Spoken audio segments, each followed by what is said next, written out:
saw utility in asking me to help with this live, I need to be clear that I had no interest in doing this live or having anything to do with Brussels sharing her story other than showing her support. And my primary reason for that is that in the past 2 or 3 years in TikTok, I've generally made it a point to avoid calling out or exposing bad behaviors of people in the BIPOC community and or other marginalized communities to the extent possible, because obviously I'm aware that any message I may share is invalidated and lost based on the fact that I'm not part of those communities. Plus, I'm aware of the collateral damage that can be caused. I'll be showing in a few minutes that I've specifically gone out of my way to avoid being part of Brussels Live as they pertain to Jones, other than providing emotional support and support from the comments. I really think it's important to point out, because one of the things Jones has done to invalidate Brussels is to engage in what are essentially wild conspiracy theories in an attempt to discredit Brussels. And in spite of the fact I wasn't on Brussels Lives last week, Jones and his friends have been telling everyone that I'm behind all of this, that Brussels, we'll speak on this later, but it's pretty infantilizing to Brussels that she is being painted as a puppet, and that but this false narrative is being pushed by Jones in order to muddy the waters. This live and Brussels Live earlier this week are and always have been simply about Brussels sharing her story, nothing more, nothing less. And however, given that Jones has already gone out of his way to suggest that I'm running all this, he's tried to discredit me as a way to discredit Brussels. And I think Brussels and I have decided any harm that would have been caused by me helping her out has already been done by Jones as a result of sort of poisoning Brussels' message by pretending it's mine. So what are my goals today? Simple. Jones has been pushing a false narrative as to what all of this is about. And Brussels has asked me to come forward and set the record straight. So let's start with the basic overview.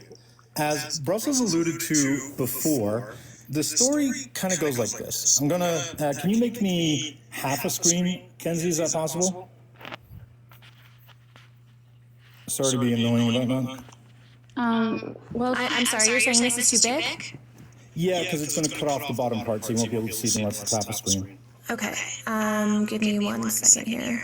While she does that, I just want to say that Kenzie and Irish are here, right? I recognize that they're white people.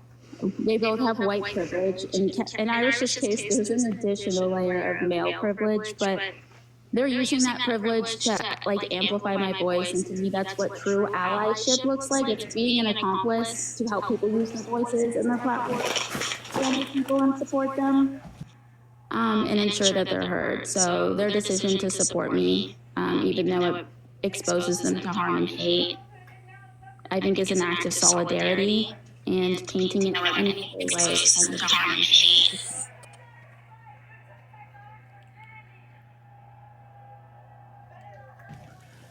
Go ahead, Brussels. Irish, is this what you wanted? Yeah, are you able to see the backdrop, or is it not showing for some odd reason? Yeah, I can see it. Can everyone in the chat see it? You can? Yes, they can.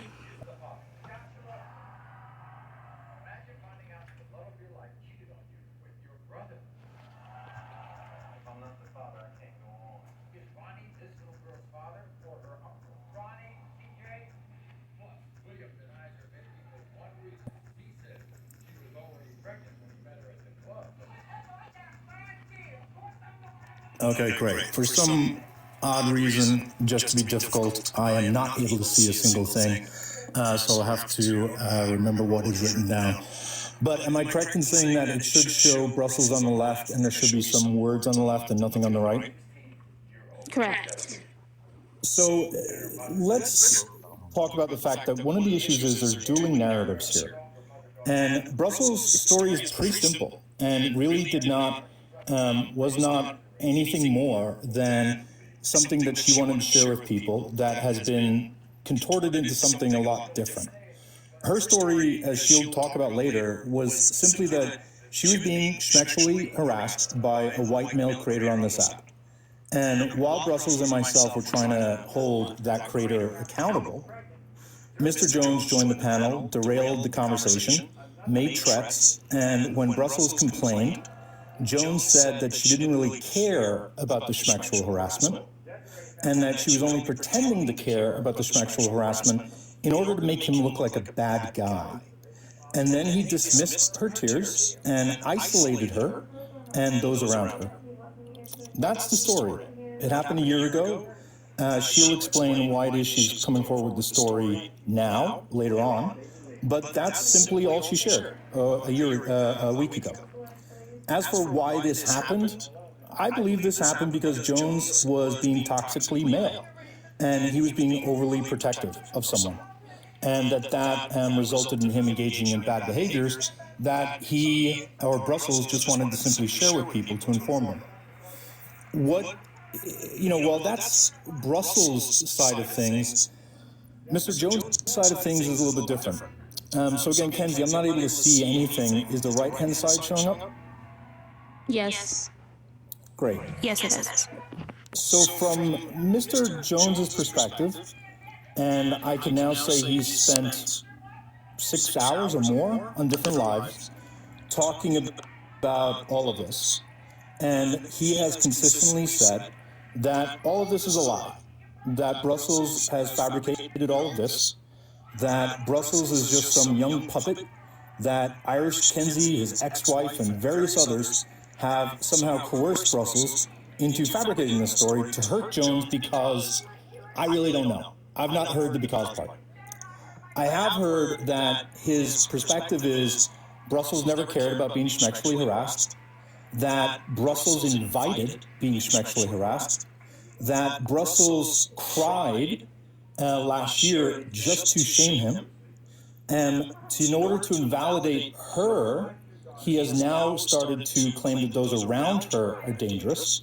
So he has gone around calling me a schmeck claiming that I have manipulated her. He is claiming that Kenzie is a white supremacist who just wants to cancel a black man. He's claiming his ex-wife is behind all of this and it's some master plan related to court. He's claiming that Brussels is a liar. He's claiming that Brussels is harassing him. He's claiming that Brussels is a threat to his family. He's claiming he did nothing wrong.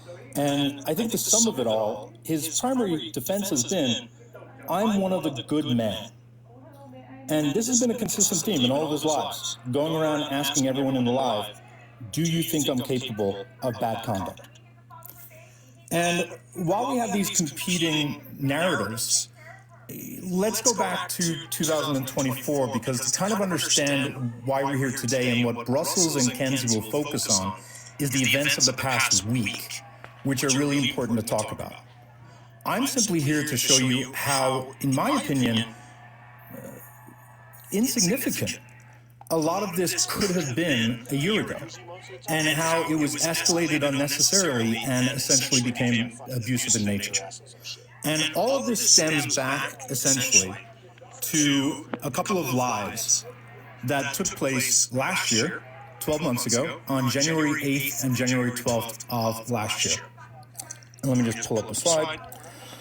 And to understand what happened, you kind of have to look at the events of both days. Both days center on Jones's unreasonably defending his partner at the time and generally engaging in toxic masculinity in so doing.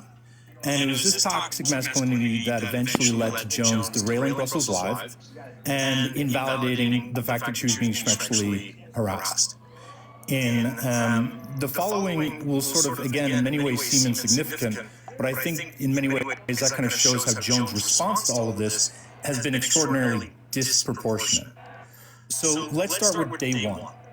On day one, January 4th, there's a live held by a creator called Tor. Tor holds the live, and on that live, we have Ivory. Ivory is a white-presenting Afro-Latino Jewish woman. She was on a live where the host and a black woman named Mocha were talking about the question of consent as it pertains to long-term relationships. After Mocha and Tor explained that they both believe that two long-term partners can provide advanced consent to engage in sexual relations when they return from a night of drinking, Ivory, in my opinion at least, chastised them, told Mocha that she was crazy, and then committed an overt microaggression by interrupting Mocha and then claiming Mocha was yelling when Mocha was not. Mocha and Ivory got into it. Harsh words were exchanged, leading Mocha to being dropped. During the interaction, I remained silent, and later Ivory left the panel. A white woman then joined the panel and said Ivory did not commit a microaggression. I felt it was invalidating, and because Mocha was no longer on the panel, I felt it was unfair to let that lie. So I explained why I thought Mocha was valid in saying that Ivory had committed a microaggression. And I think it's important to kind of note at this time, Ivory and I were very good friends, and Mocha hated me. Just to put that in perspective, Mocha did, and I believe still to this day, does not like me. And Isabel was my friend, but I believed that Mocha had been aggressed upon. A few minutes after that exchange happened, Jones joined. He explained that he was joining because of Ivory. He informed us that although Ivory was white presenting, she was Afro-Latino, something none of us knew about, or certainly I didn't know about. He then claimed that because she was a white presenting Afro-Latino, that she could never commit a microaggression on a black woman. He then gently reprimanded, in a soft way, the other BIPOC members on the panel for failing to correct the record, that essentially a white-presenting Afro-Latino woman could never commit a microaggression. And then I think Jones minimized what Ivory did to suggest she'd done nothing to warrant Mocha's reaction. And I gently pushed back by pointing out that Ivory had engaged in a number of barbs. And although the video cuts out, I believe I went into details what those barbs were, including shaming Mocha for her position, interrupting her, talking to her in a condescending tone, then accusing her of yelling, and then denying the microaggression, which is what I really think set Mocha off. And then Ivory cursed.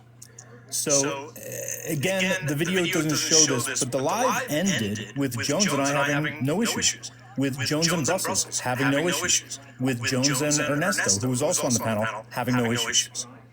So, with that said, I'm going to play that specific live so that people can get up to speed on what started all of this. Give me just one moment.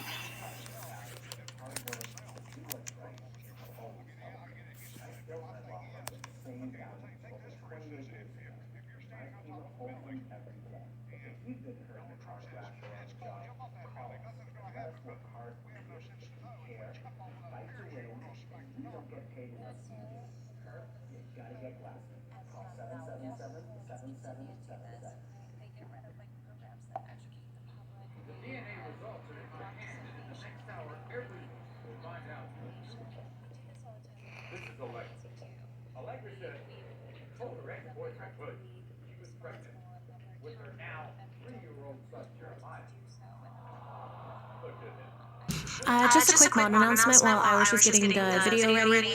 I do see a lot of people requesting. Please keep in mind, like, we aren't debating. We are not adding guests. So, if you are in the box, please remove your request, or I will keep removing you. And then in terms of the comments, please remember our rules. And try and keep your comments as civil as possible. We don't mind people expressing their opinions, but this is a space for someone to share their experience, and we hope you keep an open mind and your comments are kind and considerate. So I am having the worst possible glitch. I literally cannot see anything. Can you see anything right now? I just see a black screen. Okay, hold on. Any difference? No. Try again. Keep in mind as well, Ernesto, who is in the comments, is going to host a live after this where Jones can enter and correct any things he finds to be inaccurate or wants to clarify. Brussels deserves a space where she can express her story without him here. This is frustrating. I will try one more time on a different account and see if that makes a difference. Apologies. I'm not really sure what this is. This may be due to the lack of TikTok updates. Give me just 1 second. I apologize.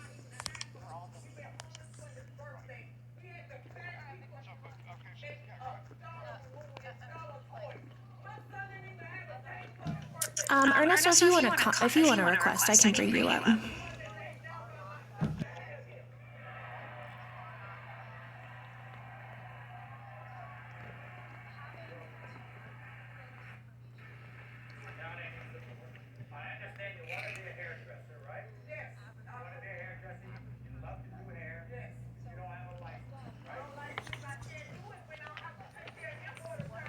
Perfect. So Ernesto will be hosting the next live, which is following this. He will have a space for Jones if he wishes to come in and clarify or counter anything that's stated in this live. So I suggest you follow if you're interested in that.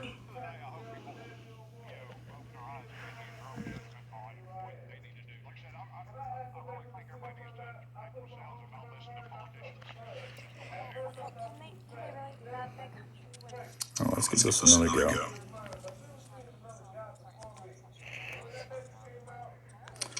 I think I'm in business, correct? Yes. Thank goodness. Okay. So this specific clip will be put into Kenzie's server. So if anyone does want to review it there, feel free. I'll just press play right now. It's a 6-minute clip. I won't interrupt as it goes through. You have my thoughts on the top. Let me turn up the volume so we get everything.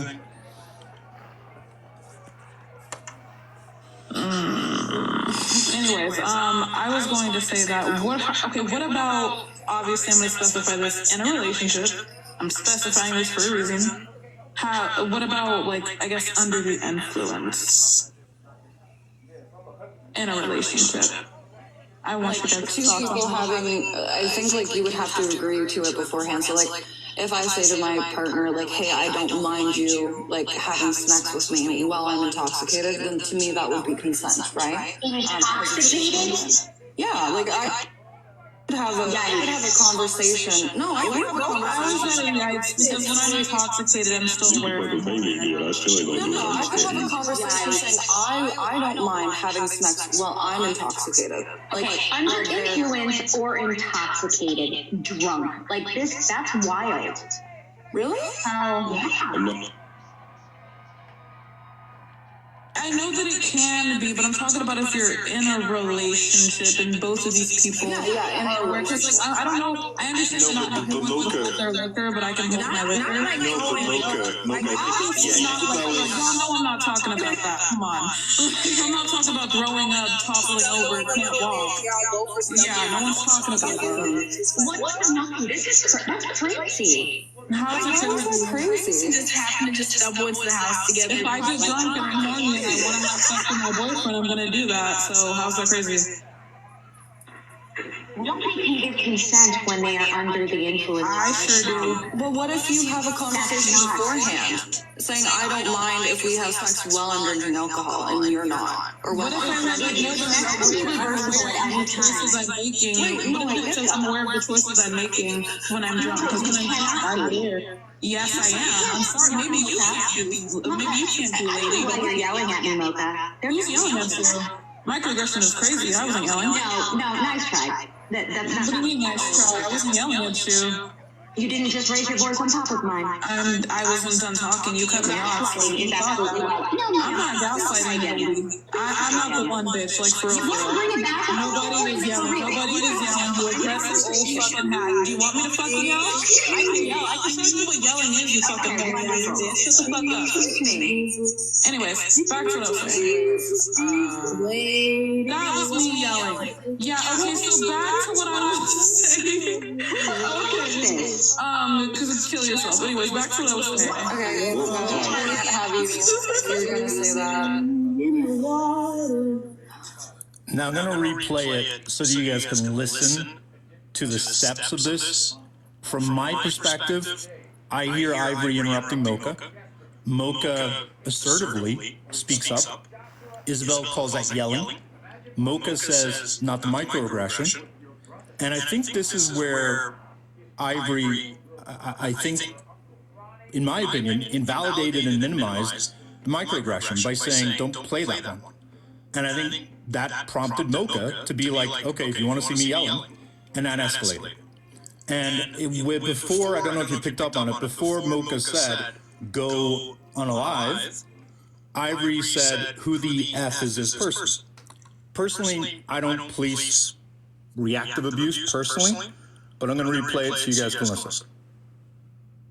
Maybe you have to. Maybe when I'm drunk. Because when I'm drunk, I'm there. Yes, I am. I'm sorry. Maybe you have to. Maybe you can't be a lady. Well, you're yelling at me, Mocha. Who's yelling at you? Microaggression is crazy. I wasn't yelling. No, nice try. What do you mean nice try? I wasn't yelling at you. You didn't just raise your voice on top of mine. I wasn't done talking. You cut me off. So you thought about it. I'm not gaslighting you. I'm not the one bitch. Like for real. Nobody was yelling. Nobody was yelling. Old fucking hat. Do you want me to fucking yell? I can yell. I can show you what yelling is, you fucking bitch. Shut the fuck up. Anyways, back to what I was saying. That was me yelling. Yeah, okay, so back to what I was saying. Okay. Because kill yourself. Anyways, back to what I was saying. Okay, have you? You're gonna say that. And Mocha gets dropped. Wait, we know Children waiting more. Yeah, that's trouble. Unfortunately, the following clip was not available. However, the panel rotated and new panelists joined to debate. A new white panelist defended Ivory and said that there was no microaggression. Irish responded and stated that there was a microaggression based on various factors. About 10 minutes later, Jones joins. Irish, go. Yes, bring up Dad. Dad, you come up here. You're always a problem. Guys, can I interject? I just saw him join. So I obviously dropped down because I had to go take care of my mouth, but I was listening, and then I switched accounts. Ivory said something to that woman, Mocha, yeah. Was certainly not a microaggression. For those of you who may not know, Ivory is Afro-Latin and Jewish. Like she quite literally, she may be white presenting, but it's quite literally Afro-Latin. So from one POC to another, it's certainly not a microaggression. I just feel like somebody should have, said something. I mean, it's not my place to say if it's a microaggression or not. Like, I feel like as a white person, I can't. Yeah, there's other people of color on the panel, so. Someone wanted to be redacted. I too was very disappointed that Lux, Brussels, and Chantal didn't speak up, Jones. Hey! Talk about the tokenizing Irish and how it's not Tokenizing? I'm pointing a finger. Because I don't know what the hell was going on. Yeah, lateral violence isn't going to solve any problems, I'm just saying. I think the problem was it wasn't just that one comment, and because there was this, if that had been that singular comment, I'd hear what you're saying, that people would step in.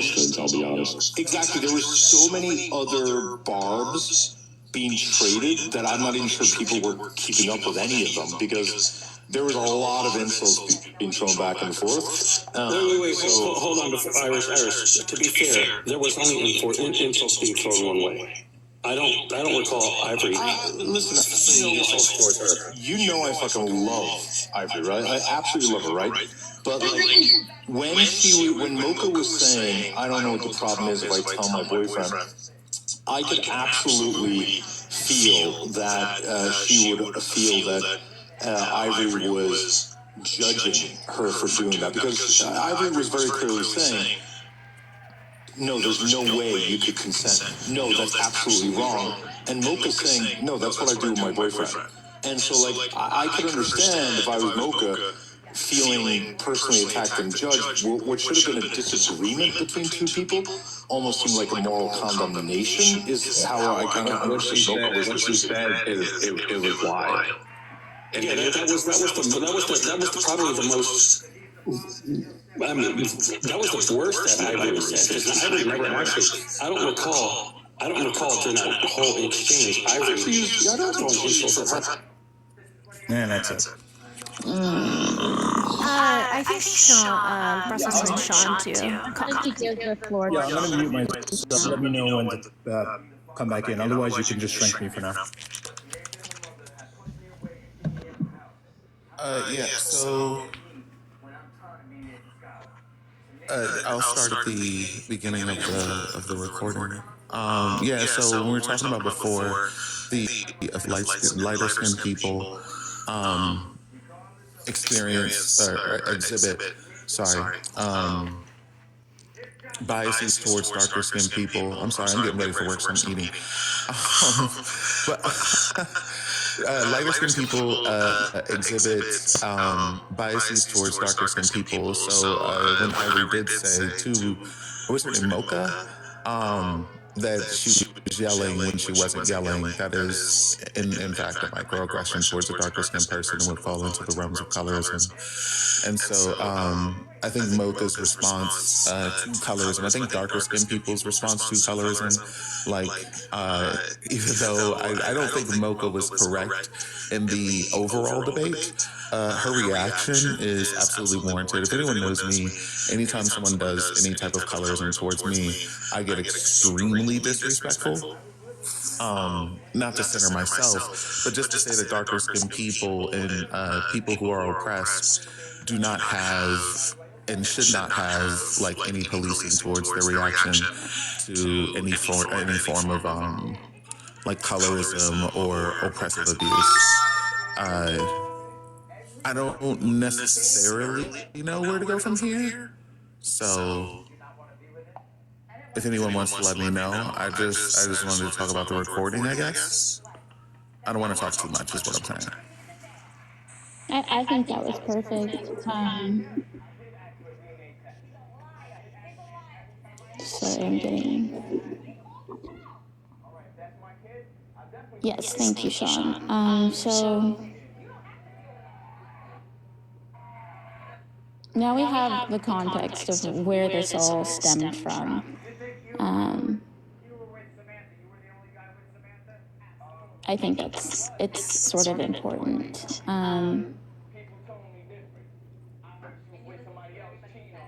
Sorry, I'm going through my outline. So I think that like why we're here, first of all, there have been lots of questions and concerns about like why I chose to like speak about this whole situation now. I think this experience has like weighed on me for a little, like quite some time. But it like occurred super early into when I was on TikTok and its communities. So to just address the timing, I was not forced or coerced or manipulated into like speaking about this. Some narratives that are suggesting this, I find them to be like really demeaning, misogynistic, and infantilizing.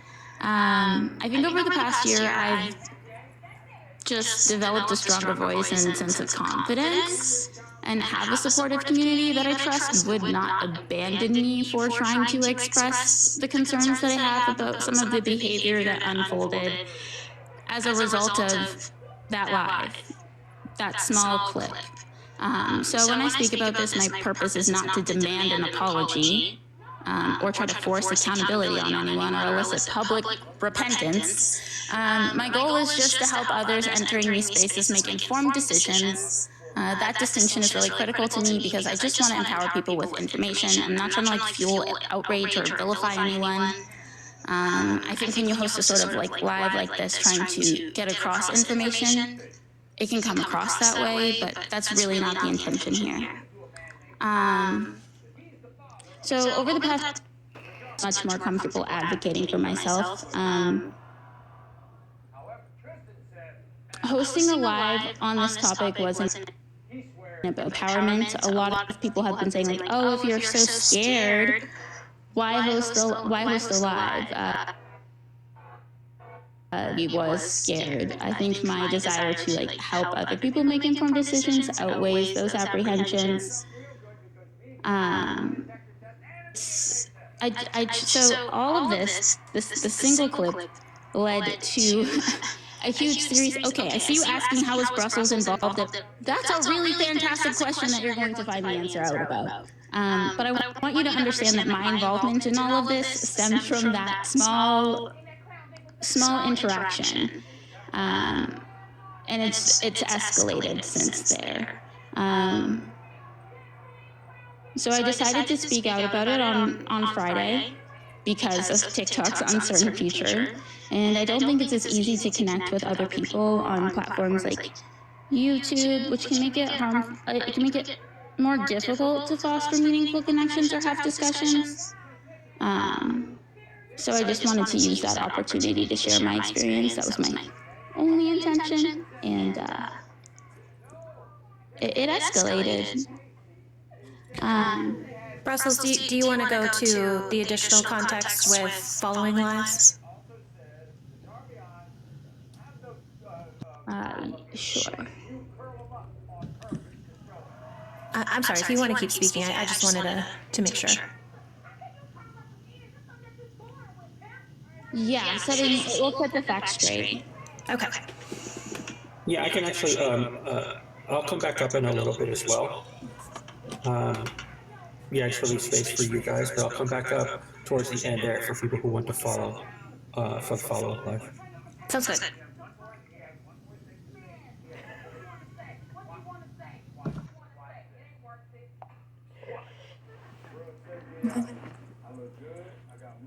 Yeah, go ahead, Sean. No shade, but I was asking Brussels. I was muted. Sorry, I said of course. Okay.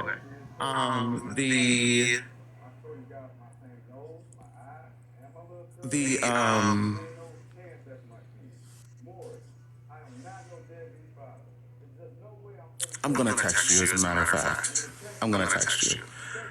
Give me like 2 seconds. I thought about like what the impact might be, and so I think I'm gonna text you and you tell me if I can say this out loud. Sure.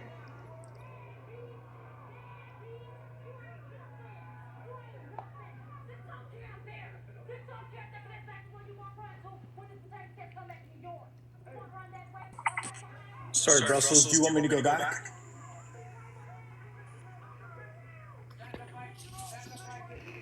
Brussels, do you want me to continue? Because I'm sure people are like, how the hell did Brussels get involved? Just give it 1 second, Irish. Brussels, I just text you. Sure, we'll go.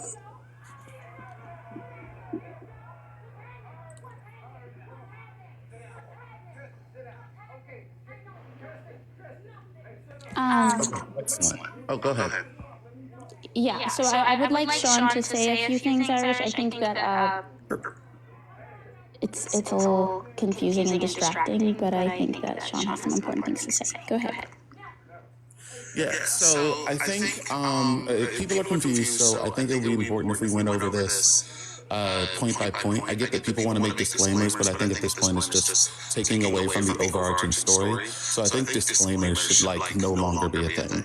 The rules have been set by Kenzie, yourself on your live in Brussels for the flow of this conversation and what's supposed to be said and not said about Jones on the panel and in the comments. So any like blatant disrespect against Jones or his partners or anything like that will be muted or warned or whatever else it may be.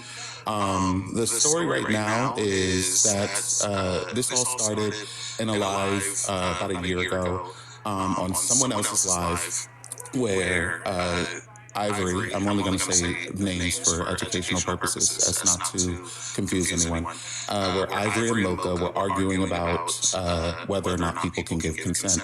That overarching debate really has nothing to do with this whole thing, but the point is that Ivory told Mocha to stop yelling at her, and Mocha and Ivory are both black women. Ivory a light-skinned black woman, Mocha a darker-skinned black woman, and that was the display of colorism. Jones came in and said that Ivory did not do a microaggression towards Mocha. She could not do a microaggression towards Mocha because she herself is black. And so far, like the panels have been discussing whether or not it could be a microaggression.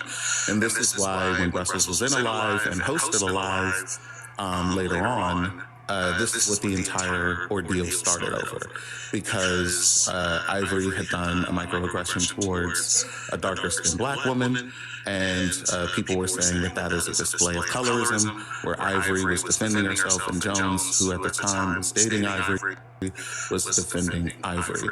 And this leaked into Brussels Live because Brussels and Irish are friends. And Jones came up on a panel to talk about whether or not it was actually a microaggression.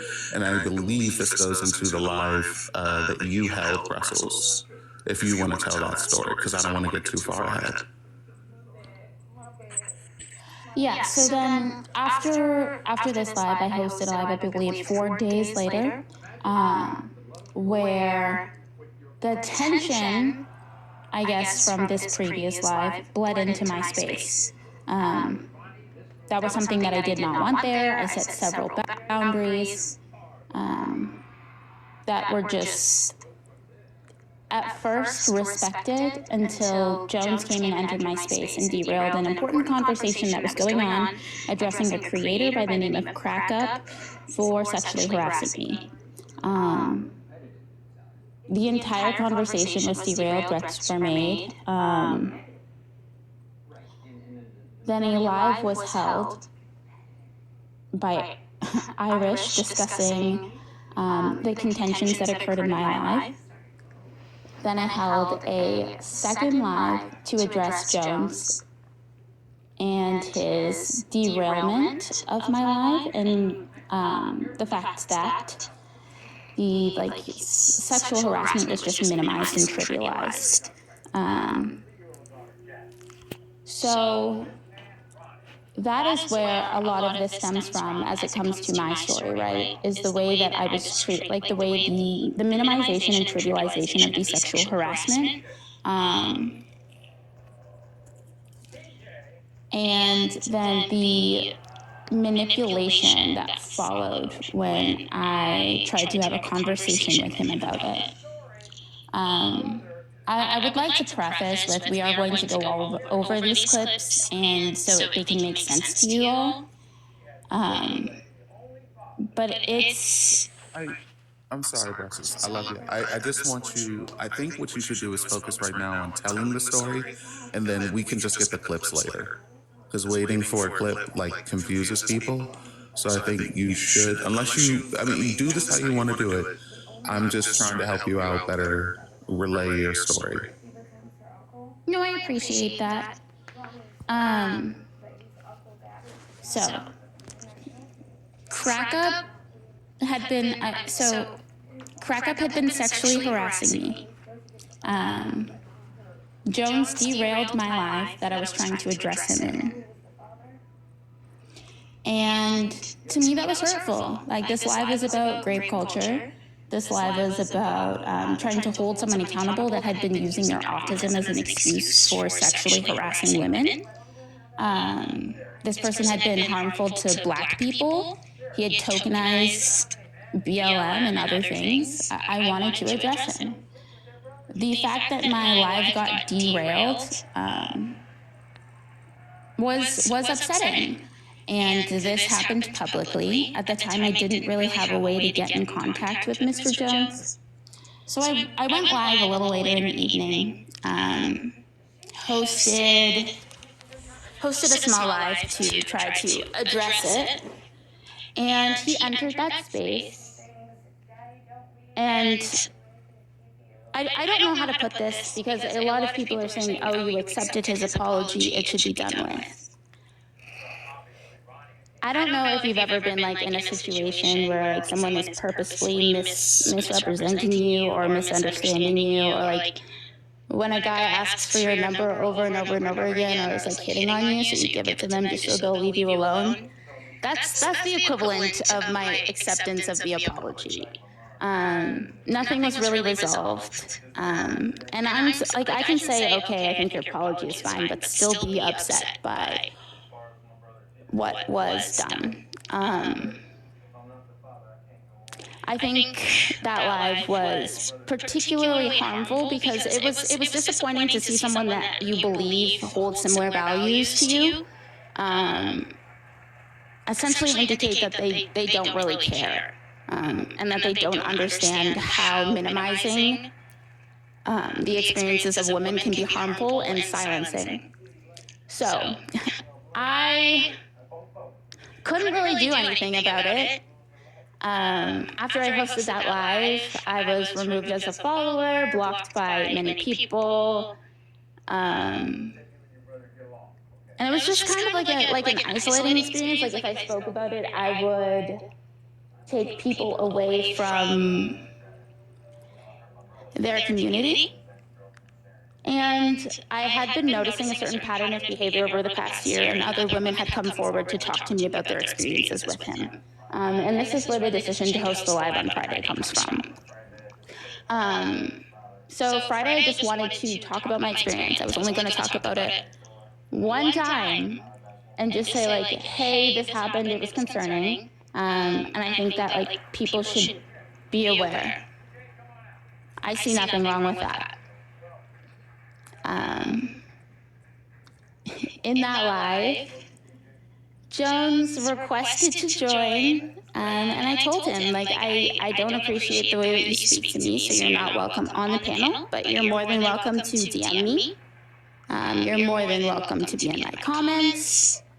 I don't want to have a conversation with you.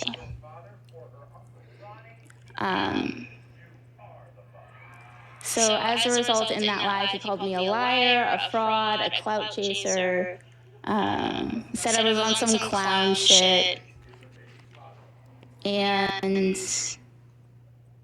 didn't address what I said at all. Later that evening, he went, I guess around the same time, he took a screenshot of my live, made it his live background, went to talk about it. Then he went on another live to talk about me, discredit me, and just kind of undermine what I was saying and what I was trying to achieve.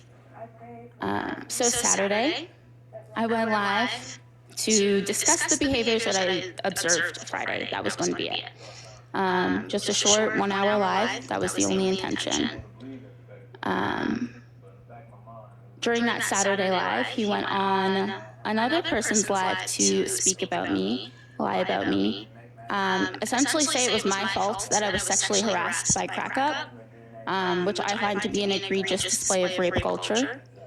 And I didn't intend to host another live, but what brought us here today was the fact that he hosted a 4.5 hour live on Thursday talking about me, triangulating people, lying about me. And I think that it is really notable, the sort of comments that were left in his chat and allowed to be in his chat. The fact that I was called like Carolyn Bryant, the fact that people said that I was the type of person to cry rape in the 50s. And just a bunch of other lies, like even little lies that were told to make it seem as if I did something to warrant this sort of treatment. Brussels? Yes. Can we back up a little bit? Yes. So after the lives that we described, the microaggression that happened between Mocha and Ivory, tell us exactly like what had happened next. Like you were on live and what happened?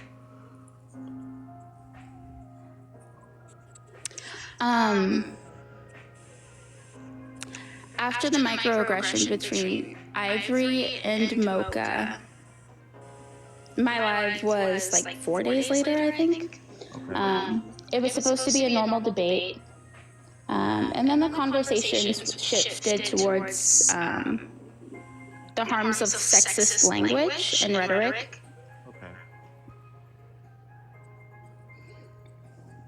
Excuse me, sorry, I'm burping. A comment was made about Irish that he wanted to clarify. I wouldn't give Irish that opportunity on my panel because I didn't want my live derailed. Okay. So he hosted his own live about it.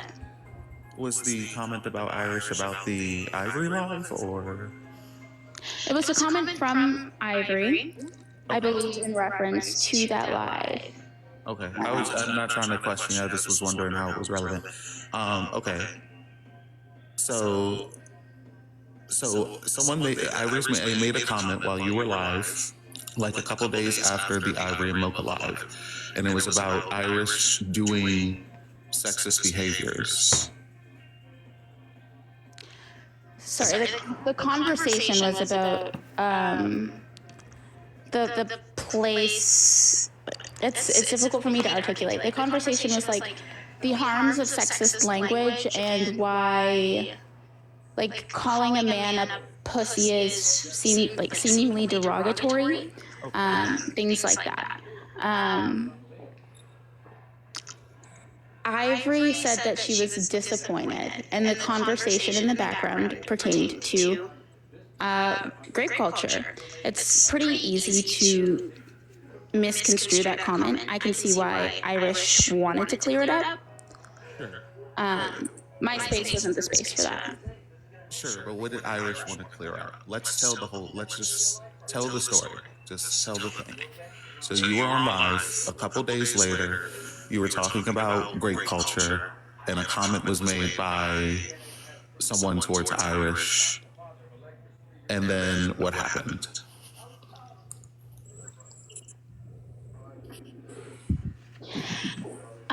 So a comment was made towards Irish. That comment was that he was like, I'm learning things about you that are disappointing. And the framing of that comment and the space that comment was made in, it was easy for people to misinterpret it to mean something like he's a predator or he engages. Yeah, real quick. The disclaimers, I need us to stop with the disclaimers just right now. Just tell the story. So someone said that they were disappointed in Irish in a conversation about grape culture, and then what happened?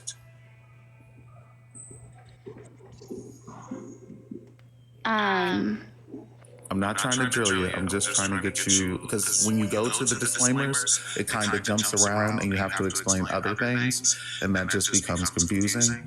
And I just want this to be as linear as possible for the people listening and for the decisions to be made. You said you want people to make informed decisions. I mean, Brussels, up to you. I mean, I could just play the clip without the users. Yeah, it might be. That's also part of why I asked for Irish's help with this, because he is a much better and more concise and less confusing storyteller. I think the way you did it in VC was like the other day was like perfect. Is where I'm trying to get you at, if you remember what you said. I may have just been yapping. I can just yap. So the comment that was made insinuated that, like, something insidious. Irish had done something insidious. So obviously someone should be given not the space for that. I said I didn't want to hear. The conversation moved to addressing crack that he had been sexually harassing me. This was an important conversation to me. And the conversation and contention that had been happening with Irish off my panel. Jones came into my live. So Jones came into my life, derailed that entire conversation to address Irish. No, hello, how are ya? How you doing? No, oh my God, Brussels, you're being sexually harassed. Are you okay? Just directly to Irish, very charged language. And it derailed the entire conversation. And that upset me. Right. How did he... So you were addressing... So if I'm following this correctly, just correct me if I'm wrong about something. couple days later, you were hosting a live. The conversation turned into a conversation about, well, the conversation was about great culture, and it turned into addressing Irish about things that he had done before on the Mocha Live. And Jones came up to address Irish. Yes. But the conversation at that point, I'm sorry, I paused to see if I was right so far. But the conversation at that point had paused to talk about someone who was sexually harassing you. Correct. Did you make it clear that the conversation had moved towards you addressing someone who was sexually harassing you? Many times. And then we have all of this prepped with clips. I think that this is like, I think I've caught everyone up to like Saturday or so. So I think we should flip to some of the clips now. I don't know if that's more. Do you want me to make Irish big screen? Yeah. Okay. And, look, I'll explain it like this. This can be put in a 1-minute sentence.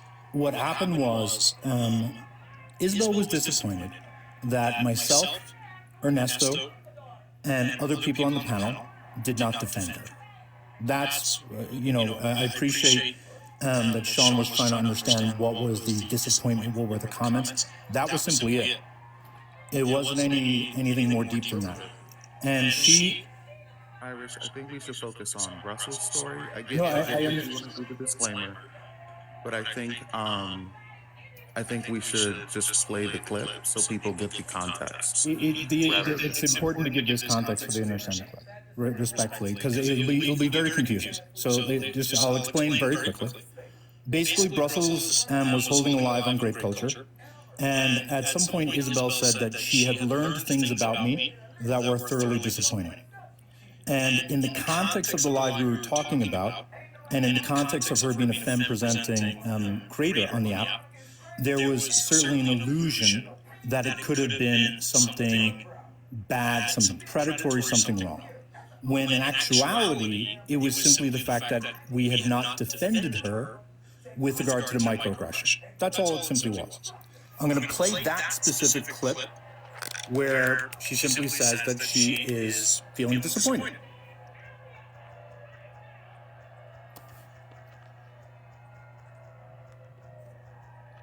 On his problematic language. Do you feel like Irish was rude to you?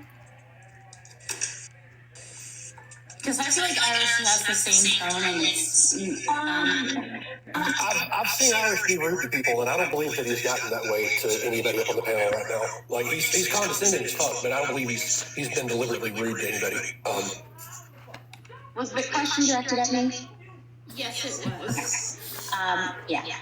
Right now, Irish and I, on a personal note, have a whole little thing happening, or interaction as it is. I think that Irish can be condescending normally. I wasn't sure how to interpret it. I didn't know if I was being sensitive because of right now another situation, but it felt the normal condescension. I don't know if that's a good thing or a bad thing, but it did feel condescending.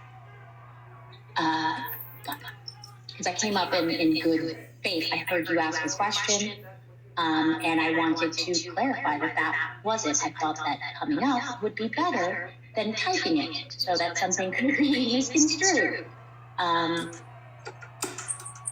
Yeah, so I mean, I'll validate. I was being condescending towards you. The reason why I was being condescending towards you was that you came up to have a debate that we weren't having, and we're trying to clarify that to you. But you were sort of hooked on what you thought the question was, which was fine. People come up and they join a panel, they're not really sure what's being talked about. So I absolutely was being condescending, but not because of the fact that you would not have something valuable to say, but because you were insisting on a point that no one was disputing. I thought that I came up and asked because I told you that my volume had went out because I had answered it in the comments. But okay. Yeah. All right. I mean, are you hurt by that? You seem hurt by that. I definitely find myself learning more and more about you. That is absolutely disappointing. So that is what it is. Ivory, I've been very polite. No. And so that was a simple interaction. And I asked to clarify, can she just explain to people what was meant by disappointing? Brussels set a boundary, said she didn't want to do it on the live, so we didn't do it on the live. The live progresses, an hour goes by. Over the next hour, we now change from talking about grape culture generally to talking about crack-up sexual harassment of Brussels. Specifically, Crack-Up had been making comments towards Brussels that were inappropriate, and what was more damaging was that Crack-Up was insisting on his right to do so, and that he would be continuing to do so, and that it's upon women to be able to have greater fortitude in order to take those sexual comments. And as we were addressing Crack-Up, because this was very upsetting to Brussels, I said in the comments that I would be doing a live to address what Isabel had said. Not a call-out live. I was very clear that I'm just going to have a space for people if they want to pop on over so I can explain what she was talking about, which was a microaggression, but it appeared as though it could have been something more sinister. At this point, Brussels has made clear she does not want to talk at all about anything, doesn't want to talk about the live, and is focused on Crack-Up.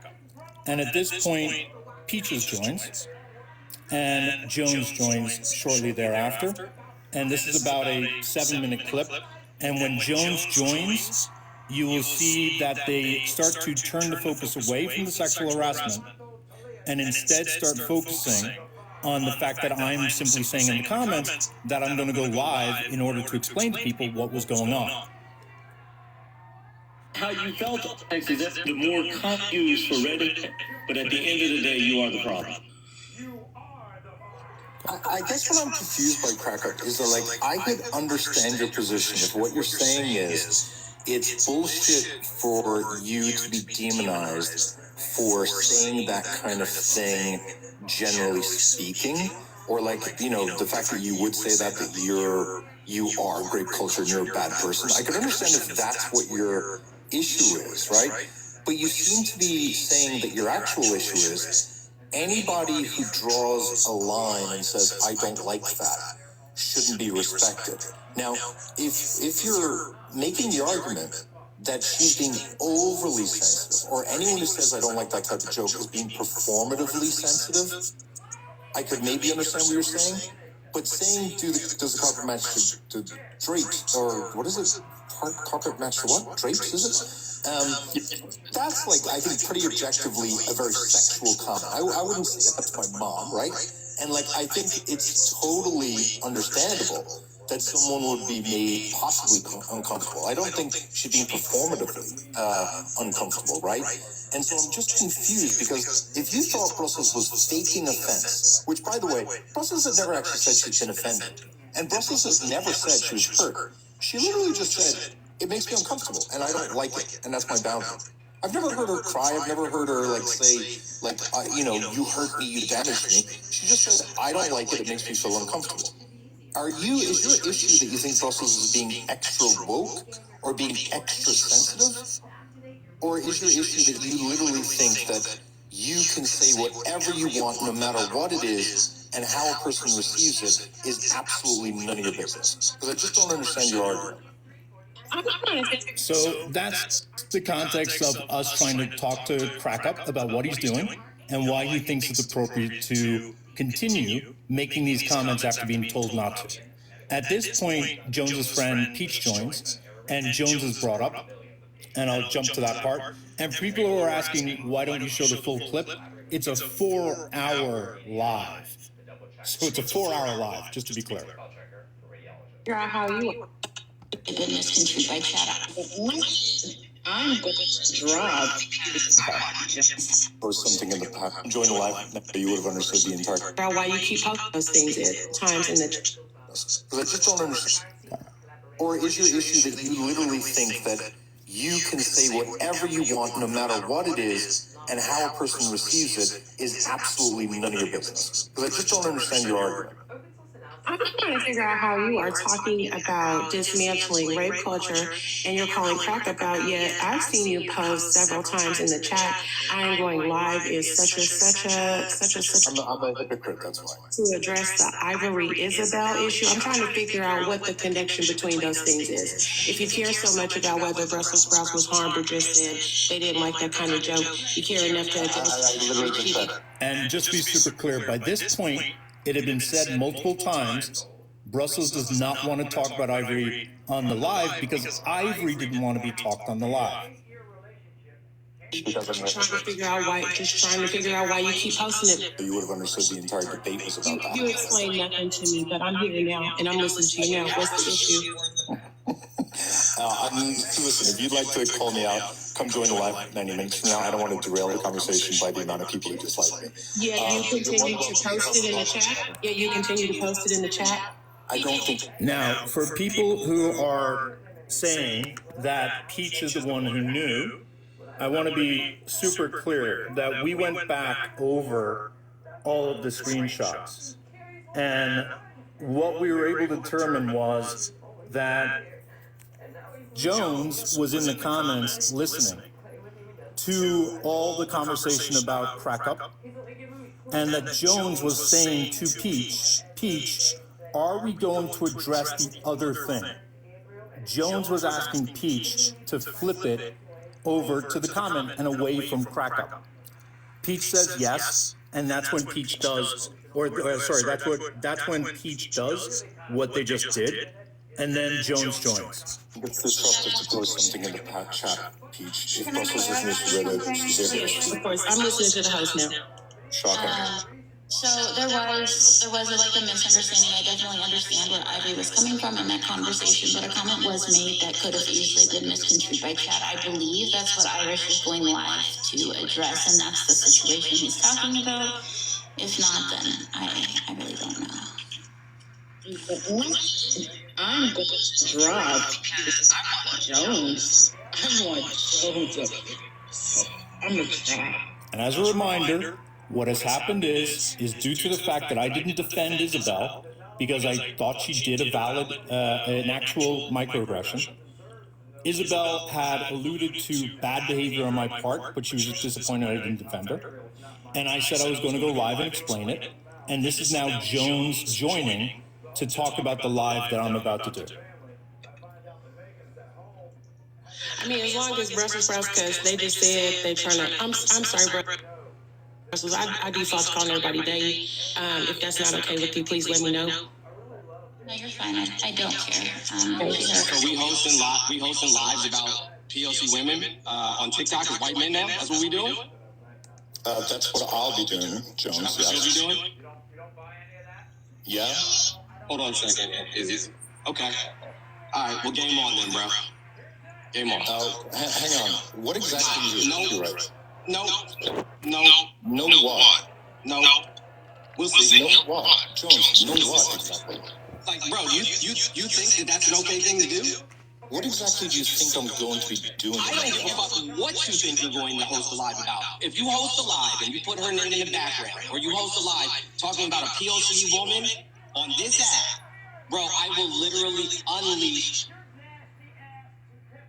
Jones, I'm starting to understand that perhaps it's not mutual because exactly, right? I don't know. Somebody did it to me too when I asked Irish. One of your mods muted me too when I asked Irish about it.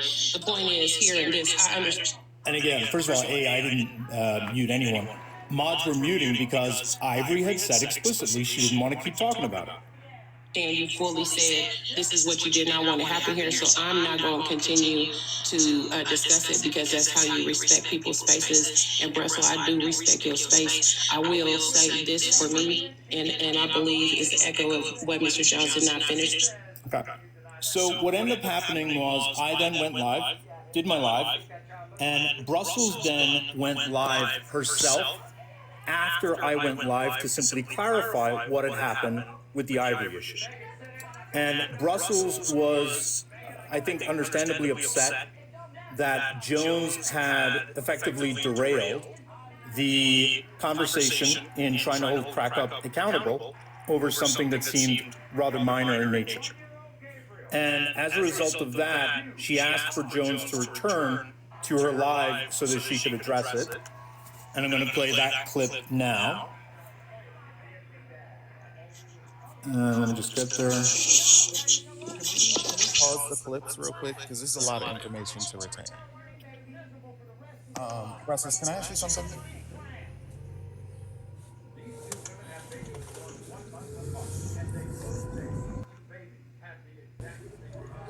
Brussels, you there?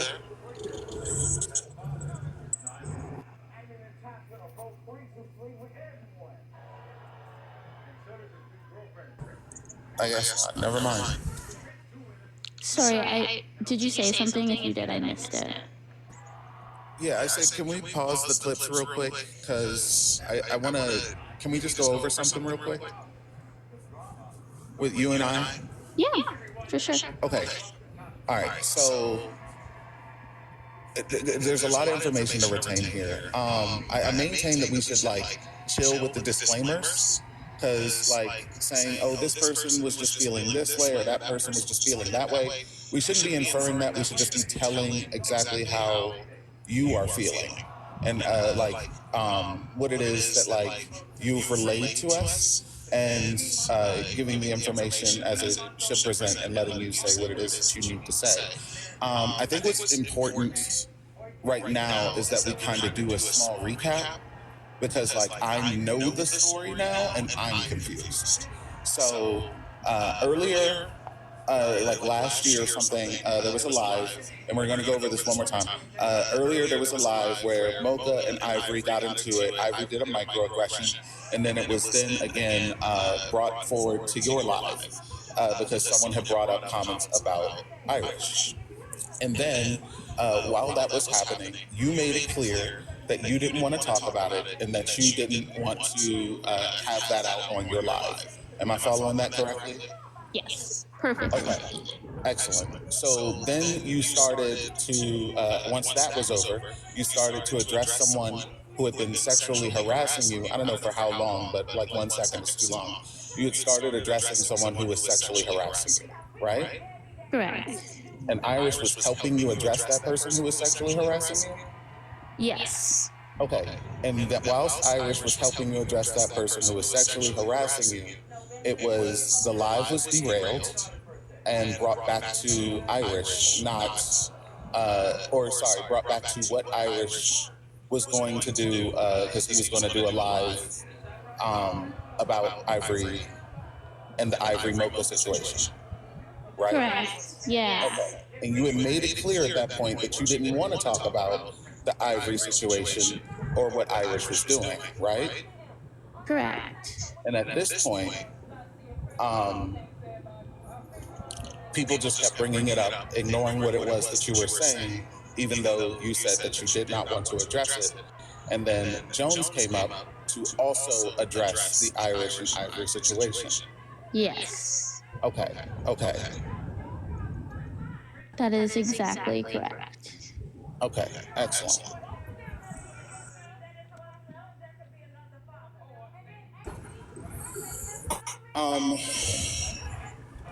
That's all I really had to ask so far. All right, awesome. Thank you. That helps. Great. Then the last clip I would show, and again, just for context, at this point, Mr. Jones has come in. He has been told, and Peach has been told, not to talk about Ivory. It turned to that. I went to my live, got that done, and Brussels asked Mr. Jones to return to simply address what he had done, because of the fact that obviously at this point she'd had time to process. I'm going to play the clip of Mr. Jones now joining Brussels live for the second time that day. You've got this, girl.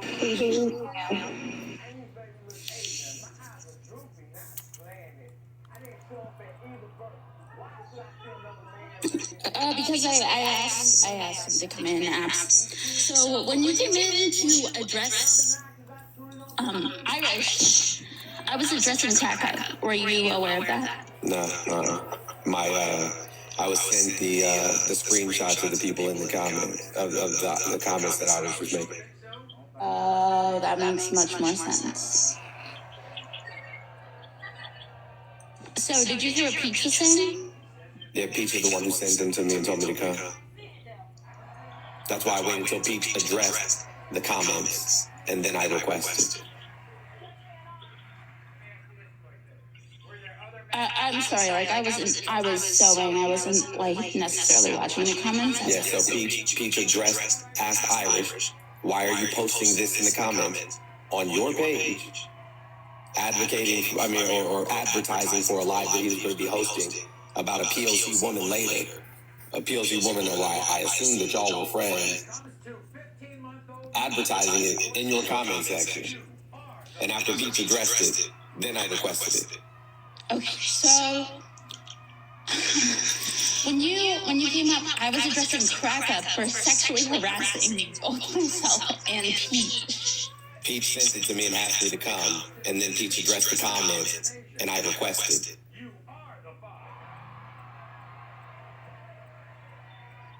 I just found it was very dismissive. Because Peach addressed it with Irish, and then Irish was talking to Peach about it, and I requested. That's what was dismissive.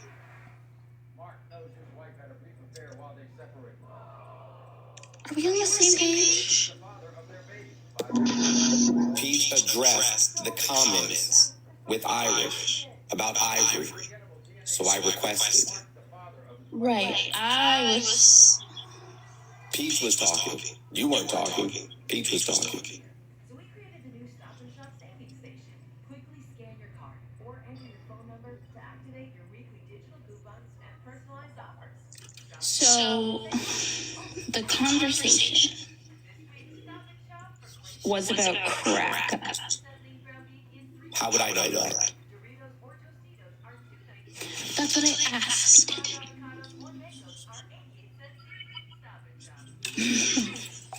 Right, because out of respect for both myself and Ivory, I asked for it to be dropped and not handled in my space. Okay, did Peach know that when she addressed it with Irish? Did Peach know that when she sent it to me? Yes, they did actually. Okay, they did. Oh, sorry, they. My bad. Okay. So again, I was sent the screenshot. Peach asked Irish what it was about. Then I requested.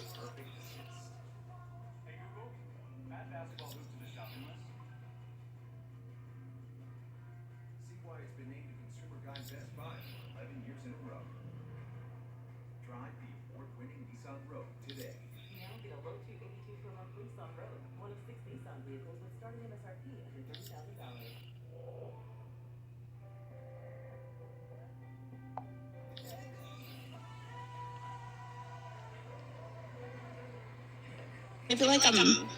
So the reason why Brussels finds that very dismissive because we were on a different topic. We were actually calling out Crack Up. And the topic of discussion at the moment was not Ivory Isabel. I'm going to ask again. How would I know that? When I came in, Peach was talking to Irish about the comments about Ivory. That's when I requested. So had you not come in hot and had addressed Brussels in any way, shape, or form before you came in here, dismissing one black woman to defend another, frankly, white presenting as fuck POC woman to address the white man, then maybe you would have known some of the context as to what was happening prior. Just saying. Okay, no problem. You don't have to worry about me coming back. My apologies. That wasn't my intent. I came in here, Peach was having a conversation with Irish about the comments that I was screenshot and sent. Wasn't my intention. I will not be back. It is A-okay. I do apologize, though. You have a good one. Wow. that was. I feel like you still in here, and that was the lamest as fuck ass apology, and that was honestly pathetic. That was pathetic as fuck. And I hope you feel a little less like a man tonight.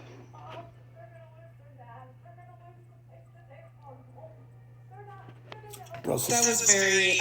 I'm very sure that was very. Brussels, I think he rejoins, correct?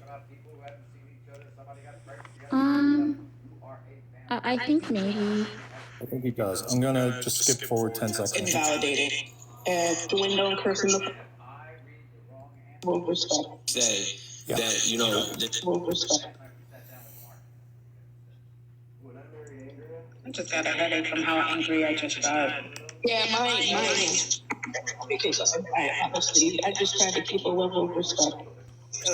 Real quick, can we pause for like 2 seconds, Irish?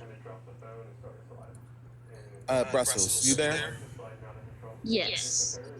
I sent you a message. I think this is also a little hard to follow. So, do you mind if I recap this real quick just to make sure? Sure. Okay. So, live with Mocha, Ivory, microaggression goes to your live. You say you don't want to address it. You start addressing Chris, and it was brought up with what's the earlier live again. After you said you didn't want to address it, you didn't want to talk about it on your live or have it out on your live, it was brought up again. Between like beef between Ivory and Irish. So then Jones comes up and says what he says and also addresses it after you had said that you didn't want to address it. That's correct, right? Yes, that is correct. Okay. So, and correct me if I'm wrong about anything here. So then you host another live, or is this the same live? This is a live later on. Okay.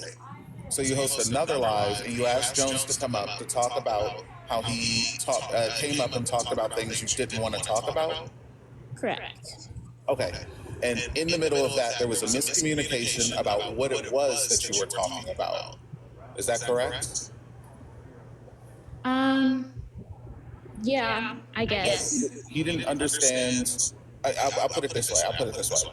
So what it sounded to me like, and correct me if I'm wrong, is that you were trying to address the fact that you were talking to Chris, and he came up and talked about the Irish thing that you didn't want to talk about. He then told you he didn't even know that you were talking to Chris, and he didn't know that you weren't talking to Irish. And the reason he didn't know that was because someone else had addressed Irish about the Ivory and Irish beef. Is that right? Yeah. Okay. And so then you told him, like you clarified it, and you said, no, you were addressing Chris for sexually harassing you, right? Correct. Yes. And then he understood that and said, okay, I didn't know we were talking about Chris. And then you asked him and said, well, do you understand why I was upset that you thought, I'm paraphrasing here, but you said, do you understand why I was upset that I thought you were undermining me? Yeah. I was just asking him to be empathetic, to be honest. Right. And his response to that after, or sorry, go ahead. I was just saying to be empathetic and provide some have some understanding. Right, yeah, you were just saying, like, you're just like, hey, you do know where I was coming from, right? Yeah. Kind of thing. Right, okay. And in response to that, other people did chime in, so I think that there may have been some further confusion there. But ultimately, what you were just asking him was, hey, you do see where I'm coming from. And his response to you saying, I do see where you're coming, his response to you asking, do you see where I'm coming from, was, I didn't know we were talking about Chris. Yeah. Which did not address, and that did not address where you were coming from. Correct. Okay. Just wanted to make sure I was following. The only additions to that is, again, we looked back in the screenshots, and the issue is Mr. Jones was in the live and had heard the warnings that this was not meant to be talked about in regard to Ivory, had heard that it was being centered around Chris Crackup, because of the instruction that Jones gave Peach to change the topic.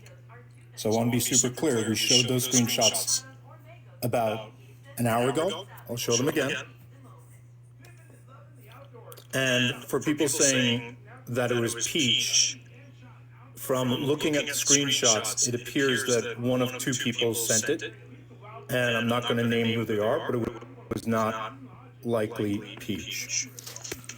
This was while they were talking about Chris Crackup and the sexual harassment that he was doing to Brussels.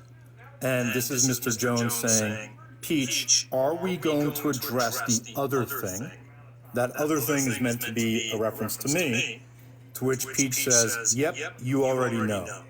So I want to be super clear. Mr. Jones was in the comments, did hear that this was not meant to be talked about on the live, did hear that this was meant to be centered on the sexual harassment element, and then gave direction to Peach to change the topic. Jones rejoined the live, and I'm going to play that, and that's the last clip.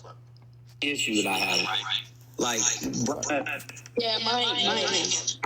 Because I honestly, I just try to keep a level of respect. So it's, you can address me, but here's the issue that I have. Like, Brussels, I quite literally listened to the recording. I listened to you say that, you know, that you weren't bothered by whatever it is that Crack Up said. You know what I'm saying? And now it's target Mr. Jones, which is fine. Like, that's fine. How do you mean? Hold on, let me finish. I do agree. I should have. Pause it there. I just want to back it up so people can hear that again. Let me just remind you, I asked him to come into this live because I felt hurt that he was dismissive about the sexual harassment thing.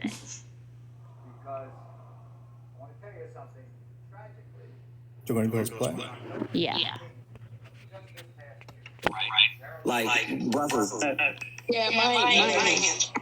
Because I honestly, I just try to keep a level of respect. So it's, You can address me, but here's the issue that I have. Like, Brussels, I quite literally listened to the recording. I listened to you say that, you know, that you weren't bothered by whatever it is that Crack Up said. You know what I'm saying? And now it's target Mr. Jones, which is fine. Like, that's fine. How do you mean? Hold on, let me finish. I do agree. I should have. I quite literally should have said hello to you first. This is your platform. And for respect for your platform, I absolutely should have done that. And that, you know what I'm saying, I can hold myself accountable for. When I came in, Peach gave a long soliloquy about how, you know, this is just a joke. That was the whole thing. That was just a joke. That was just a joke. That was just a joke. So on and so forth. I listened to the whole thing because, as a matter of fact, I was driving. Then when I was no longer driving, right, Peach addressed the comment. And I did not request beforehand. Nor had I been in the live prior to that to know that you had asked for this conversation not to be had. And if Peach knew that, then I'll address it with Peach off app. Like, hey, you know, if it was said not to be discussed in Brussels live, why send it to me? And also, why bring it up? If you want to hold me accountable for that, I am not a problem. I'll hold that. But as I said before I dropped the first time, it's okay. You know what I'm saying? I don't intend, like, I don't spend a whole lot of time in here. It's mostly my son. I do not intend, you know what I'm saying, to come back. It is clear, you know what I'm saying, that our ideals, you know what I'm saying, and the way that people are treated and spoken to and how the platform operates aren't the same. And that's cool. We don't have to agree on everything. That's the great thing, you know what I'm saying, about where I stand as a person. Everybody don't have to agree with me. Everybody don't have to believe in the same shit that I do. I believe that, hold on one second, I'm going to, I promise. Everybody has the right to believe and feel how they want to. And I support that. so much like Crack Up right now, and it's honestly frustrating. That's okay. I'm just trying to understand when I said I didn't care. What's that? She didn't say she didn't care. She said that it made her uncomfortable. I wasn't here for all of that. You said that you had a recording where I said I didn't care, because if I said that, then I misspoke. I do care. Okay. Otherwise, I would not bring it up. I apologize that happened to you. Matter of fact, while I was in your live listening to Peach talk to Crack Up, I blocked them because they were a follower of mine. I blocked them. So. Understood. It was very discriminating because I feel like you stood for a lot more than you're showing right now, and it's thoroughly disappointing. Sorry to hear that. I truly. You don't. If you feel that way, you don't honestly know. I do also kind of, and considering that I people are talking to me at the same time, and not trying to be rude. I literally can't. So, who's speaking right now, Tim? Tim, go ahead. Considering that I somewhat hoped we stood for some of the same things, it is honestly disappointing as fuck that you would come in and validate one black woman for another like that. It's really, especially a black woman. I'm sorry that that's what you think happened. That is what happened, and if considering that multiple people think that's what happened. I'm pretty sure that the interpretation, because Crack Up like using that word, and that's what you sound like. The interpretation of multiple people was that. I'm pretty sure that the general consensus would be that was the case. Besides the fact that you're in here blasé as fuck with the most pathetic apology I've ever seen in my life, and this is. I don't owe you any apologies. I owe Brussels an apology. I apologize. I didn't ask for an apology. I don't need an apology. I support her. It is a pathetic apology. Sorry you feel that way. Brussels, how would you like me to apologize? Well, before she answers, I kind of also just want to say one thing. Brussels never said that you couldn't be in the space. I think you saying that you're never going to come back, it definitely insinuated, not insinuated, to a lot of people. Even on this panel, it showed avoiding accountability. No, I apologize. See, the only thing that I can do is apologize. I'm not going to beg for anybody's mercy or anything of that nature. I apologize. I don't apologize unless I'm sincere in my apology. I'm going to interrupt just for a minute, and people can call this framing. I really just don't care at this point. You can't apologize when you don't even know what you're apologizing for. I'll say it again. You cannot apologize when you cannot even identify what you did wrong. And for anyone who's thinking that that's an apology, it's as simple as stating, this is what I did wrong, and I really shouldn't have done that, and I'm sorry that I hurt you. Something to that degree, or explaining what had actually happened, as opposed to just simply using an apology to move forward. I'm not going to beg for anybody's mercy or anything of that nature. I apologize. I don't apologize unless I'm sincere in my apology. She never asked, Mr. Jones, she never asked, don't ever come in my space again. That's not what Brussels. I'm not coming in for other personal reasons. And I make those personal reasons clear. To even throw that in there with your apology was just so. I'm not throwing anything in.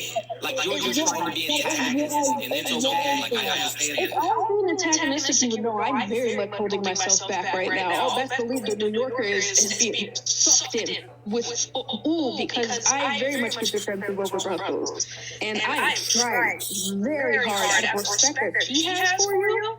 Did I know what your life is about? No, I did not. And I did not know that you had this conversation about not wanting it to be addressed. But had you not taken it out? Had I known, and I already said that. Had I come in and said hello to Brussels first, but I did. Why didn't anybody stop me from addressing the comment? Why didn't anybody stop me?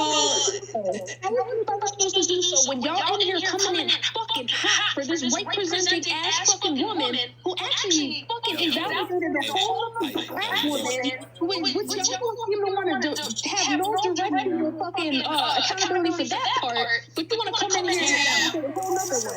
Tim, Brussels is trying to speak. I'm sorry, I mute. I did not.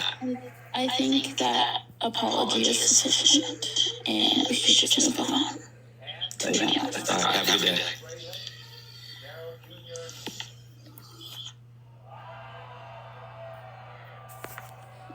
So I want to say that like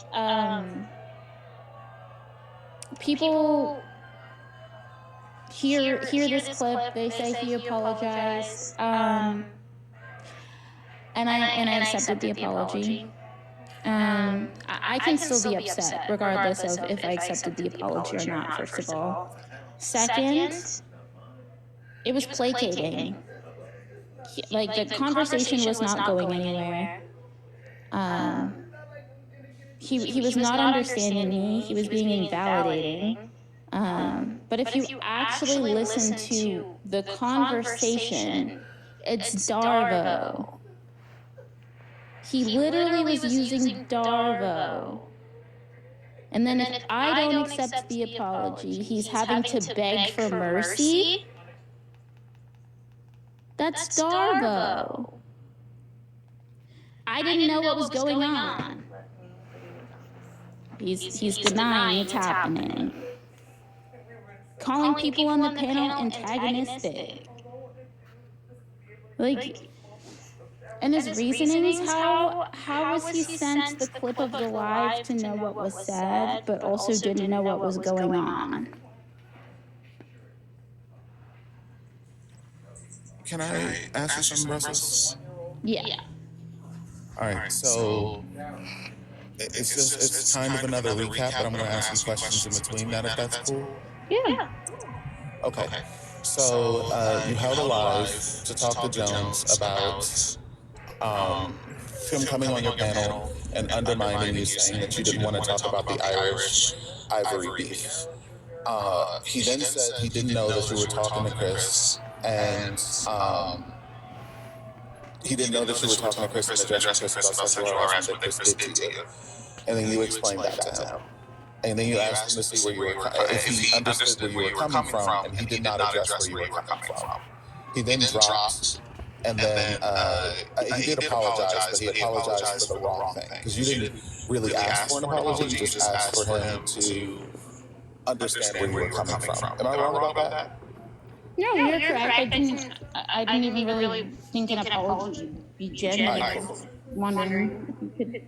All right, yeah, cool. So, but then he apologized for not knowing that you were talking to Chris. But that's not what you were talking about at all. That's not what you were asking him at all. And that's not even what you were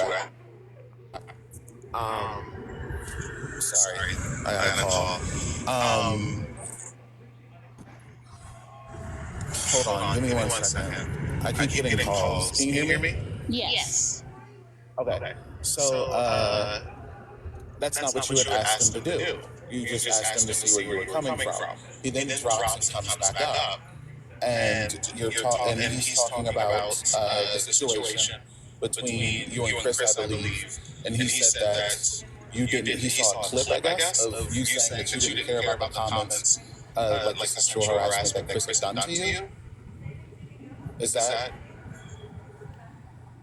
what I heard? Yeah, he said that I said I didn't care. Okay, did you care? Yes, I was so upset that he would even insinuate that I didn't care. Okay, cool. I just wanted to make sure. Because I was like, why would you be addressing Chris in the other live if you didn't care about the comments? But, then you went on to correct that. There was some back and forth between other people on the panel and him. And then he goes on to, he did apologize again for not knowing what the situation was about and what it was said. I just want to go through like how you're feeling through like the clip. So I know Iris isn't here to play it again.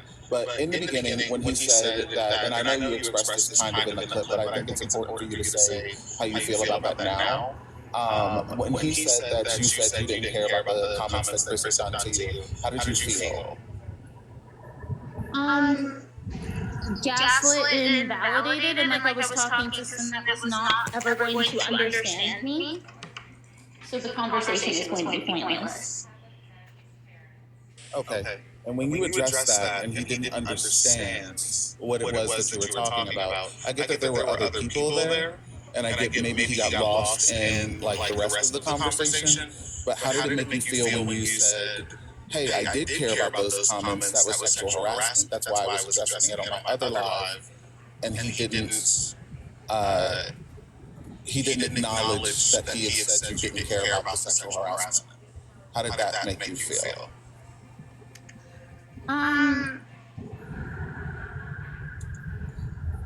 I would just say gaslit. Like, it was triggering. I don't know, like, if anyone has ever, like, spoken to a narcissistic, abusive person before, or people that use, like, manipulation tactics, but I just felt like I was being manipulated with, or, like, by someone with, like, a significant power dynamic, so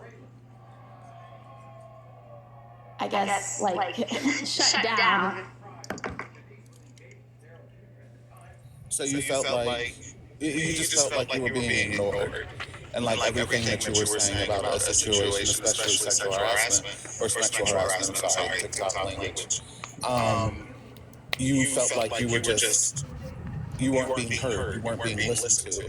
And it wasn't, and things that you were saying and feeling, especially around sexual harassment, was being acknowledged.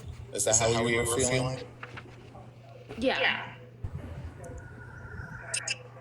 Okay. So at the end of the clip, I do want to ask about this. I'm not trying to put you on the spot. Just tell me exactly how you're feeling or whatever. At the end of the clip, when you said you feel like the apology is sufficient, what was going through your head? If you can tell me, like, what was like happening in your head?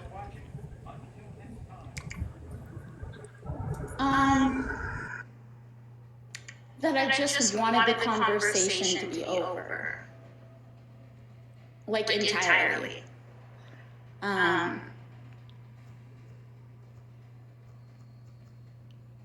Yeah, because it was going to be pointless. And I guess, like, I didn't matter. So it shouldn't matter. What do you mean you didn't matter?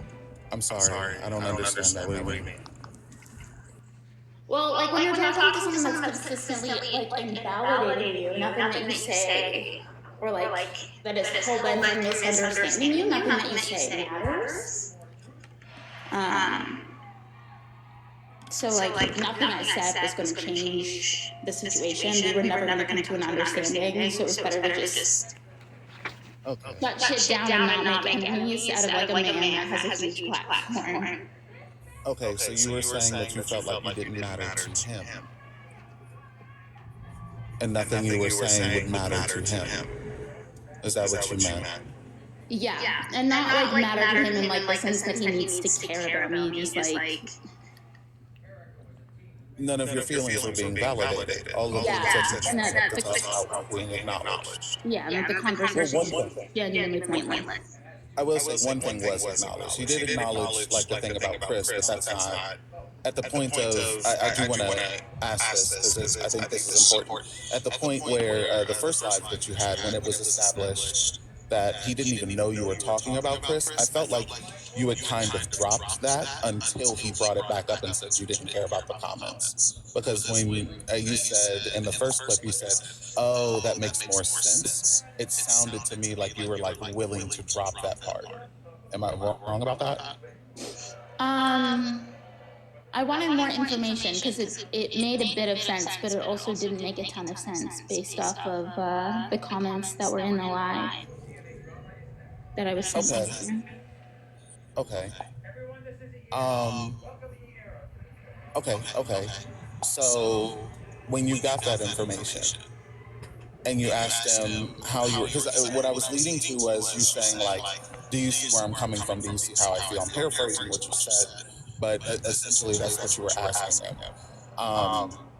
Like, do you see where I'm coming from? Do you see how I was feeling like you were over talking me and undermining what I was saying that I didn't want to happen on the live? And he said, oh, I didn't even know we were doing that. I didn't know we were addressing Chris. I had only came in to say the thing to Irish because someone else was addressing it. And then he acknowledged that, like, you had said it, but he didn't hear it. And maybe that didn't make a little sense. But the point was that, like, now you were asking him to understand why you were upset and why you were asking him to be in the live in the first place. And he didn't acknowledge that. Am I right or wrong? Yes. No, that's correct. Okay. And then with the next live, you were asking him, uh, within the last live, you were just kind of trying to ask him about that situation that had happened and saying, hey, you didn't acknowledge what I was saying or what I was feeling in the last live. And in this live, you felt like he was still disregarding what you were saying and what you were feeling. Am I right or am I wrong about that? Yes, but on the previous live, this was not addressed. Like, if I hadn't hosted a live, he would have just left it at that. Okay, yeah. Just not acknowledging what you were saying or what you were feeling. Mm-hmm. Okay, yeah, absolutely. That makes sense. So that's why you were calling back to say what it was that you said in the second clip, or the third clip, whatever one was called, the last one. Mm-hmm. Yeah, okay. So that does make sense. So at the end of it, I just want to recap this for myself and maybe for other people. So at the end of it, you were feeling like throughout the course of the 2 conversations that you had with him, that you had expressed what it was that you were feeling. You had asked him to feel, I guess, sort of empathetic towards you and understand where you were coming from. And you were willing to drop the fact that he didn't know that you were talking about something else. So he didn't even realize that he was like undermining like the rules and boundaries that you had set on your live. But when he then said about the situation that you didn't care about the sexual harassment that happened to you, when that was the original undermining to begin with, you felt invalidated in that.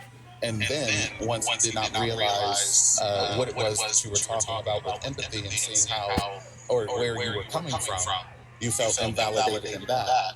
And then there was arguments back and forth between other people on the panel and him, in which he was disregarding, which I don't know. Some people may say that it was maybe he should have disregarded it and just focused on you or whatever. But the point was that you felt invalidated by the way he was handling the situation in general and some of the things that he said that were undermining you, and you felt as if like you were being told you were being gaslit. You felt like you were being gaslit. You were told that you didn't care about sexual harassment when that was the original that was the original disagreement, and you were told that you were apologized to, even though you never asked for an apology, and you only had asked him to understand where you were coming from, and he did not understand where you were coming from. That was a bit of a yacht, so I'm sorry.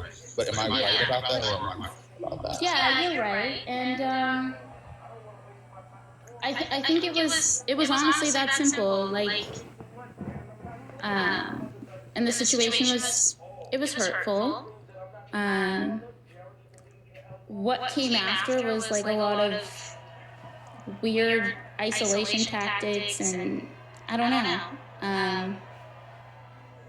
You can say that like this was a really simple situation or a misunderstanding, but like when people like targetedly remove you from communities or like exclude you from spaces, it can feel a little bit different to the person that it's happening to. I don't expect like everyone to understand that, but Can I ask you, what did you feel is the targeted removal from a space for you?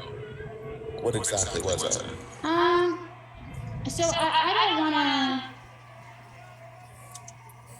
don't want to out this person, right? So I'm just gonna say there was someone that like came into my spaces a lot. We were mutuals, and they were no longer allowed in my space. They had to come into my space on like very secret alt accounts or just not at all. People associated with myself or other people were involved were like removed as followers, blocked, muted in spaces. And if that's a boundary, that's fine, but it doesn't like make it not feel isolating. Okay, I hear you.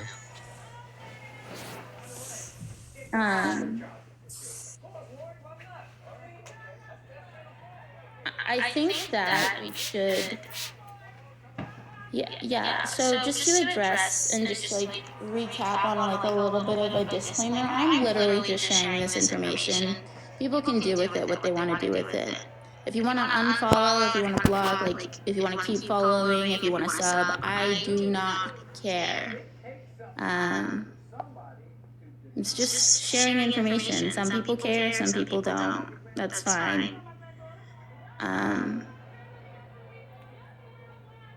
I think that we should talk about recent events now.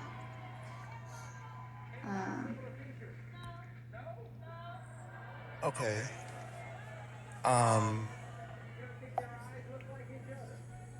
Can I ask you something real quick before you do that? Of course. So through the course of this entire thing, you felt undermined in your own life. And when you came to someone about the undermining, you understood that there was a misunderstanding, like they didn't know what was being talked about or whatever. You're willing to drop that, but then they went on to say that you didn't care about sexual harassment, which was the first disagreement and how the undermining happened in the first place.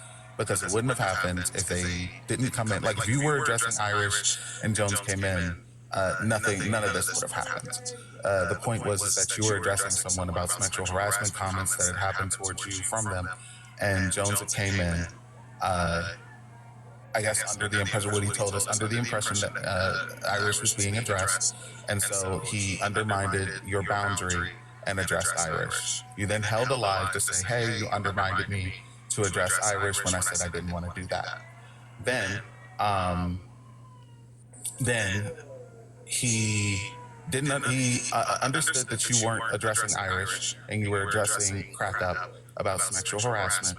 But then you asked him if he understood where you were coming from.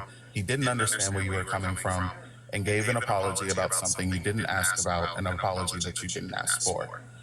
So you felt disregarded in that frame, like you felt like he wasn't even listening to what it is that you had to say. And then you held another live where he came up on the panel so that you could address how he was disregarding you and what it was that you were asking of him. He then didn't understand that as well and said that he had already apologized, even though you hadn't really even asked for an apology at that point, and he's continued to not understand where it was that you were coming from. And then on top of that, while he was not understanding where you were coming from, he made a comment that you were okay with the sexual comments that you said were sexual harassment. And that made you feel horrible. So in this entire thing, you're feeling neglected and ignored and disregarded. And you're also a bit nervous because he does have a platform. And then once he announces that he will not be back in your space, there are people, you feel like there are people, I don't know if this actually did happen, I'm not trying to undermine you, but I don't think you have a reason to lie. I do think people can cut off other people in regards towards their relationship to like some of their friends. You feel like there were people who were your friends that you lost over this situation. I'm not trying to undermine it, but I'm just kind of paraphrasing here. Yeah, no, that's valid. And it's also like acceptable for them to do that. It just kind of, I think it's kind of an important part of why I decided to talk about it later on is because I felt confident in the fact that if I discussed what happened, I have a community that I wouldn't lose if I spoke. Right, okay. So you felt like if you were to say you felt disregarded by Jones, you would have lost more friends. Correct. Okay.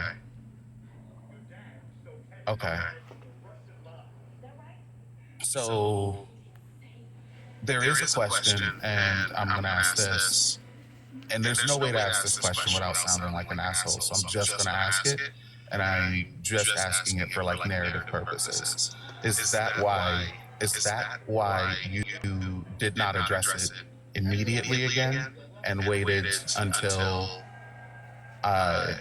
like 2 weeks ago in order to address it? Yeah, of course. Like you can look at the reaction that's happening now. Like it's not pleasant, but like then I did not really have a TikTok community. It was like very early on into like using this app, so it would have felt bad. put it that way. I'm trying to ignore the comments. I'm not even reading them, but I do understand it can be intimidating, and there's a lot of hostility down there, one way or another. I just want you to be able to like relay how you were feeling. So again, if I'm wrong about anything, or if I'm talking too much, shut me up and tell me and like correct me, okay? Yeah, for sure. All right. So, last question. When you went live like 2 weeks ago to address the situation, I could be wrong, but I think what you had said before was is that like you had a similar purpose to what you're doing here today. I want to know, not to put you on the spot, but I'm just asking. I want to know what it is that you're trying to do, what your purpose is for this live and that live. So the only purpose was to talk about my experience and allow other people to make informed decisions about who they support and how they support them. Because realistically, not everyone is equipped to like deal with that sort of space, or people have certain assumptions they make about creators they support. And even if it's just like avoid disappointment or whatever, I think that's valid. I don't think there's a problem in discussing like your own experiences. There was no malicious intent in it. That was it, just to allow people to make informed decisions. And I don't think that that is a insidious thing. Okay. So, what happened 2 weeks ago? Like, you went live. Like, what was going through your head, like, before you went live, like, during your live, and what happened, like, during your live? So, Friday, I decided to host a live to talk about this situation. I articulated many times that it wasn't to like cancel anyone. I didn't want anybody to come for him, anything like that. I just wanted to share my experience. And I knew that other people had had their own negative experiences who did not want to speak up. And the app was shutting down. I felt like, Or so we were told. yeah, or so we were told. There wasn't really a reason to not say anything anymore if the app is going away. There's like, of course people are going to think it's clout chasing, but if the app is literally going to disappear, You thought, why not? yeah, and there wasn't any, I was not moving to other platforms. I just wanted to express what I experienced, because if other people are enduring these experiences and like TikTok or the easy way to communicate with people isn't a thing anymore, they might also feel invalidated or struggle with finding places to talk about it, or people to express like solidarity with them, or the same concerns of like losing a sense of community for talking about concerns they have. So, you didn't address it before. Okay, so just another quick. I'm sorry, I'm asking a lot of questions. But before 2 weeks ago, or wherever, when you addressed it, the entire situation, you were trying to make it so that your story could be heard, because you felt like through this entire time, it's been like a year and some change maybe, that you really weren't able to address how it was that you were feeling or what happened to you. Am I right about that or wrong? No, you're correct. Okay.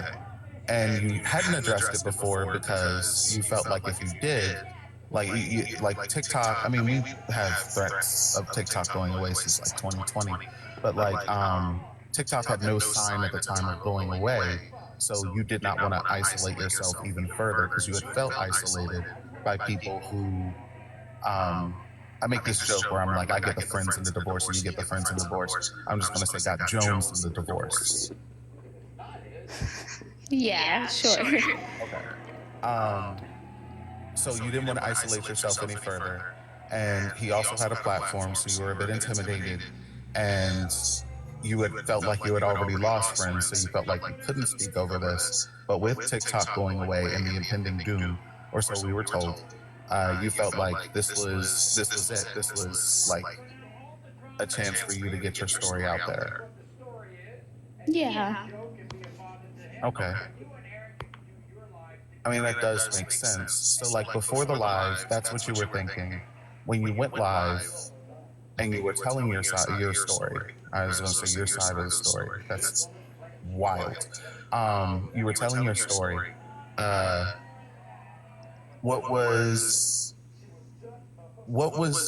happening? Like in your head, in the comments, were you paying attention to the comments?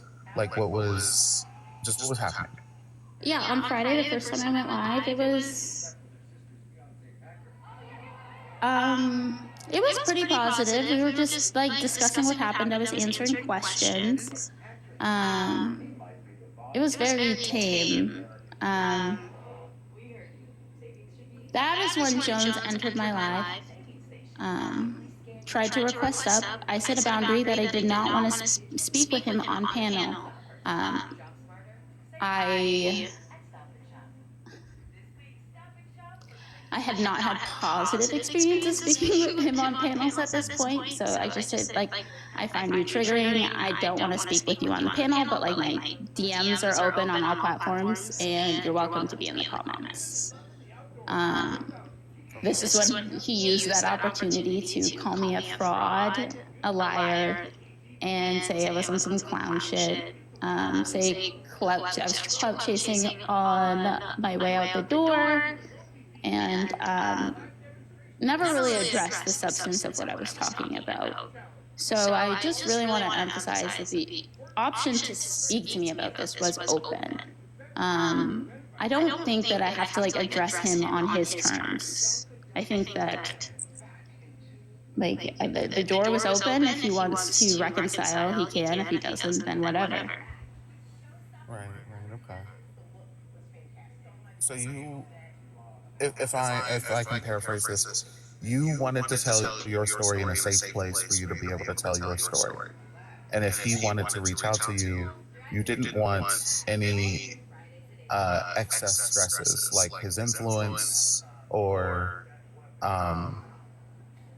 people who were friends with him or whatever to be able to like intervene and further cause harm. Right. And I was open to like answering questions and things on Friday. Okay.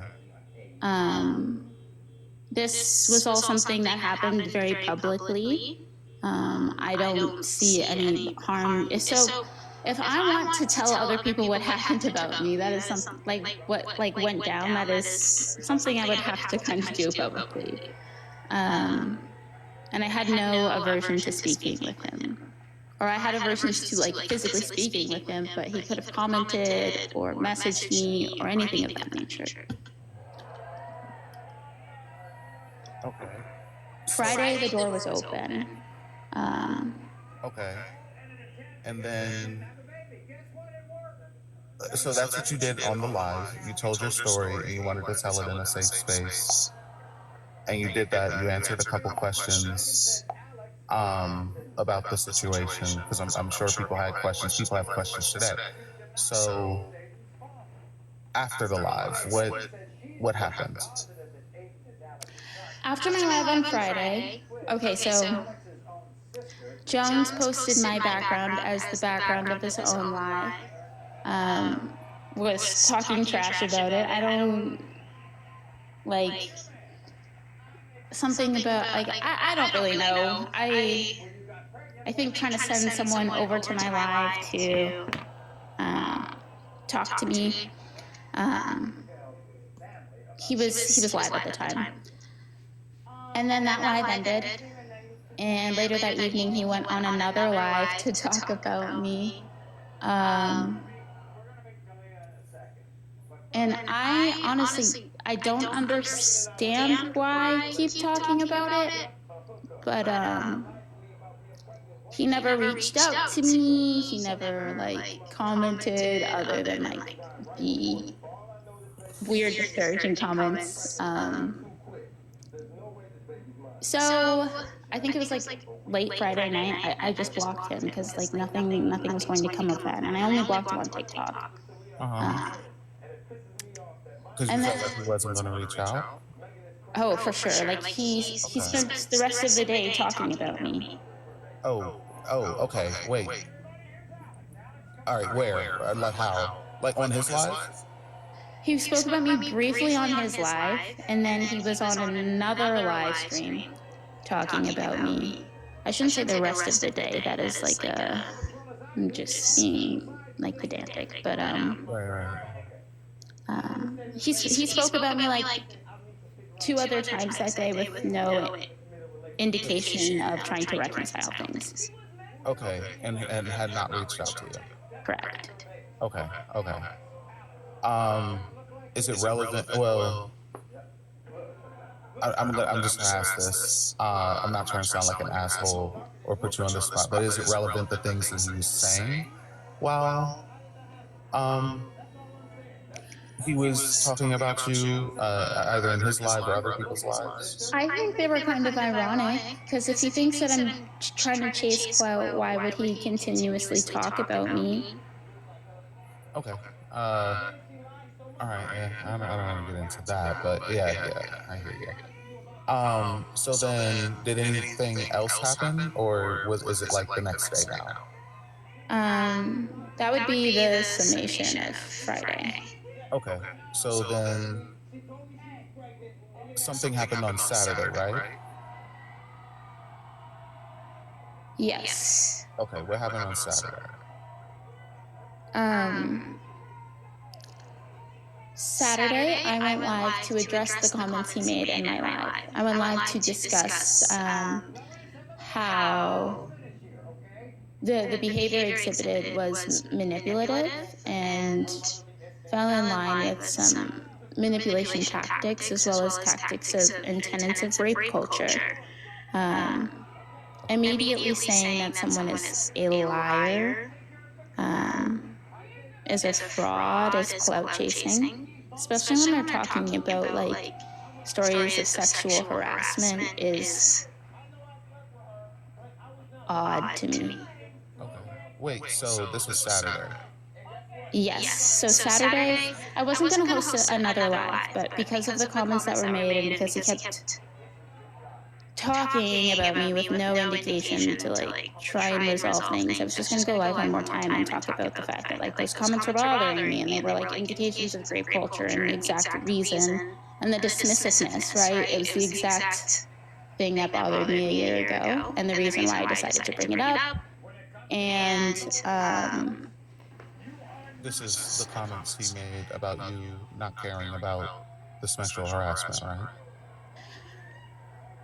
The dismissiveness originally, yes. And then on Friday, the dismissiveness was calling me a liar and a fraud. Right. Okay. So Saturday, my live was just going to address that. Okay. And then on Saturday, I also wanted to offer a space because after Friday, I got several messages of people that said that they had negative experiences with him or had been harmed by him. So I wanted to offer a space for anyone who had had those experiences to come up and speak or just express solidarity. Okay.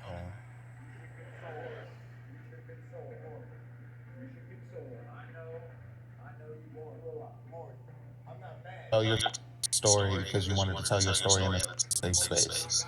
On Saturday, you held the live because after your Friday live, you were being addressed by Jones, whether it be in his live or other people's lives, but he had not reached out to you to reconcile anything. Correct.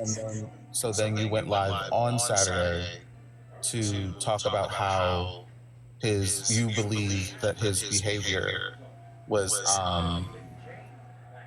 with these actions of not reaching out to you and then speaking about you were manipulative and you felt as if they fell into different categories of different manipulation tactics, especially saying that you're a liar, you're clout chasing, as well as great culture, because he said earlier that you didn't care about the sexual harassment that had happened to you, right? Yeah, and I think that I think that going back and like actually looking at some of the receipts here will be helpful in a moment.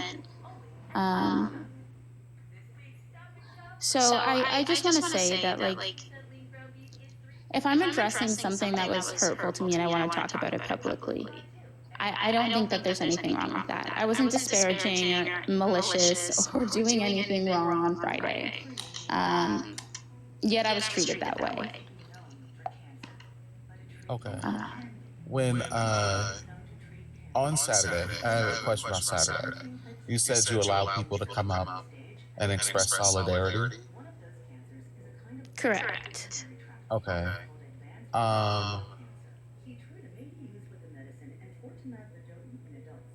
I'm gonna ask you something, because this is something I heard. Right. This is something I heard from him. Well, let me ask this. Let me ask this. Do you feel comfortable talking about who was up there? Yes, and just give me a moment. We did have a bit of an outline to go through this live with, and it's it's a little bit off the rails. Kenzie, we did get through 2024, and we're talking about Saturday now.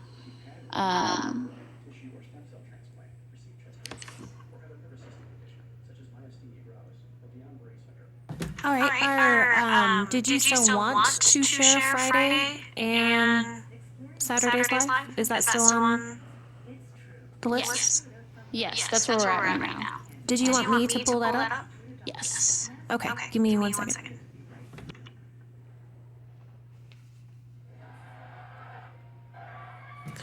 You two can keep talking. It might take me just a second to get it up.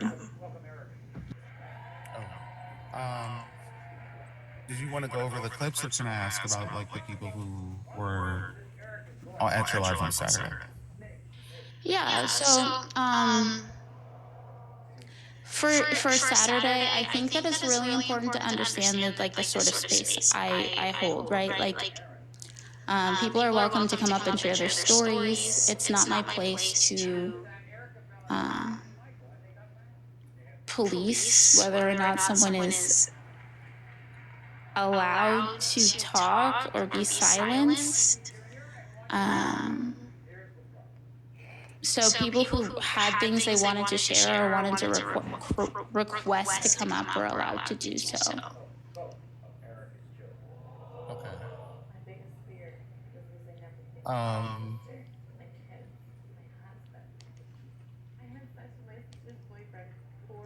Do you want to tell us like who they were, or? Yeah. So I think that talking about like my own experience was Friday, right? And then Saturday, some people witnessed it, other people had reached out to me. And with that, I was getting comments from people in the chat about what they'd experienced, or trying to offer solidarity, etc. So I let them up on my live. There was no prior planning or anything of that nature. I did not know anyone's backstory. I was filled in after the fact, unfortunately. And I do understand that is a point of criticism for people, but I would not be hypocritical and like say that someone can't share their story.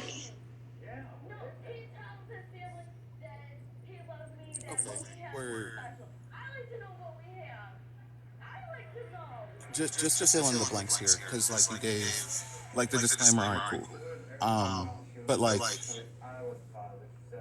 who was up on the panel? Let's just do that, because you gave a disclaimer about being filled in. So I guess someone up on the panel was a misfortunate event. Yes. So I, I don't like, everyone is saying who it is. I'm not sure if it's like appropriate to even reference, because I feel as if me bringing them up was harmful to Jones. So I'll just say the person that I had up on the panel, I was not aware of their behavior or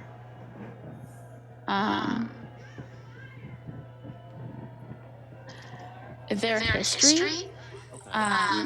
They randomly came into my live. They expressed that they were trying to offer solidarity, so I let them up. Who can I ask who it was? Yeah. I want to be careful, like referencing them because of people's feelings around it. Apparently, this person was Jones' ex-wife, right? Okay. She joined the panel to share her experiences. And you didn't know she was Jones's ex-wife? Is why you said that? Yeah, I didn't know their history at all. And she expressed wanting to come up. This is supposed to be a safe space for people who had these experiences. And I think it's kind of wildly hypocritical to be like, I don't want people to be silenced, and then be like, oh no, like I will silence these people. And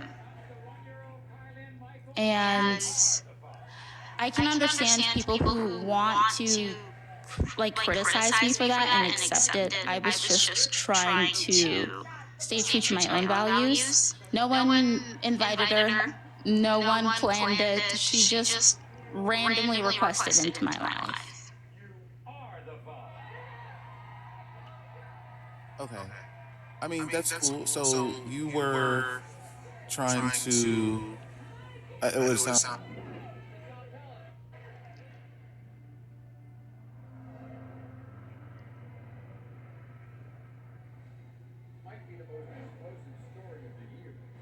Sean, you're paused. Sorry. You were trying to hold a space that you felt like you didn't have, and give people an opportunity to air out their grievances about things that they experience. And so you allowed people to come up and air out their grievances against IS Jones. I would not even say grievances. I would just say talk about their experiences. Okay, that's fair. That's fair. Jones's ex-wife ended up coming up. Yes. All right. So when she requested up to the panel, like, what was? Well, you already said what was going through your head when she started talking. What was like going through your head? Like, what were you thinking? And honestly, that like I didn't know how to handle the situation. That's like completely out of my depth, because I believe that people who have short their truth to tell should be heard. But I didn't like have the full story. I think that we should believe women, right? So it was difficult waters to navigate. And then when someone is telling their story, at what point do you like interrupt them or shut them down? Especially considering like I did not know their history. And I can accept the criticism for bringing her up.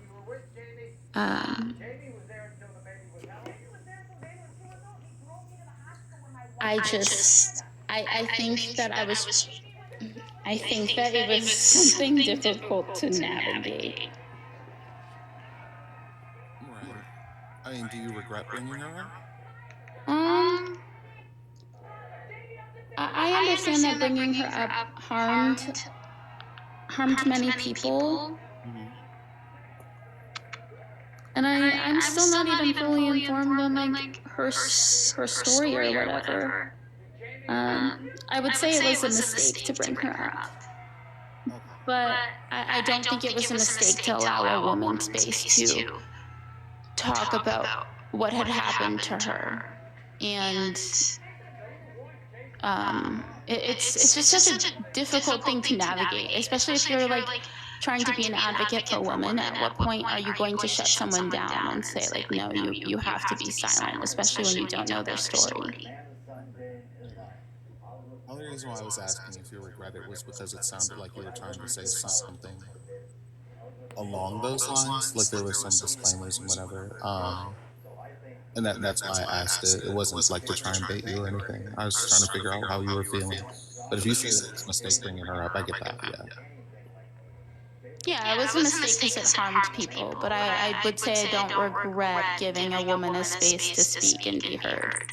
That would be disingenuous to my beliefs and values.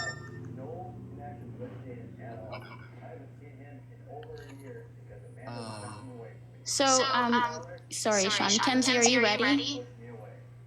Yeah, I mean, I'm not quite sure what we're doing. I do have your live from Friday up. It's 5 hours long. I don't know if we're playing if we're playing the clip, if we're playing the whole thing. If you want to go over the timeline here, I'm not sure where you want to go from here.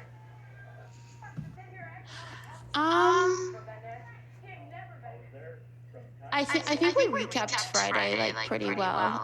Do we have the screenshots? I don't know what screenshots you're referring to. I think I can bring them up. You can send them to me.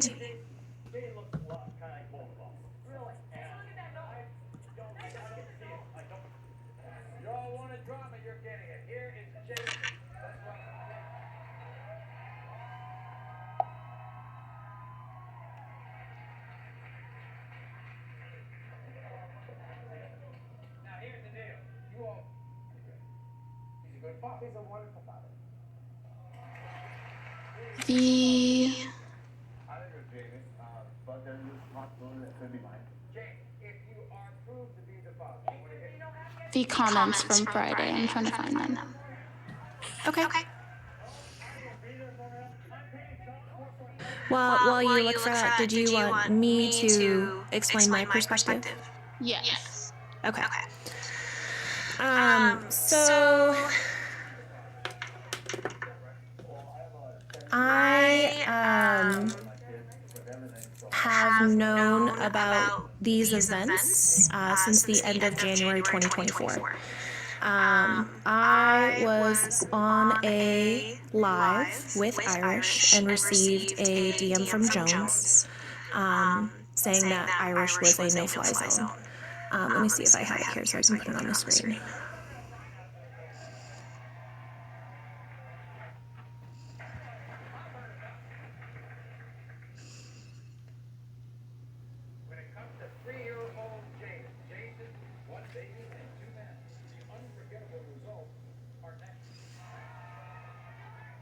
Here, let me grab it because I know exactly where it is.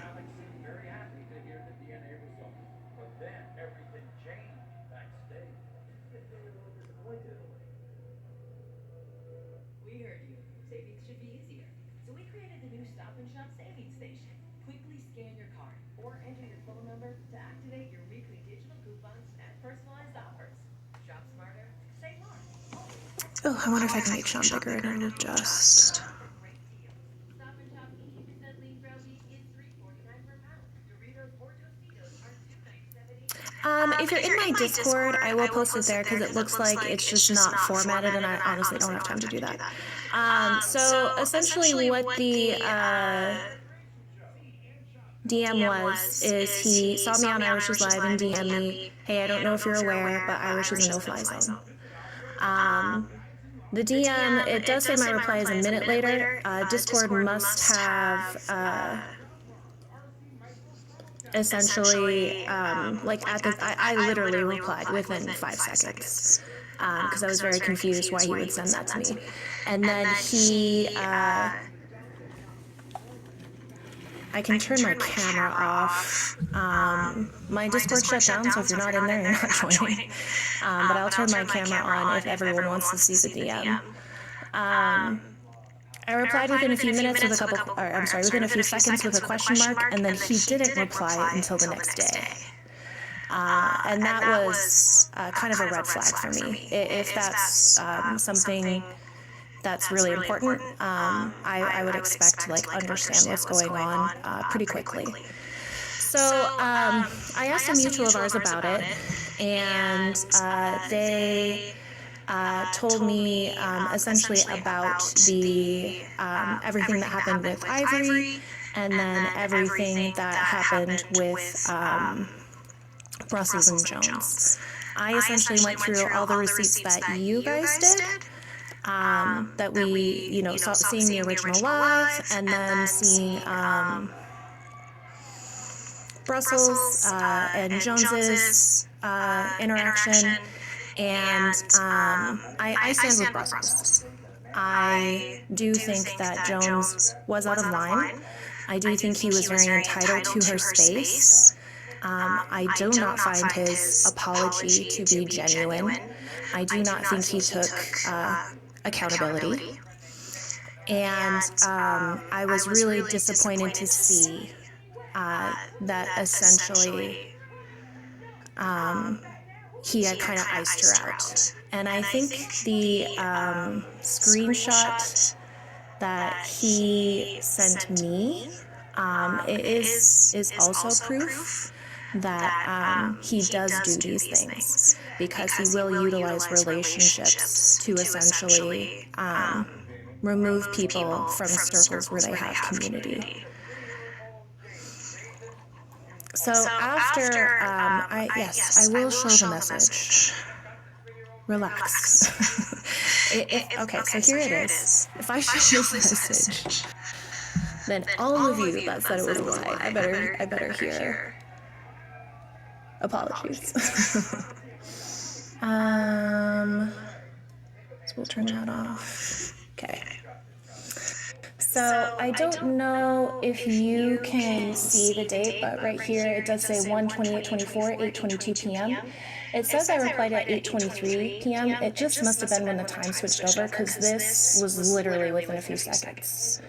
And then you can see that he didn't reply until 1/29/24 at 1:52. So no fly zone. I took that to mean essentially like, I don't want to see you on that platform, because he's not a good person. He's attacked me and multiple other POC creators, mostly women.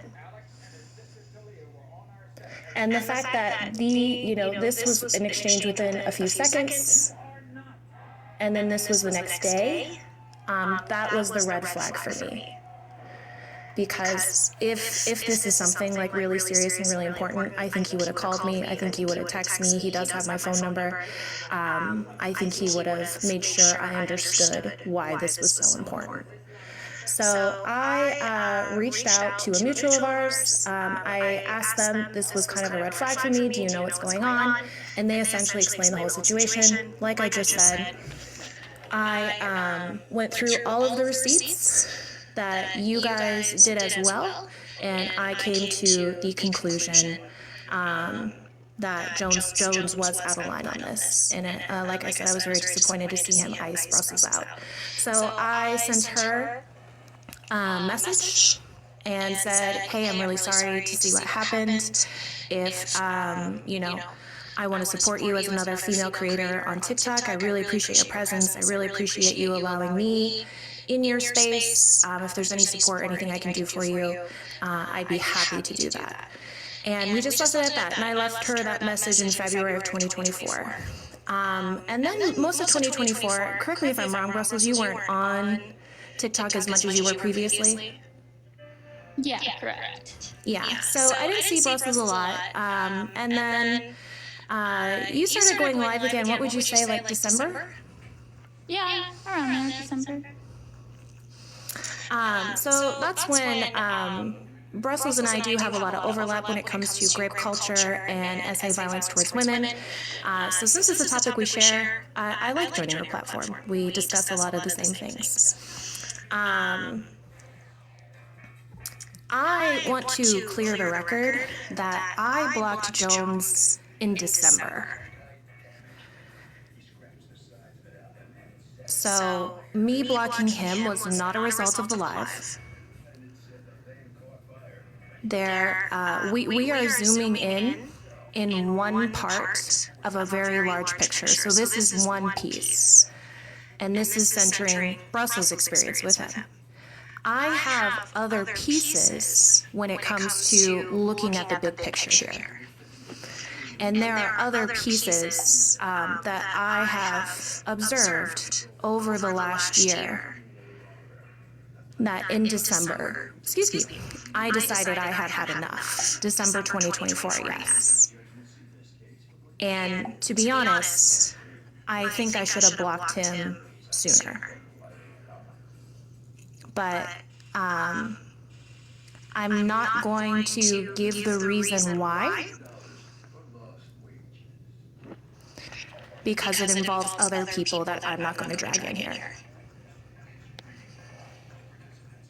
So I want to make it very clear that I did not block Jones because of this live with Brussels. It was for my own reasons. And I didn't say anything. I didn't feel it was appropriate for me to say anything because then I would be telling other people's story. You're right, I could have kept that to myself, and I 100% intended to. The only reason that I'm speaking here today is because my hand's been forced. I have to explain my choices. I have to explain my reasoning. And so that's what I'm doing. Can I ask you something? Sure. Let me ask, why do you feel like your hand's being forced? What exactly is the thing? The live that Jones held, the 4.5-hour live, he has made some claims against me, and they're incorrect. And also, now that we're essentially here on this platform, I want to make sure that my audience knows why I'm showing up, like why I decided to make the choices that I made. Because it is important to me to act with integrity, and it is important to me to act with transparency when necessary. So I had no problem blocking him and not ever saying anything about it. And I want to highlight too, I blocked him in the beginning of December, and he didn't even know. He thinks that I blocked him because of the live. Okay, so that's what he thinks, and that's what he said. I want to know what did he say about you that made you explain why you were here? I'll get to that in a second. I do want to kind of get into my discussions with Brussels and joining the live. Essentially, we were talking, I believe it was the Sunday before, which was January 12th. And we were just talking. I had told her, like, hey, I blocked Jones like a month ago. Like, this is, we were essentially sharing our feelings. And that's when she told me, like, if, TikTok is going to get banned, I think I might actually speak up against Jones. So I do want to highlight that this was her confiding in me on something she wanted to do, and I just supported her. I'm like, wow, good for you. Let me know if there's anything I can do. So she holds the live on Friday. And again, for those of you that might not remember, I did not join. This was Brussels' story. It has nothing to do with me. I did not join. I was very disappointed to see Jones calling her a liar, a clout chaser, a clown. It was very upsetting to me because she is such a genuine person. When it comes to the topics of violence towards women and rape culture, no one in this space operates with such authenticity. And to immediately diminish her credibility was just astounding to me, especially since Jones's platform is really about like uplifting women as well. So after Friday's live, I was, I believe I was talking to her that night or that morning, and I said, would you like me to join in an act of support and solidarity? I will just stay on mute. The comment that bothered me the most is that she was clout chasing, because that's absolutely ridiculous. TikTok is going down and is going to be banned. What kind of clout is she going to get? And I do stand with Brussels.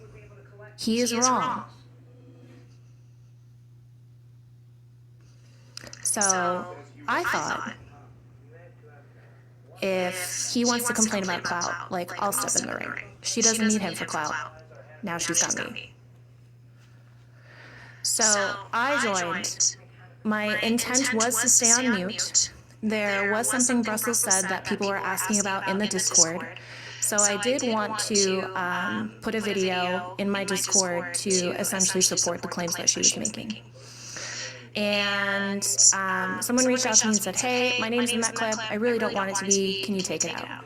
So I deleted the clip, and I was editing it, removing their name. So I want to tell you, for a majority of the live, I have two devices. I have one that is connected to like cellular service, and then one that's not. For a majority of Brussels Live, that phone that I was logged into was turned all the way down because I was editing this clip, and I can't have two things going on at once. So I didn't hear a lot of what was happening. So I edited the clip, I reposted it, and I turned my phone back up. And when I turned my phone back up, Jones's ex-wife was already on. Now, I don't really know his ex-wife at all. I've never spoken to the woman. I have no idea what her social media platforms are. He had mentioned her once or twice in personal communications, but outside of that, I do not know who she is. I've never spoken to her, and I had no plan.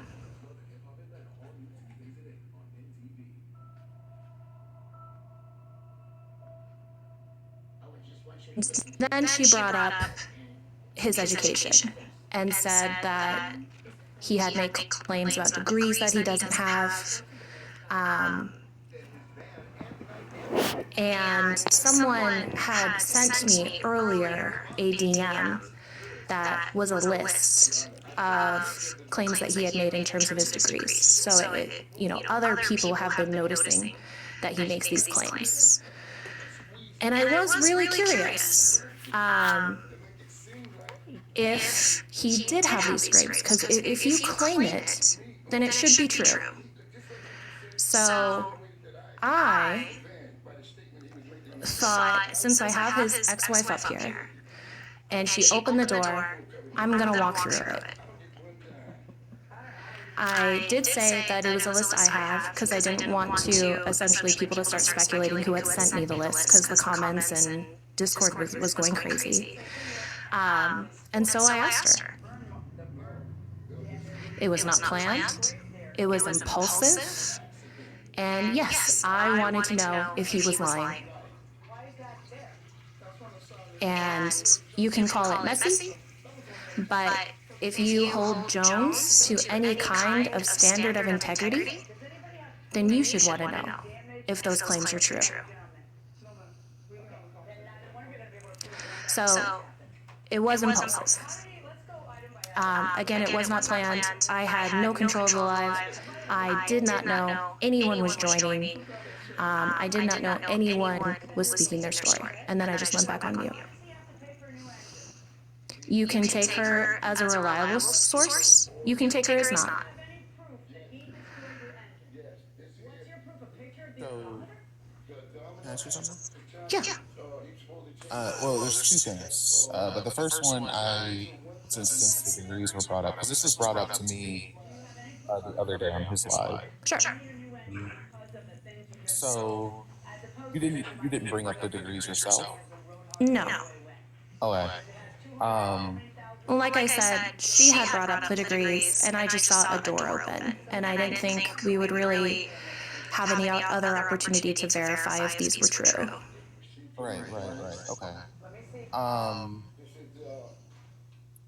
The follow-up question for that is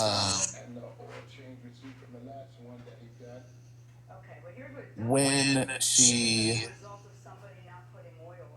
I'm not gonna ask anything else about that because I don't know if anyone knows anything about that. Because I mean, I don't necessarily think that that's messy. I think if someone was like, "Hey, I have this degree, I have that degree," and then someone who really knows them goes like, and they like say that all the time, and then someone who really knows them goes, "They don't even have this degree or that degree." You'll be like, "Wait, what? They don't have this degree or that degree? Is that what you're telling me?" Like, they say that all the time. What do you mean?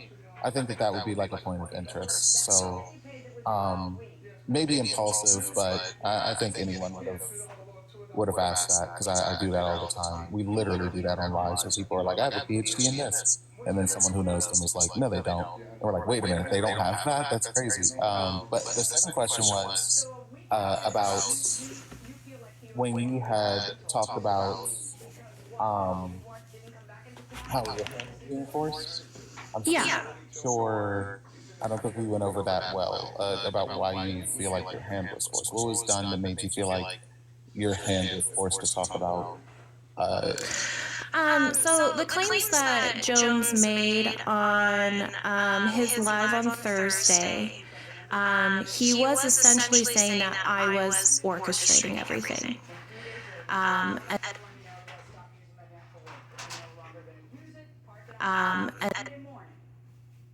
Then by 4:27, which is a Sunday, at 8:49, you text him, it's there. So why are you texting him another week? The data accident.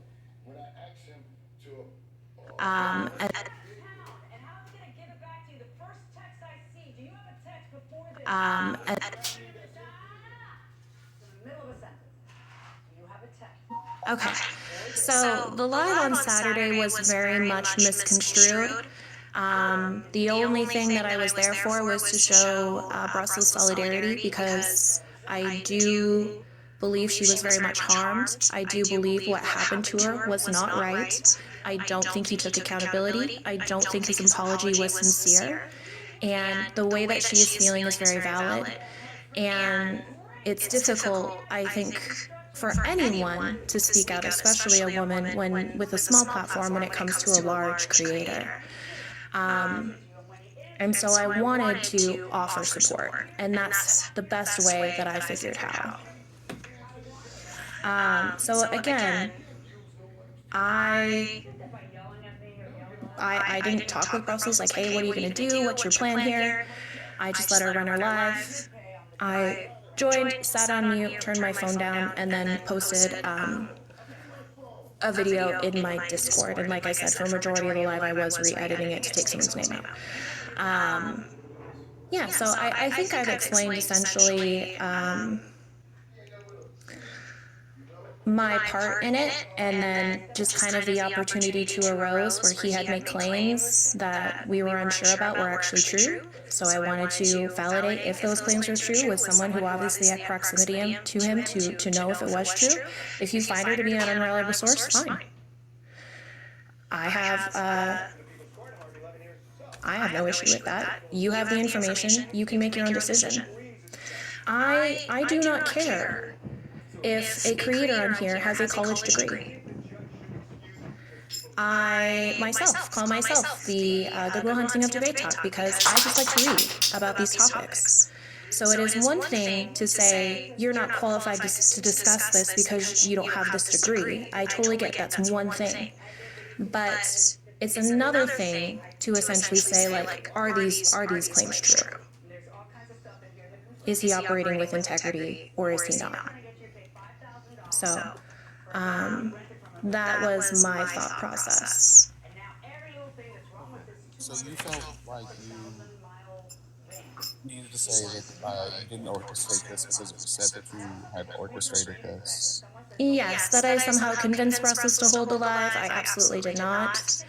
That I knew who we were having on the platform, no idea. Again. Yeah, I think Brussels has said when his ex-wife came up, that was like a surprise.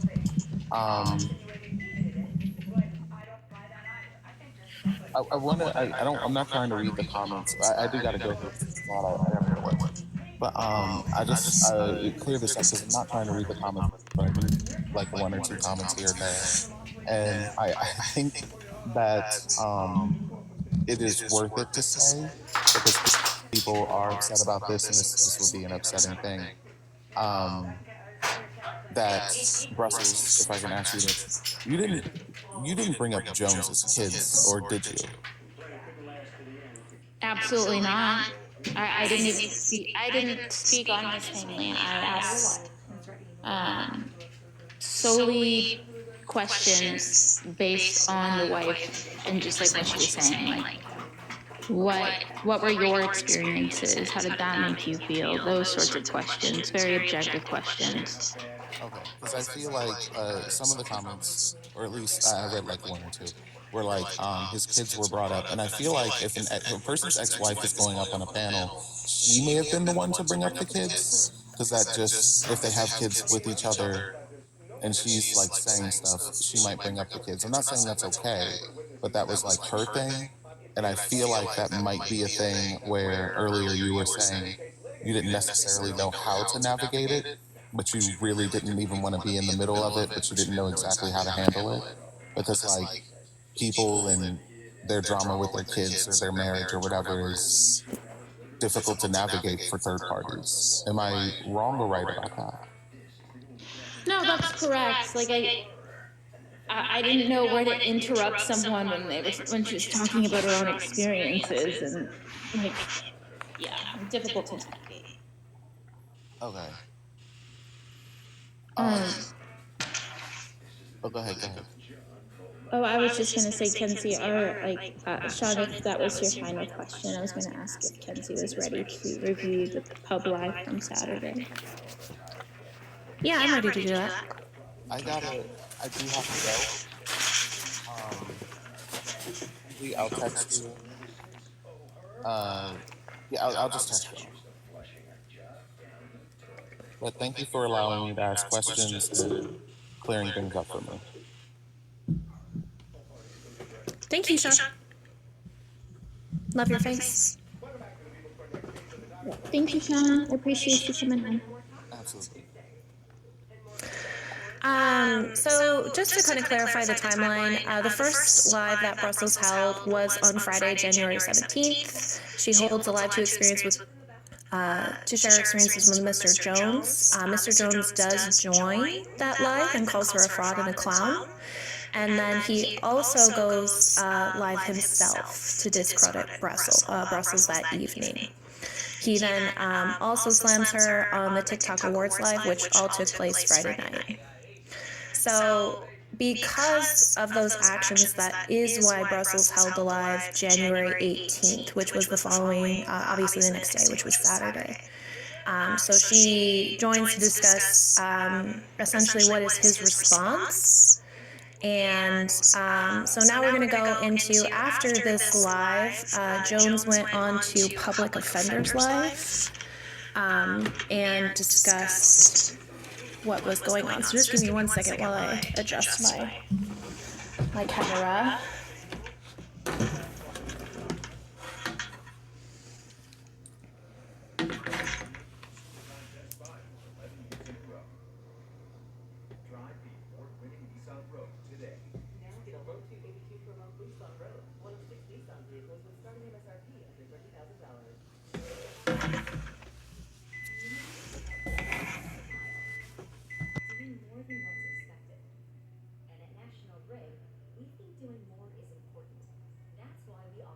energy efficiency programs and rebates for your home to help you use less and save more.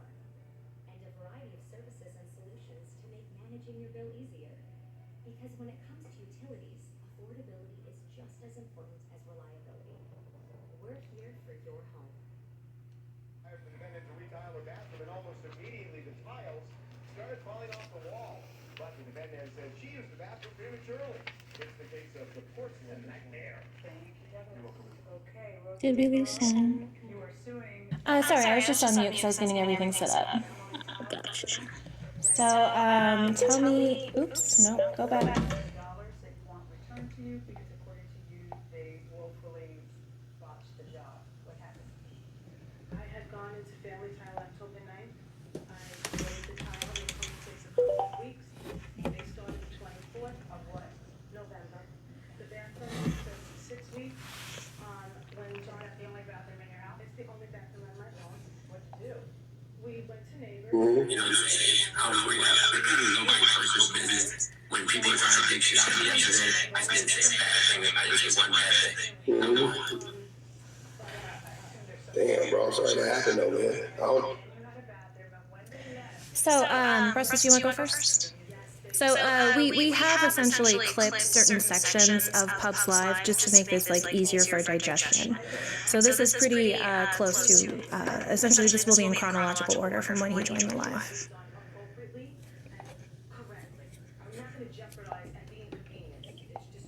Yeah, so this is the start of it.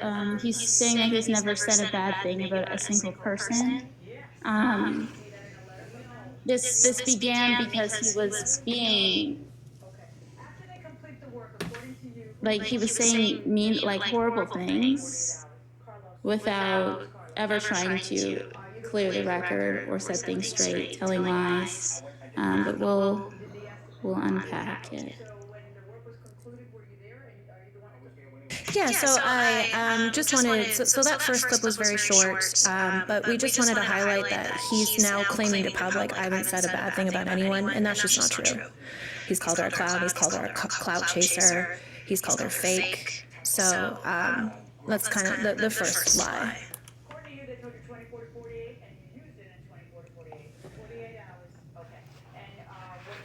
God, why is it doing that though? All I was saying was that I was there. So just to give you context, this person joined, and this person, Selena, is just giving her opinion on Brussels Live.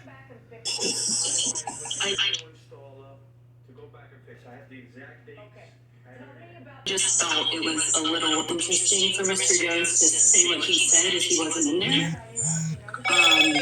Because I don't feel like they were dragging his name. It was actually a pretty respectful space. It was not. I listened yesterday and I listened the day before. It's not respectful. It's not respectful to, you know what I'm saying, misrepresent. It's not respectful to misrepresent something that happened a year and a half ago. Something that happened a year and a half ago, and then to bring it up now when I didn't say anything mean to her a year and a half ago. I just said, I'm not going to participate in this space any longer. And that's respectful. I was just trying to say that you were saying they were, you know, dragging and doing X, Y, and Z. Didn't really feel that way. Again, I was just in there, felt very respectful. Your ex-wife didn't really say too much. They only asked her what experience. I hadn't recorded it. Didn't go into too much detail. They asked a lot of questions. Okay, I was also just there. I haven't recorded. Just real quick. I don't know. I didn't hear it. I don't know what happened. I'm just curious. What is? I wasn't saying that anything wasn't disrespectful. Hold on, I got you. I'm not even tripping. I'm just curious. I'm just curious to know though. What is the point? I'm confused. Are you here to defend the person? I guess my question would be, do you think it's okay to host a live about a person that has never hosted a live about you? But he did. Oh, you did? Yesterday. Did not. I'm going to keep getting interrupted and muted. Who muted you? Oh, I don't know. Oh, you gotta stop muting people. Yeah, stop muting people, please. I'm not. Don't do that. I didn't really want to. I just thought for him to say that people were dragging his name, when again people were just kind of talking, and the host wasn't really letting people just kind of like say whatever they wanted and go on to like bash him. They just spoke about what they experienced, said that they believed her, and that was really it. They asked her questions. She said her piece, but again. What would be the purpose in doing that? What do you get? Person that came up and tried to talk to them and said, had anything to say about me, why just live about me and not let me come in? I said yesterday, I put the picture up on the post on the background because somebody sent it to me and said, hey, Jones, you're also live about you. They sent me a screenshot. I put the shot on my background and said, look at this shit, y'all. Chop chasing on the last day of the month. I mean, on the last day of TikTok. That's all I said. And that was it. And I took the picture back down and went on about my live. But it's okay. We can put no raps on the line, and no raps can tell you that it's happening. What this person is saying right now is absolutely illegal. Oh, I don't. It doesn't make sense to me. That's what I'm not. Even I don't even know. I don't even know. Hold on, wait. Hold on, Selena. Wait, you guys. I don't even know. I'm telling you in real time. I don't even know what's going on, right? And all I'm asking you is why would somebody go get this man's ex-wife to bring them online if it was a respectful conversation? Like, let's be for real. That just doesn't make sense in and of itself. You trying to downplay that, to me, don't make sense to me.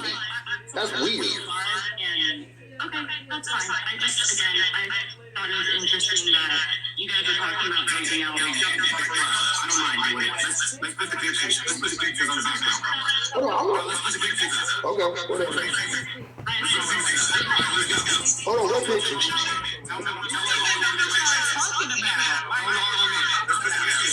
Hold on, wait.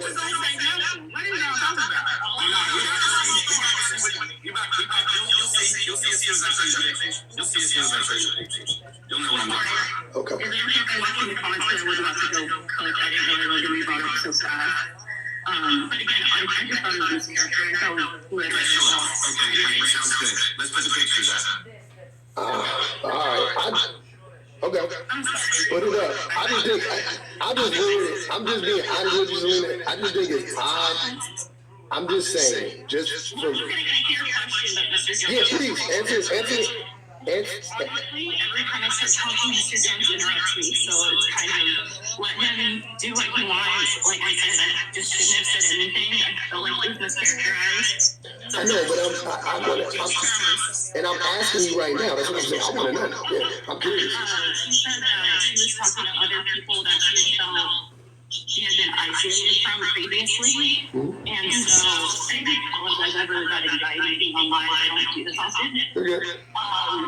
And so she was saying that she had been talking to other people and that she wanted to get the information out there so that people could make an educated choice in supporting Mr. Jones. Who is she? Mr. Jones knows. Well, listen, y'all. If y'all not gonna say who we talking about, what we talking about, it says, the name of the creator is Brussels sprouts. The name of the creator is Brussels. I don't know the.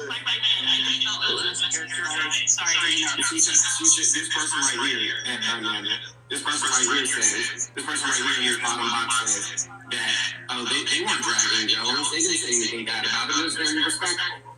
Why did they block me when I said that they're online? On both accounts, why did they block Stephanie and my son and me? If you're gonna host a live about me, I should be able to defend myself. Don't you think so, Simon? Yes. Yeah, I think that's one of the weirdest things when people host lives about people and it don't.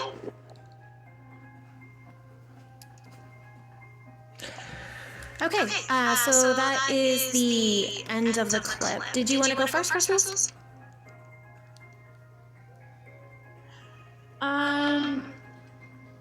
Yes, let's see. So the first thing that was a blatant lie that keeps being told that I think is important to keep in mind is the exaggeration of how long ago this happened so that it seems less relevant, right? Saying that, oh, it was a year and a half ago. It was exactly a year ago. And I do want to highlight as well that originally when he started talking, it was 18 months ago, and then somehow it turned into 14 months ago, And the truth is, it was 12 months ago. And so obviously, I think there is an intentional exaggeration here. Again, that's my opinion. But I would personally like to highlight how that is rhetoric that is indicative of grape culture. Because now we're essentially diminishing someone's claim and saying that a victim has a responsibility to speak up as soon as this happens. Why didn't you report it? Why didn't you hold his life sooner? Why are you bringing this up now? Which obviously with TikTok going down, that was a space and a, sorry, I got a phone call. That was a space and time that was created for Brussels to where she finally felt comfortable enough. Where if TikTok goes down and we don't come back, I won't get the backlash from him or his followers.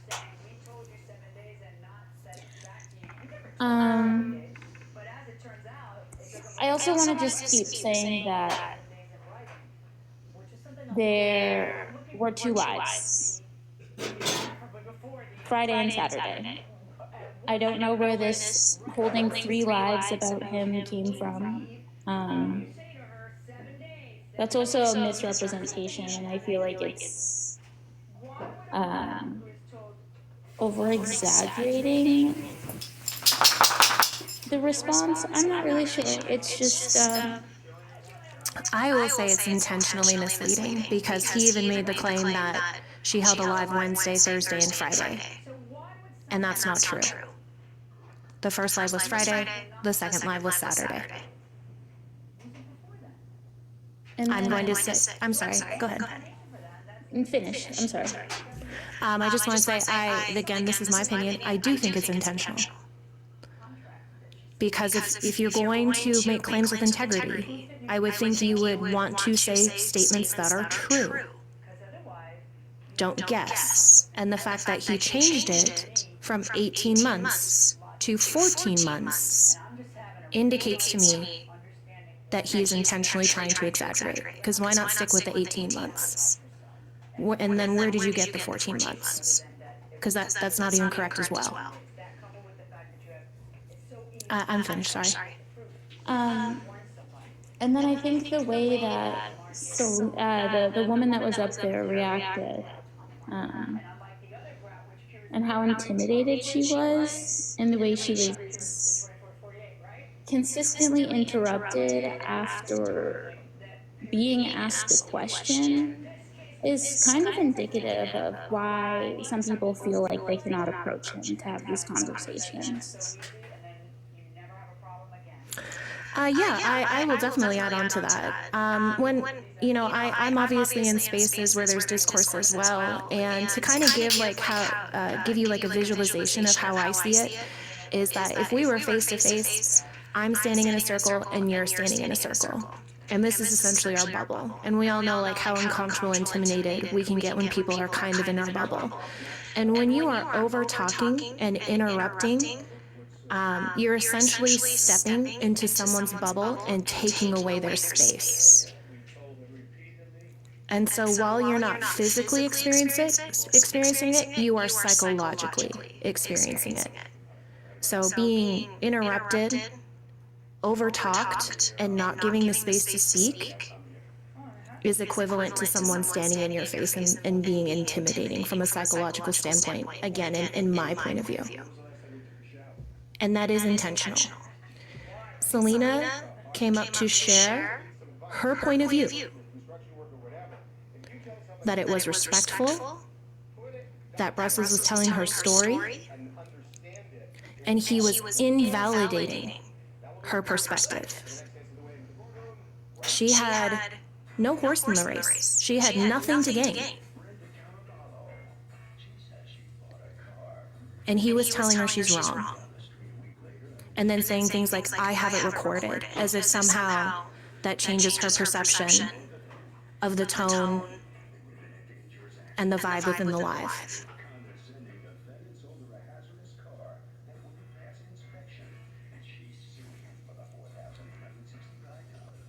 I just want to highlight, I'm not muting anybody. I got 16 different things going on, so I'm not even modding the chat.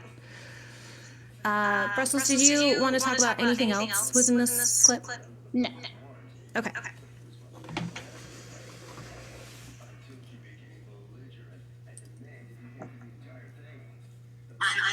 All I said was, it's 3 days in a row. Yeah. People put my name in the background. Oh, I know that. And then that person requests. I would rather, when I'm comfortable, I want to know what the fuck they are accusing, what you already said. I don't know the person that deep, you know what I'm saying? Like, I ain't like I know these people personally, like that. They're not snitching or that, as far as I know.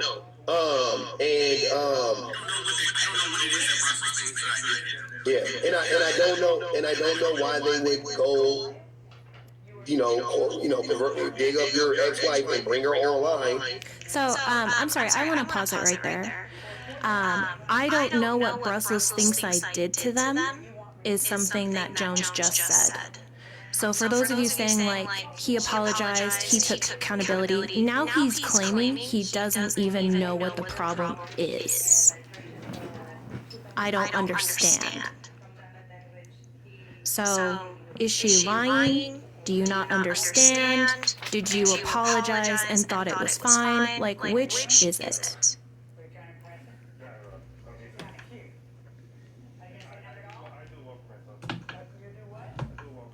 And somebody come up here and say, oh, it seems respectable. To me, like I said on his face, that's weak. Like, that's not, like, you're not trying to have you know what I'm saying? That's just weird. Like, I don't understand that, it's whatever. Maybe I'm missing something, but like, that's what I mean. Like, I'm saying be real. I'm just saying be real. Whoever. Yeah. Yeah, I'm saying, all I'm saying is, if you're going to be messy, and just be like, yeah, I'm being messy, and I don't give a fuck, because I don't like them, and this is why, or whatever. I can understand that.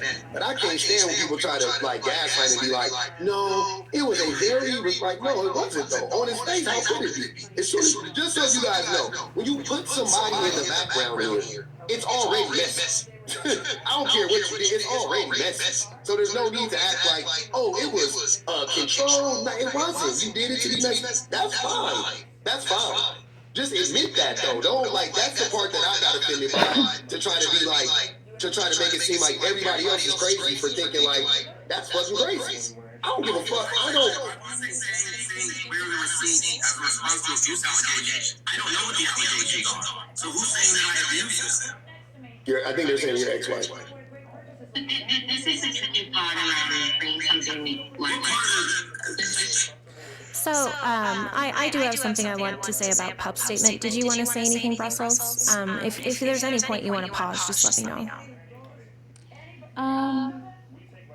I would just say that I've never accused Jones of abusing me. Okay.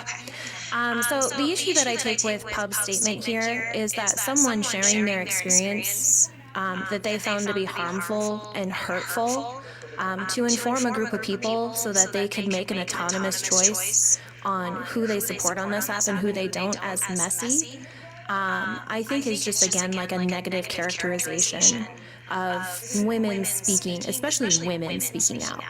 Like, I understand there's TikTok drama. I understand there's tea. That's probably my worst quality as a person is I like tea, I like gossip. But this is not that. This is not Brussels being messy. This is a woman speaking out about something that hurt her. She's not asking him to explain himself. She's not asking him to take accountability. She's just letting people know her story.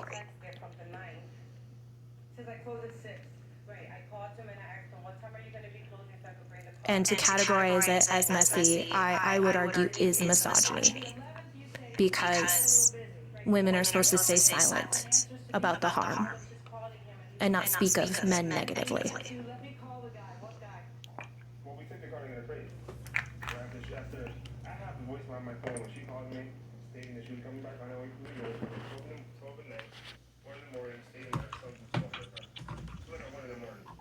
Oh, before you go. This is never going to be worked out in this space. Sorry? I was just going to say the other thing is he had been in my space many, many times before. And debated opposition in my space, and whether he remembers or doesn't remember, that's fine, but it's not a space that he had never been in before.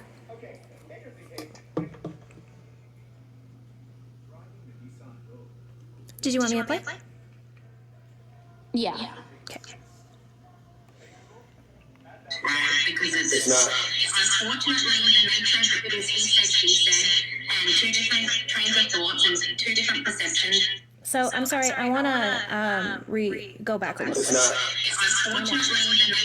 Because this next section coming up is really important. Because it's unfortunately the nature of it bringing something like social media.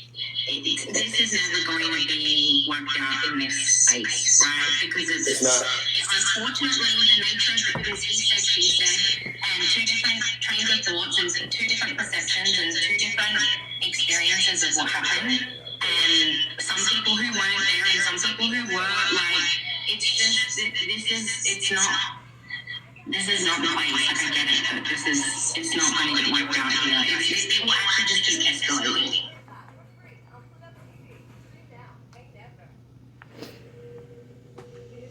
So that is the end of the clip. Brussels, do you want to go first? Yeah, I just want to point out that is somewhat requesting that they get back to topic, trying to set a boundary for the space, get back to the topic of the live, and center what they were talking about. Yeah, I really think this example right here is so telling. It's essentially history repeating itself. Because Brussels' entire claim is that Jones came into her life, was entitled to her space over something that had nothing to do with what was happening in the live, derailed the conversation, and centered what he wanted to address. And that's exactly what he's doing in Pub's Live.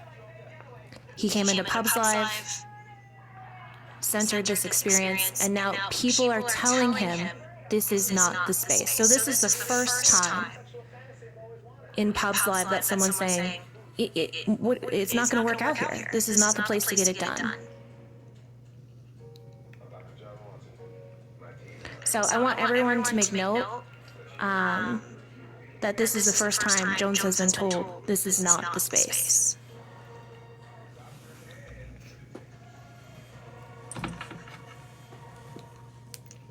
I don't know, but I don't know, once again, I just think that I don't make anybody, I never once would ever tell anybody, go harass a person, go in their comments, go report their life. I would never do that. I've never done it as long as I've been on this app. Yeah, that's what I'm saying. So people just, I mean, people, y'all just, yeah, people are coming at you, and I know how, I think people got to understand that. Some people, I know how this goes. Trust me, I know how this goes. It don't matter what you say. People choose sides. They start drumming shit up. They start trying to triangulate people and do this like fucking like now all of a sudden you like they've been rocking with you for 5 years and now today. Wait. But now today, after rocking with a person for 2 or 3 years, now today you're the worst individual on the planet and you snake in the grass or whatever. Like that shit happens all the time. I see it all the time. People choose sides. It ain't about the truth no more, and nothing gets solved. It's just basically just turns into you defending yourself, right? And one person telling their thing and you telling your thing, and then it's he say, she say. It never works out. You know, in the end. That's all I'm saying. Like, I know to what Smashing is saying, that's what I'm saying. Like, it ends up being that no matter what, right? So my thing is when I do it, what I'm saying is when I do this shit, I literally do it just because I want to. I'm just being, maybe I'm the only one. I'm not doing this to raise awareness. I'm not doing this, like, I'm doing it to be petty. I'm doing this to be messy. Because what the,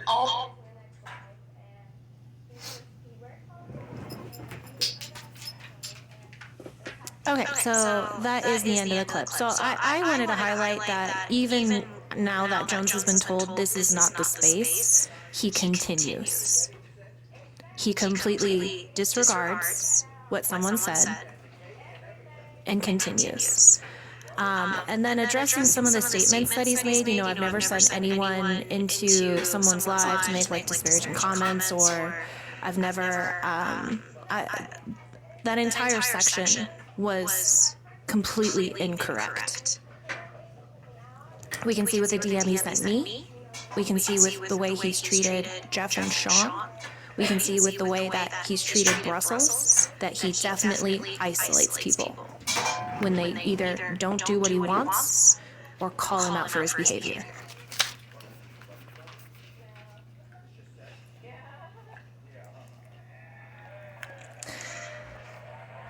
And I do want to highlight, we have spoke with Pub regarding this live, and essentially how we felt that he was defending Jones without really knowing the context, kind of men defending men without knowing. And I do want to acknowledge that Pub took accountability for that, was very responsive to our criticisms.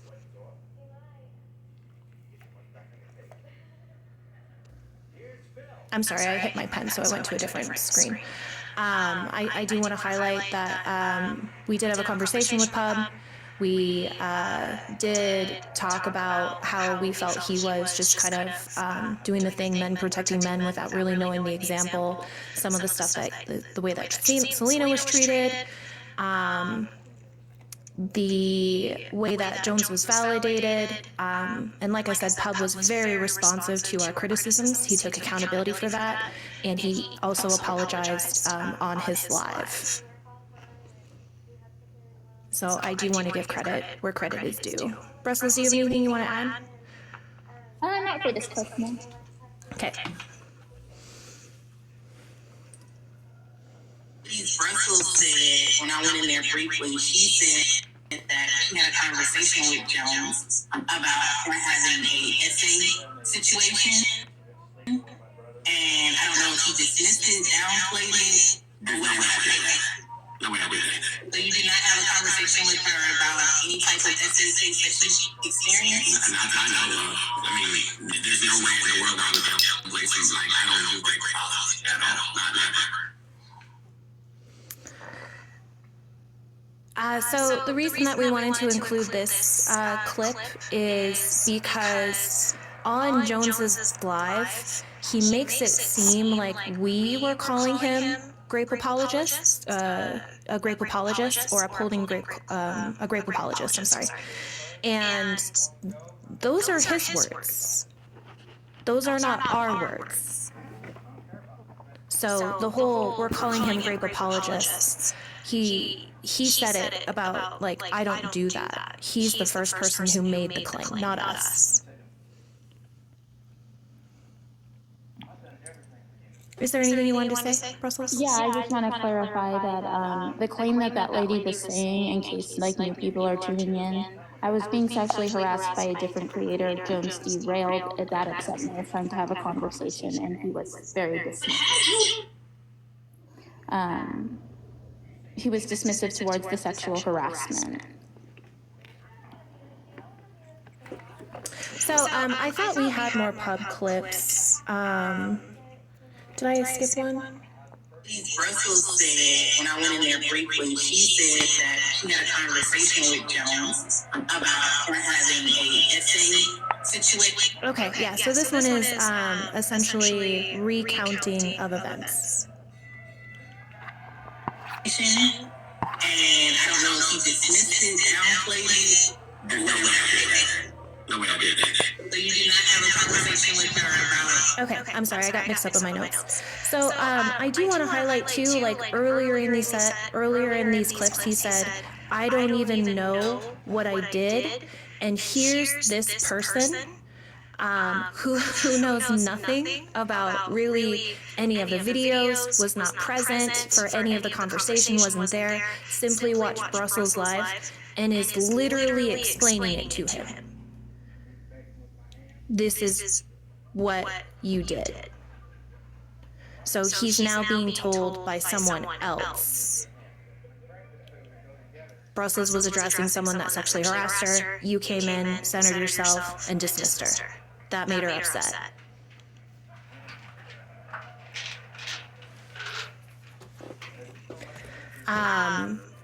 Did we play Jones joining your live? I'm sorry, I did have my headphones off at that time. Earlier, yes. Okay. So, people are saying yes and people are saying no. I'm confused. They may not have been here. It was like a few hours ago. Okay. So, I do want to say just kindly to wrap up Pub's clips here. There was a second time that someone said, like, we're not going to get anywhere here. This is not the space to do it. And then finally, someone on YouTube paid to kick him. There should be one more clip there. I don't have it. Do you? Yeah, I can. I mean, I can pull it up on my phone, but you do have it? Yeah, I can open the live on YouTube again, because I don't have it flipped from YouTube, but it should be. Is it something you wanted to play, or did you want to move on to Jones Live? No, this clip is important. I want to play it. Okay.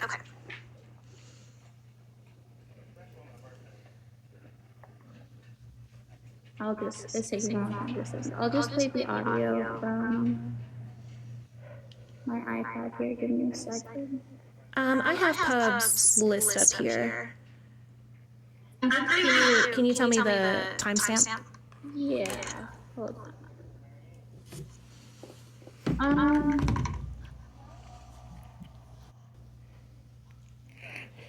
3:14:27. 3:14. Let's 20. Yeah, 3:14:27. Okay.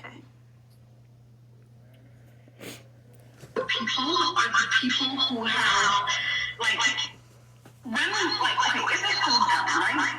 Most of us will be following to YouTube, okay? And this is one of the things, I did have this conversation with, I had a conversation a few times ago, so I'm going to give you the same speech that I give them, okay? When it comes to people shaking up, when it comes to people who are jealousy and envy, when it comes to people who are trying to raise themselves off of their own, it is what it is. Start trying to find out why professionals do that. Start trying to find out, what could they possibly gain? What they possibly gain is possibly So this is the start. possibly a problem. And this is Let me interject you this second. Roar Sapphire, you just reminded me. So it didn't have anything to do with me. It was this white dude named Chris Crackup or something like that. And I guess Brussels was making sexual innuendos, and then Chris made a sexual innuendo, and it had something to do with, like, I don't know, Irish, and then Ivory got involved, and they were all arguing, and then they said something, and then I think she told Ivory to be quiet. You know what I'm saying? White, like, called her a white woman or something like that. And I said, I requested in, and I said, she's Afro-Latine. And I said, like, this whole conversation is messy. And then I left.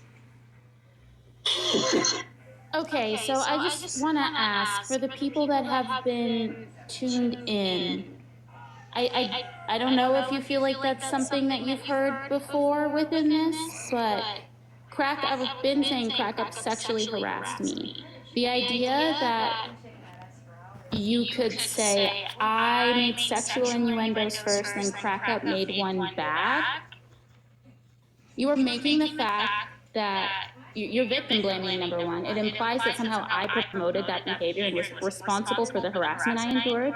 Number two, it's a misrepresentation of events to try to make it seem like the behavior was reciprocal. Not only does that trivialize what happened, it minimizes it. And then he gaslights and conflates to make people doubt the experience or my credibility.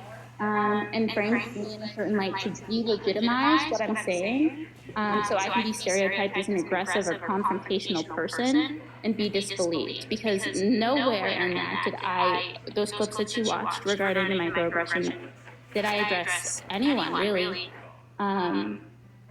Crack Up was sexually harassing me.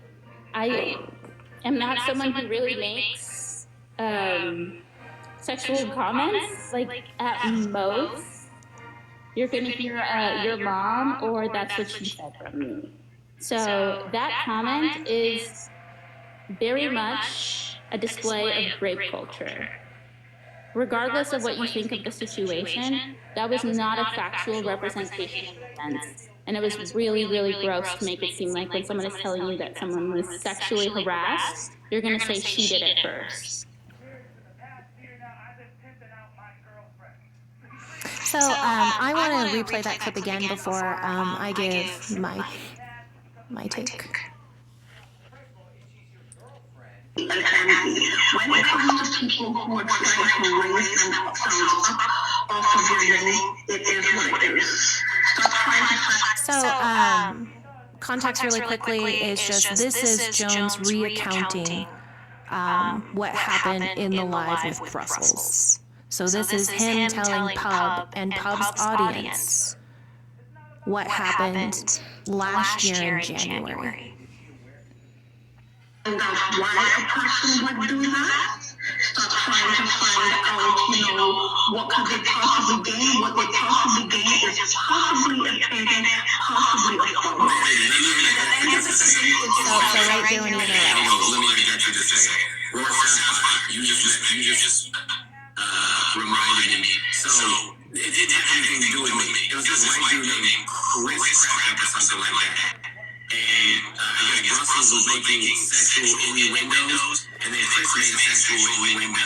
And it had something to do with, Irish, and then Ivory got involved, and they were all arguing. And then they said something, and then I think she told Ivory to be quiet. You know what I'm saying? Like called out white women or something like that. And I said, I requested it, and I said, she's Afro-Latina. And I said, this whole conversation is messy. And then I left. So, a couple of things with that clip. There are so many blatant lies that I am truly astonished. First, it's, I don't even know what I did. Someone says, you were invalidating her essay. So let's just talk about his claims. Number one, I think him saying that Brussels said a sexual innuendo is trying to imply that that was the vibe of the live and that Chris was participating in it, essentially again dismissing her sexual harassment by implying she was asking for it, which is a tenet of grape culture, because that is nowhere near the truth. This is not misremembering. This is blatant lying. Then to further villainize Brussels by saying that she dismissed Ivory's race by calling her a white woman, again. Was Ivory even in that live, Brussels? The original live? No, the live with you or with Crack Up.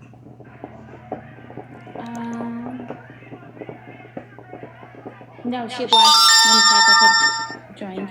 So she wasn't even there. Nope. So that doesn't make sense.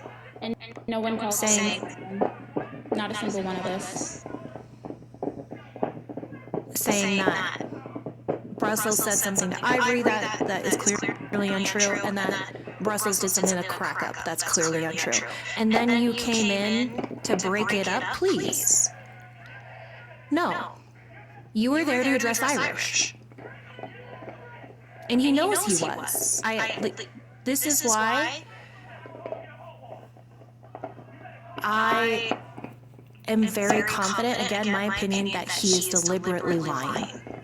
because these are not mischaracterizations, these are not exaggerations, these are not misremembering, these are fabricated events. He came in the live and was even threatening.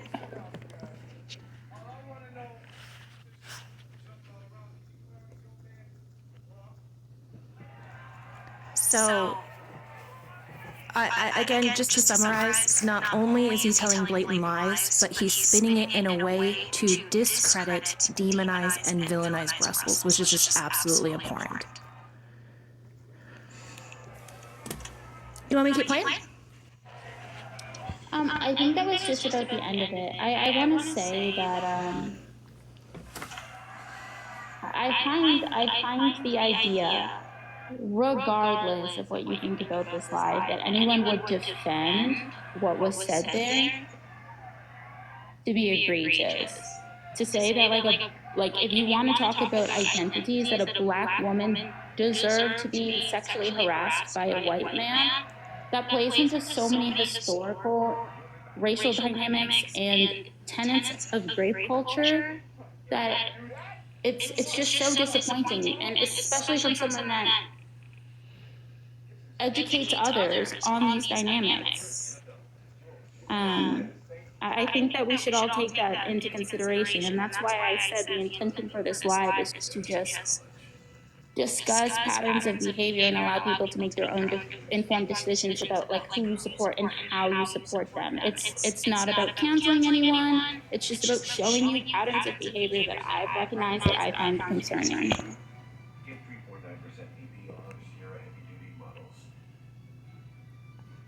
Great.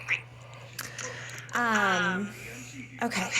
So are we done with Pub's Live? Do you want to move on to Jones? Yes, after that clip, a boundary is set again, and then people paid to kick Joan from Pub's Live. I mean, I can, if you want, I can play that, because we have the YouTube version, so I can see when he starts reading.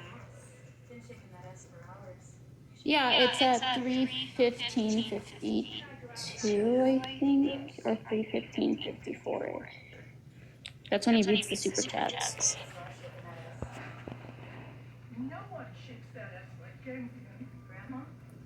Hold the most amount of people in the last couple of days, you have to migrate them. I gotta read some super chats, and then I think we gotta move around a little bit. And Timmy said, yes, they do want to be locked up with each other. It's jailhouse pussy there. God damn. And Timmy said, who's Cucumber Selena sucking? Goodness gracious. Beakley said, Jones, we don't want to be a part of this. Damn. Faxy Snack said, no disrespect, Mr. Jones, but we like to get back to regularly scheduled programming. Whether anyone agrees or disagrees with you, we want to move on. Good luck with addressing this, and hopefully there is a resolution. Yeah, she begged to drop you, Jones, just FYI. Yeah. So, before we go on to Jones's Live, I do want to address something, because I'm seeing a lot of comments about clout chasing. No one has brought more clout to this than Mr. Jones. No one. On Friday, Brussels held her live. He went live, bringing it to another audience. Then he went to the TikTok Awards, bringing it to another audience.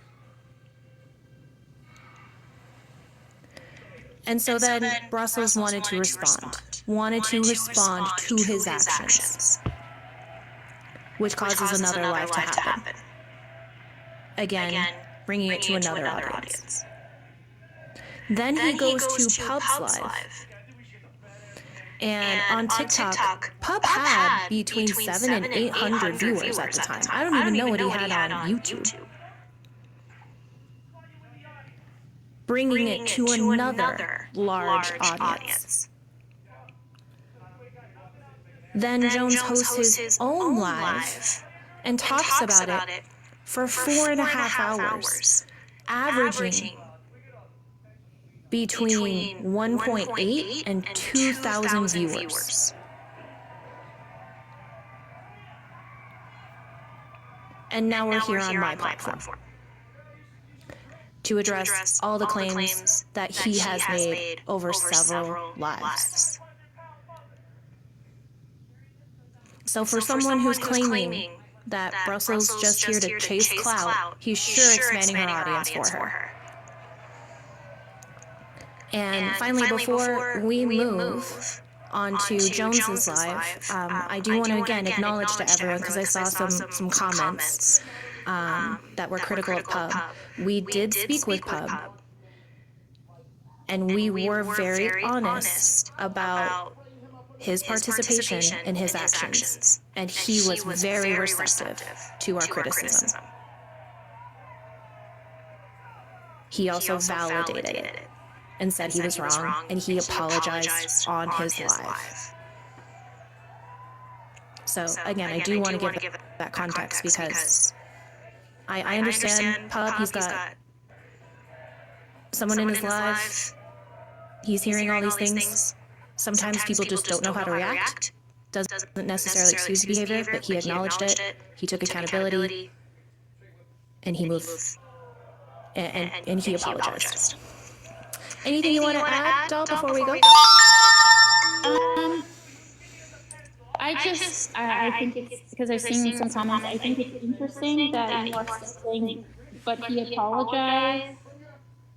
I don't think in any version of the universe, apologizing to somebody and then victim blaming them are related to each other. Just saying. You know, like, you can apologize and then still do some shit later, and your apology doesn't necessarily fix things. Pub, so may I comment on that as well? Yes. Pub's accountability was very sincere. When, again, and this is when we look at kind of the dynamics of consent and interpersonal relationships, I often argue that women hold the accountability to say no when it comes to like interactions that are romantic, rather than men holding the accountability to make sure that consent is enthusiastic and present. And this is where I will again hold Jones's feet to the fire. If you were sincere, if you were genuine, you would make sure that A, Brussels is comfortable, and that B, that you want them to understand that you really are sorry. Not just, I say the words, hope that's good enough for you, but like, hey, you know, I want to make sure that you understand I recognize I did what was wrong, and I want to make sure that you and I are good. Not saying, I said sorry, I'll never come back, bye.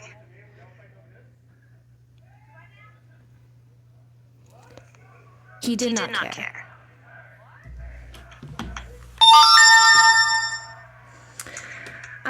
So the first few hours of and that's another thing, talking about Jones's right to come into Brussels space. Do you want to talk about that now at another time? Do you mind if I address it? Yeah, go ahead and address it. This is something that we talked about with as well, and again, he acknowledged it, he agreed, he took his own accountability. When someone has been harmed by someone, and they feel gaslit, dismissed, and manipulated, if they want to share their story to other people so that they have more information about a creator, saying that Jones is entitled to that space is absolutely wild.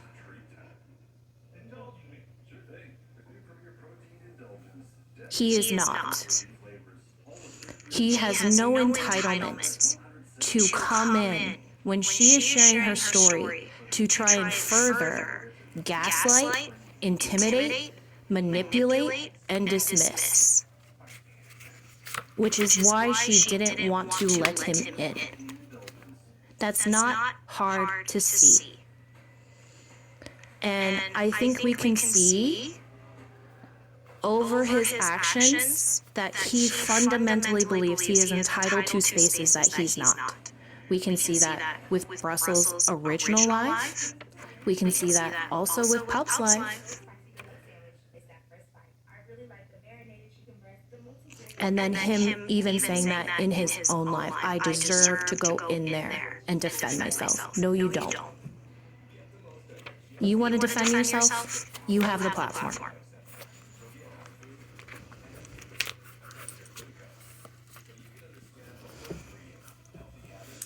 Okay, did you want to move on to Jones clips? Yes. Great. So the first 2 hours of Jones Live, we just have short clips that we're going to play. There wasn't really a long duration of things. We thought that would be important to address. And then essentially when Jeff joins, and while Sean is up there, we are going to run that clip continuously. So I am going to switch to my computer so that essentially I can speed it up, because I think the clip itself is like over an hour long. So yeah, just a little layout. Oh, my bad.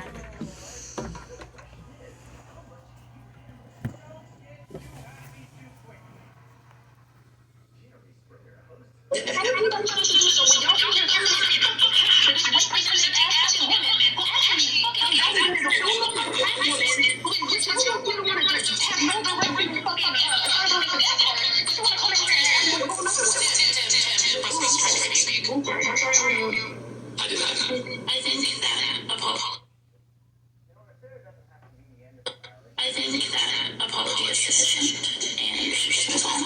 I think that apology is sufficient and we should just move on. That was 14 fucking months ago. And they decided to hold 3 lives. 3 separate lives. Day after day. About that conversation. So if I understand, because I want to make sure, you got a text message from Peach. Yep. Our Peach. Yep. And it was something derogatory in the comment section. She sent you the screenshot and asked you to come over, and you went in that space at her request. Yep.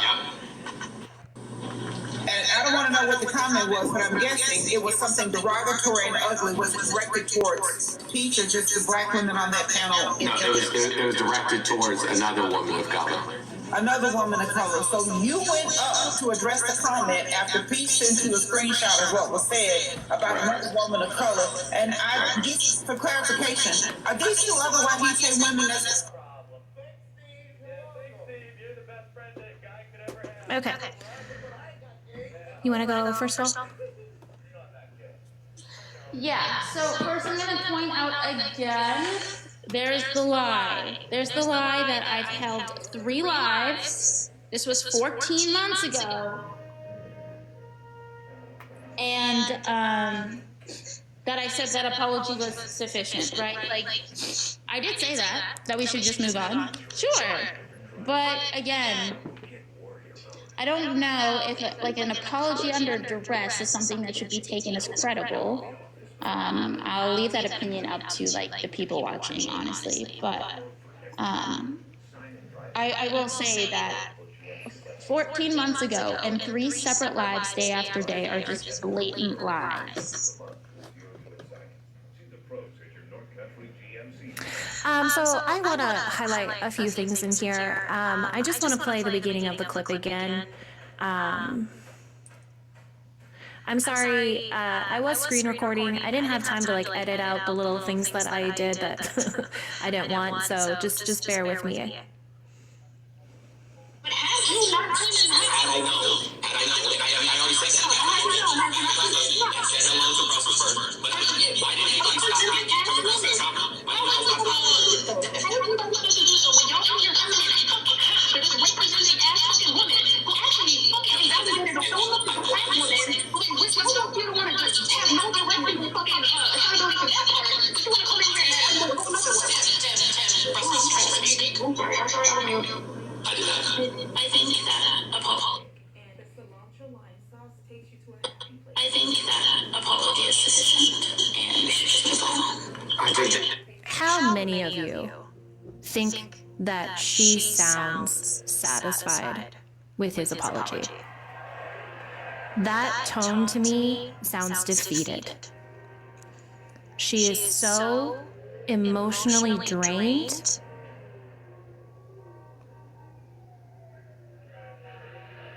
and exhausted from having this discussion and so many people chiming in when it's something she didn't want in her in her platform to begin with. She sounds exhausted and is just waving the white flag so that it ends. Not because she felt it was real, not because he sincerely wanted to acknowledge wrongdoing, and she recognized that, but because she was exhausted. And the fact that he didn't, the fact that he either didn't recognize it, or in my opinion, deliberately ignored it, shows me his, since I think he deliberately ignored it, shows me he did not think he did anything wrong. His apology was empty, just going through the motions. Another thing that I want to highlight within that clip is Auntie asked him if he joined because of a derogatory clip towards a POC woman. That is also a lie.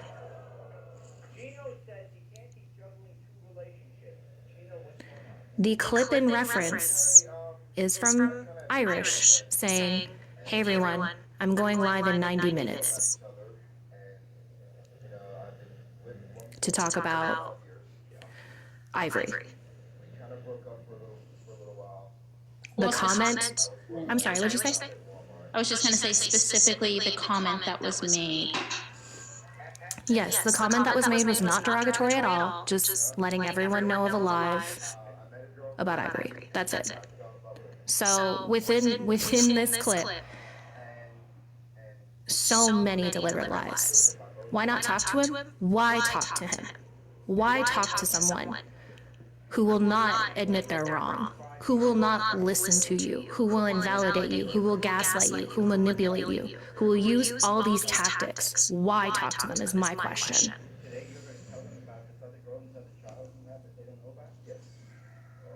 Yes, clearly she's tried. Anything else?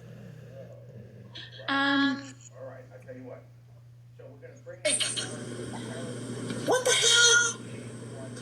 Sorry. Oh, I said no, nothing else. The comment was literally just that he was going to have to live about the comment that Ivory made. Okay. So next clip. But the people who all brought this up 14 months later are all white. And the same group of people that never mind. The same group of people that, you know what I'm saying, embarrassed NORAS and lied about their sexual trauma. Same people. You know about that, Auntie. You were there. Same people. This is also a lie. Again, this was Brussels' choice. This was Brussels Live. And the Umbrella Brigade said nothing, but I support you, Brussels. That's it. They came on the live, said I support you, I stand with you, I believe you, and muted. I'm just going to say, to act as if I'm being like mind controlled by a group of white people is incredibly infantilizing and misogynistic. I have my own brain and feelings. I mean, either they thought I was white or they think that I'm being mind controlled by a group of white people. Not sure. Welcome back, Sean. Hey. I was actually going to ask that question, like how it made you feel that you decided to tell your side of your side is fucking bonkers. I need to stop doing that. Hashtag cancel Sean in the chat. You decided to tell your story, and some people are saying that it is orchestrated by like a bunch of white people. Yeah. Did you see the clip, Sean? Oh no, I'm sorry. You're asking her how she feels. My bad. Infantilized.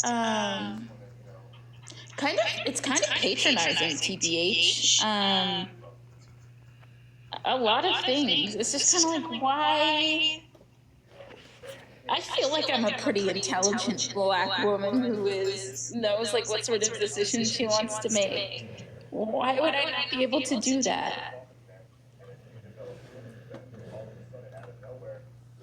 I'm sorry. I did explain this before, and I was trying to say, oftentimes black women don't feel heard because people just brush off what it is that black women tend to say, and usually there's some form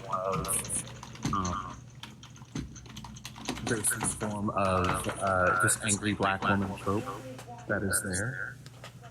In this particular case, it is another trope that I had talked to some people before, where black men tend to do this thing where they say black women are experiencing white supremacy by doing feminism and harming black men the same way that white men harm black men. And I think that this particular instance has some remnants of that, because instead of it being like, hey, this black woman wants to say how she feels and what she felt she was going through when dealing with this black man, and it's all of these white people put it in this black woman's head to Emmett Till this black man. And I think that's bonkers. Like that's actually crazy. Do you feel like that's happening to you, Rasmus? Precisely, and it's the flip flopping. Either I'm a white woman or white people are controlling me. It's misogynoir, yeah. I think that so there's a lot of clips in this section, so I do want to try to give commentary as the clips are playing. Okay, you ready to go on the next one? Yeah. Okay. 15 months to address me about this thing that you were bothered by when you said that the apology was sufficient. But then 14 months later, it's no longer sufficient. You had the whole host alive about me 3 days in a row.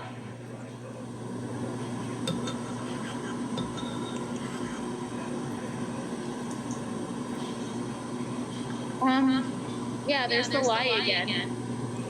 And there's the upholding of grape culture again. That somehow you have a certain period of time while it's appropriate to speak out.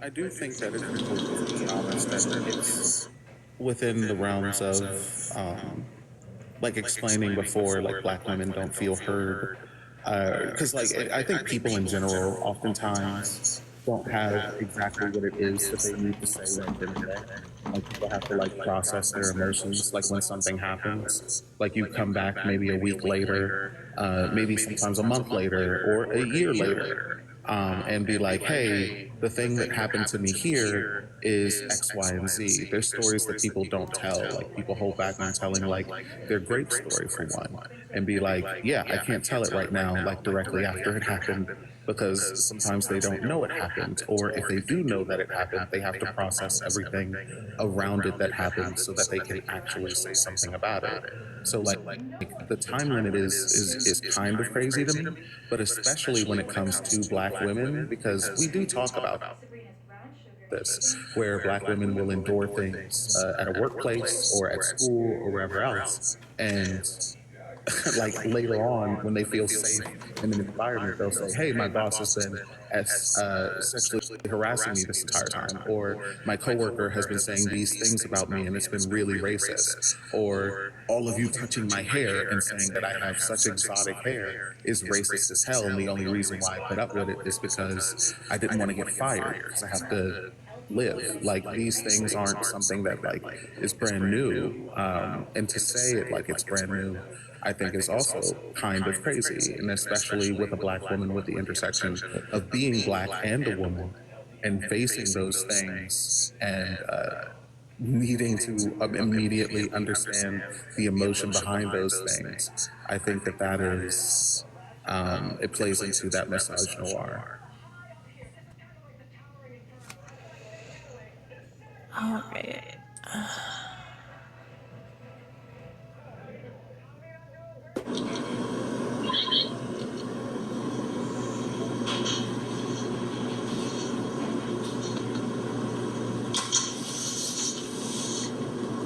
So Auntie, Shay, Dill, tell me where I went wrong.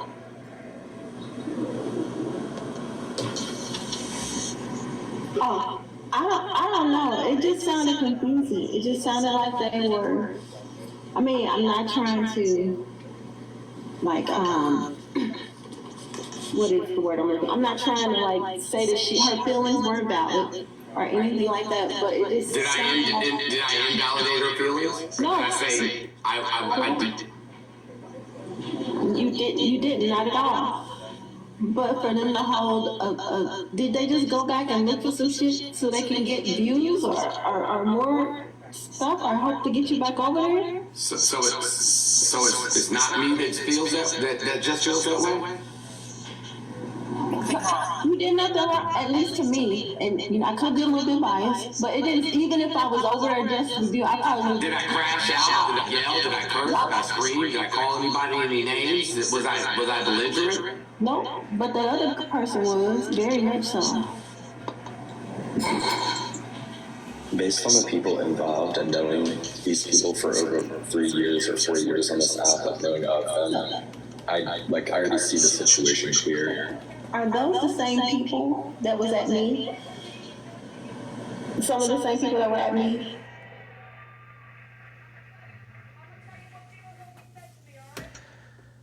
You're still dry. Is it paused?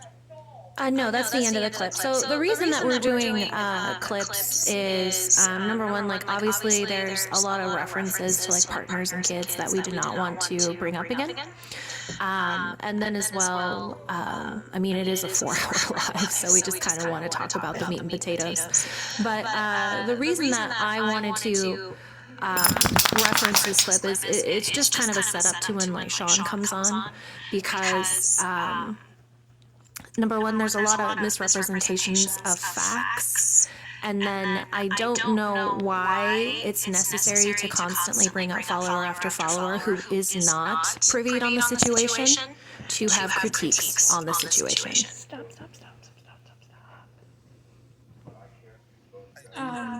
Oh, go ahead. Sorry. I was just gonna say that it's a tactic. It's triangulation. It's literally what it is. At least in my opinion.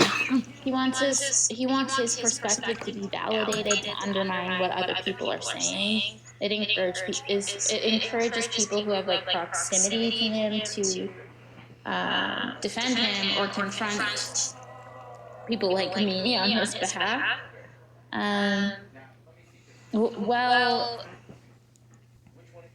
Like almost positioning himself as like a neutral or innocent party while actively carrying out conflict. I think that it's really used to control the narrative, and if you think deeply about it, that is, it's what's happening, because it ensures that the conversation is skewed in your favor.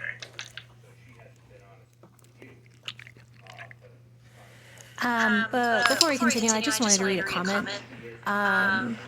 One of my mutuals said, after the first live, he called me and told me not to be friends with people.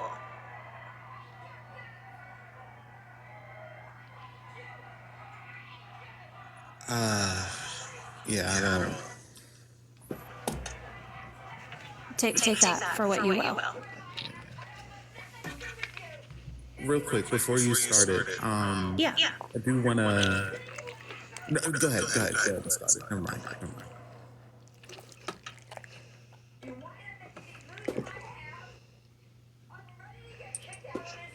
Disappointed to see it just turned into, for me, it was they were just saying a whole lot of nothing. And trying, I mean, they would start talking about rape culture and how you uphold that and stuff, and I couldn't be a part of it and listen to it. But then to find out, Jones, it was 14 months ago. Are you serious right now? Did this happen 14 months ago? That's crazy. That is crazy. And I don't know if Brussels is a black woman or not. It happened in October, November of 2023. That's crazy. And I will say, I'm going to clarify for people while I listen, because I see people saying, like, with Kenzie calling on. I am going to say this. Kenzie and Cubby did not speak while I was listening. I probably maybe listened for like 45 minutes before I had to be like, I can't anymore. I'm trying, like, I can't be objective because I'm listening to all the things you're saying, and I just don't believe any of this is true. And they weren't playing the receipts. So I had no way to make judgment, so I just was like, I got a bounce. So I don't know if Cubby or Kenzie were contributing to the conversation, but I just thought it was a really bad look. Like that they were up there, even if they were muted, because to me, that is a sign of, what is the word I'm looking for? Acceptance, or they're supporting it, you know? You did literally, after hearing the playback, you did nothing wrong. You even apologized. Okay, so the first thing I want to point out is the 14 months. Goose. Hold, please. The 14 months ago lie again, and the acknowledgement of what we were saying. I think it's really important because this is quoted, right? This person on the panel is saying, we were talking about how he contributes to grape culture. That will be important for the claims that occur later on. I did want to clarify a couple things too. The person is correct. For a majority of the live, I was muted, but I did want to clarify at this point that I do stand with Brussels. That's why I joined. Her story and her experience is valid. And she's not trying to ask anyone to do anything. In fact, she's told me numerous times, and I said it numerous times on this live, I'm giving you information so you as an autonomous person can make choices on who you support and who you don't support. That's it. And I stand behind that. So that was my intent for joining the live, was to show support, as well as another woman standing with her, validating her experience and her feelings. And then I just want to say, Kavi, who is Athena was not present for a majority of the live. She came up at the end and just also offered her support, and also affirmed that she believes Brussels as well.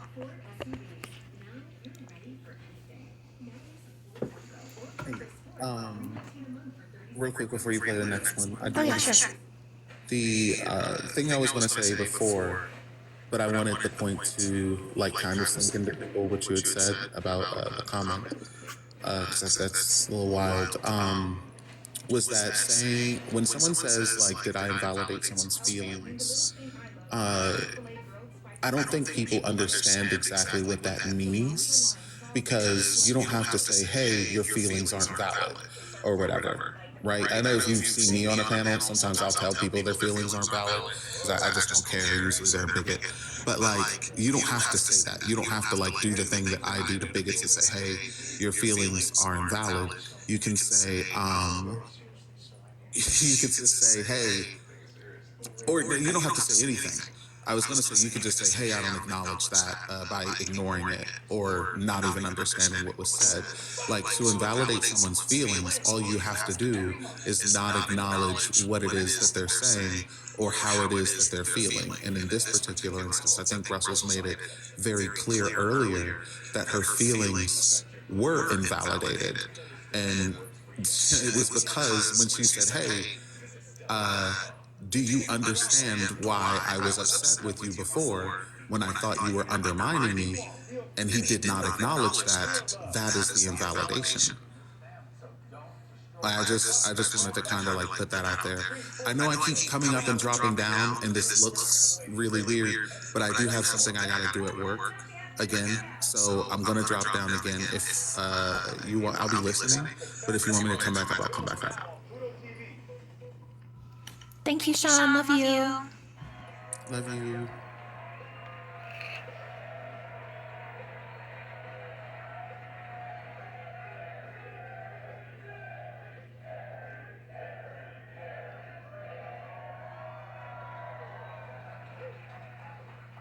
Welcome back. If you just joined us, this is a heart-wrenching story. Gino is here. Gino has been with Kara for 5 years. I don't think I can hear you, Kenzie. But Gino has also been with Casey for 3 years. Man, I knew I was going to do that. I put myself on mute and forgot to take myself off. Sorry. Just like I hope Jones would and I would accept being wrong. But you did nothing wrong. You did, and you did more than I would have. I would have been like, immediately the fuck no.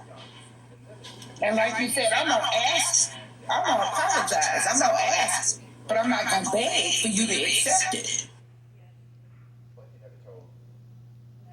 So, I just wanted to highlight that Jones is now indicating, like, if I did something wrong, I'd admit it. He's not doing that. He's lying. He's dismissing.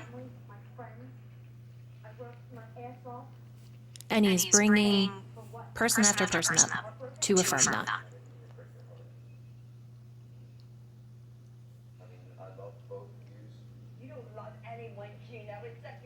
Do you have anything you want to add? For this clip, no. Just for the chat we're talking about, Jones, I don't want anyone to come for other creators or anything like this at all. This is literally just providing information for you to make your own decisions about who you support and how you support them. And I do want to say, I did see some comments, and thank you for making these observations. It is really inconsistent, you know, and out of one side of his mouth, he's saying, I apologized, I acknowledged, she accepted, and then out of the other side of his mouth, he's saying, I did nothing wrong. So, which is it?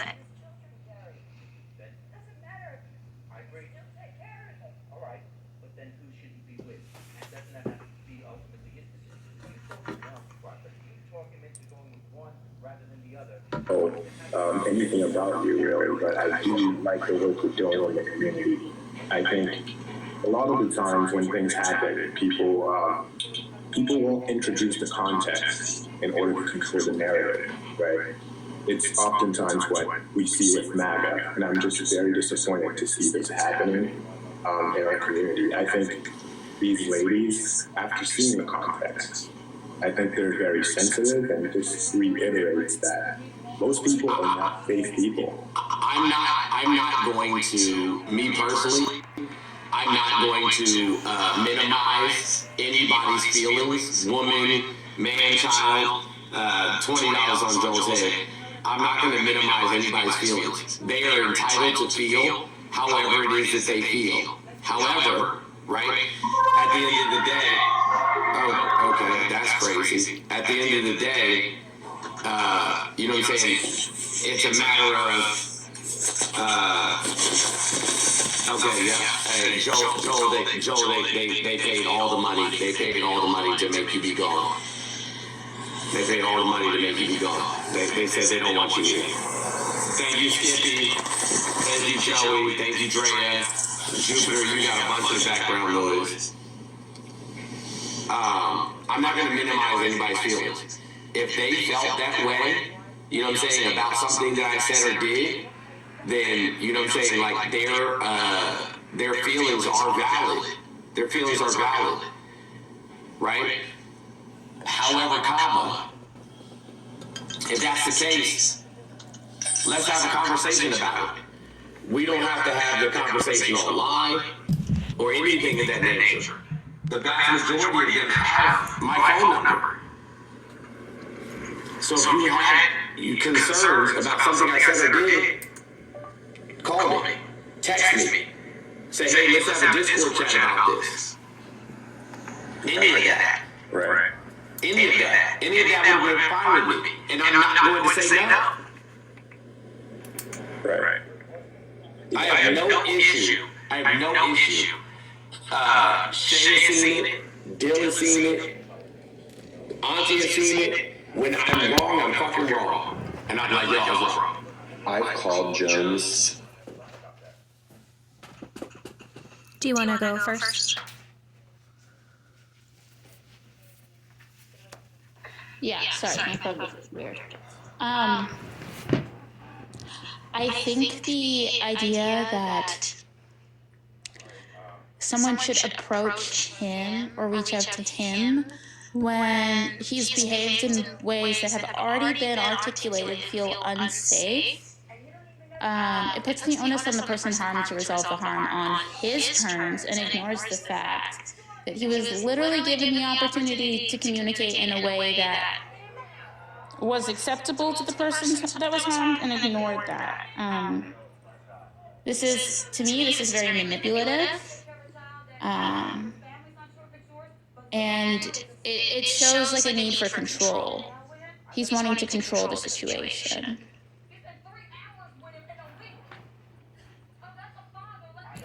I also want to highlight that the first thing that the guest said was when people don't give context to situations, they're trying to push a narrative. And that's exactly what Jones is doing. He has provided no context. He has provided no clips so that he's even been a severely, my screen's dirty as hell. It's gross. I just noticed that. Thank you. He has been a severely unreliable narrator.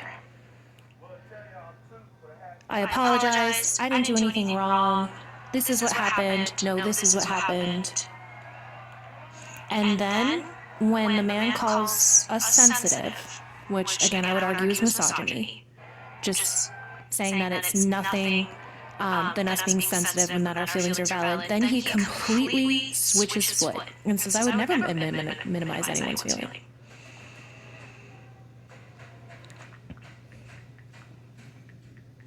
What?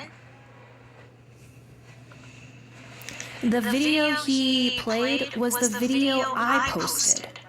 That's it. He's literally just replaying a video I posted in my Discord.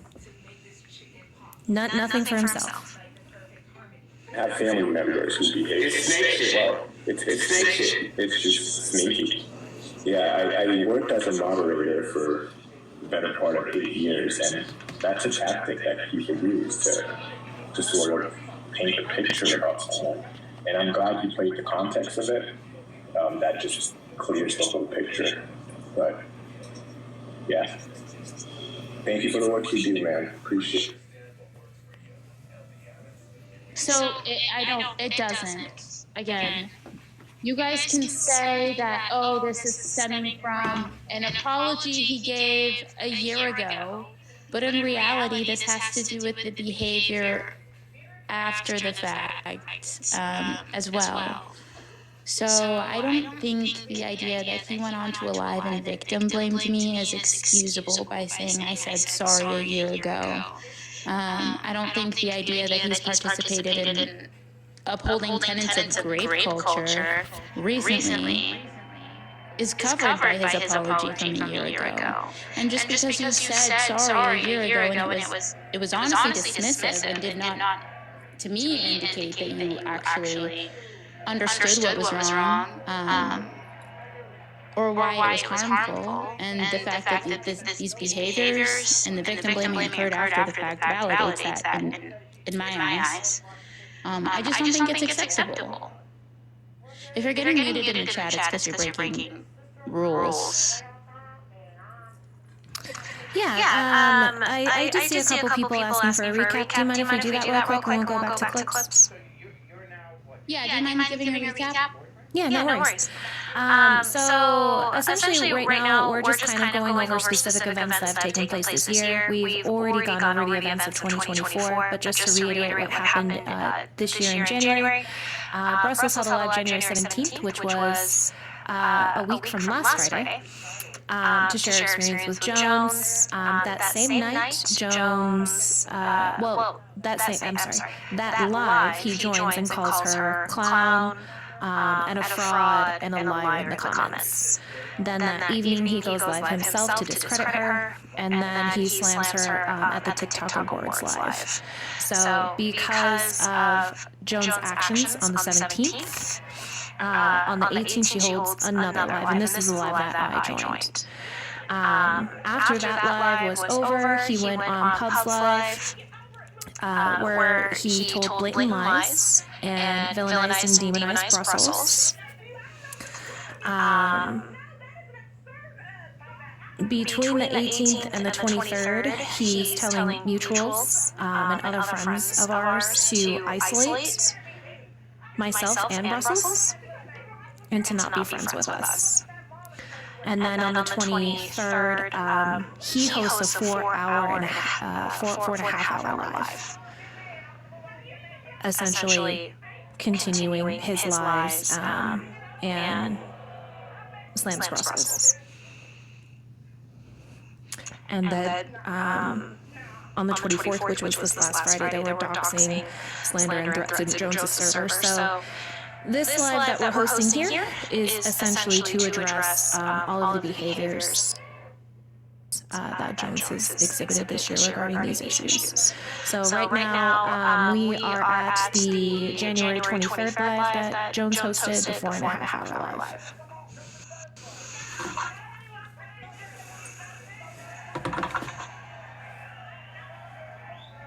Couple questions just to clarify for me. You said these were white people that brought it up nowhere, right? No. I thought that's what you said. The person who's held alive is a black woman. Okay. And that's what I wanted to clarify. I just want to say that is what he said during this live. Yes, it's exactly what he said at the beginning. I can see why people use a pen, jeez. He says, and I Just to clarify for me. You said these were white people. Sorry, what'd you say? I was going to say earlier in the live, he says, and this is a direct quote, the people who all brought this up 14 months later are all white.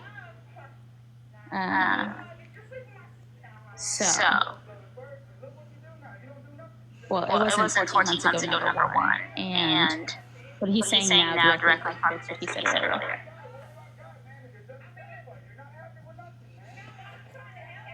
Right. No. I thought that's what you said. The person who's held alive is a black woman. Okay. That's what I wanted to clarify.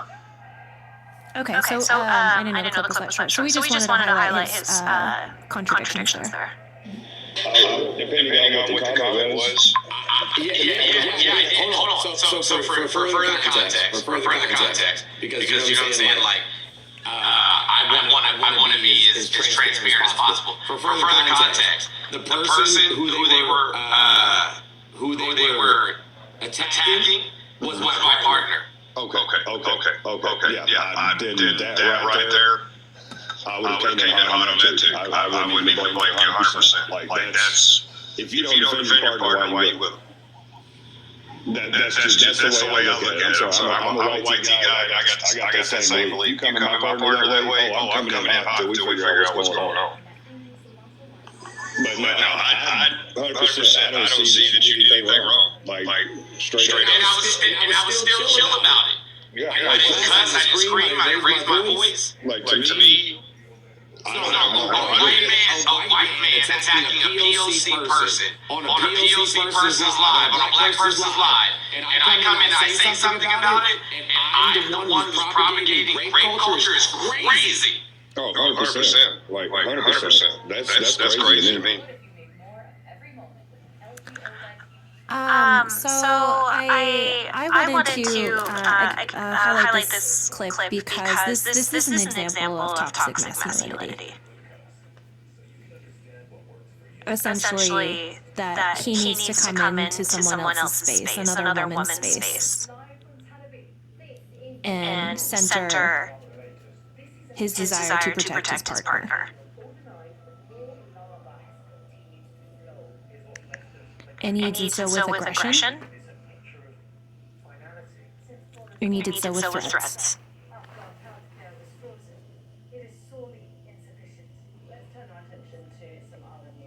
Yeah. I also want to point out that he's still acknowledging that the claim was that he participates in rape culture, and that's the only claim that has been made.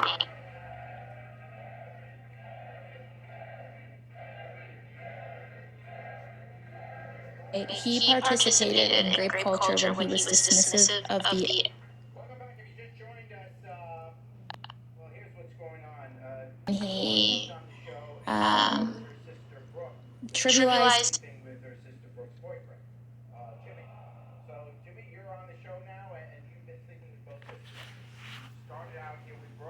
So the things aren't necessarily related. He can definitely participate in rape culture still.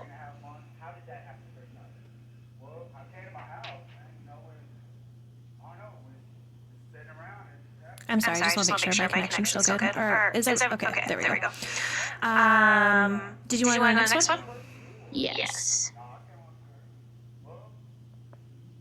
He's also talking about his former partner. Guys, he's not talking about his current partner. There's been a vast array of opportunities to address it in the last 14 months. Because I personally am not a hard person to get in contact with. Do I avoid accountability? No, 100%. Like I've been in plenty of your lives where people have, you told plenty of people, hey, get on my Discord, let's have a talk about it. Like we can have a civilized conversation about this. We ain't got to have it over. I've heard you say that plenty of times. But yeah, that's just crazy to me that when you said 14 months later, that just blew my mind. Well, thank you, Tom, for coming up. I appreciate it. So I just wanted to highlight again that he's saying that essentially you have to address issues with me on my terms. And then I also want to highlight that he does have my phone number. While I did block him on TikTok, on Discord, and on Instagram, which again, just for the record, it was well before I blocked him December 10th on all my socials. I never blocked him on my phone. And he never called me.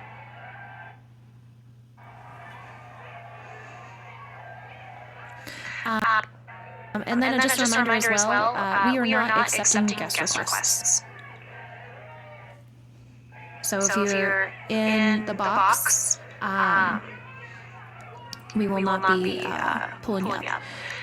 The reasons that I blocked him, I will not be disclosing.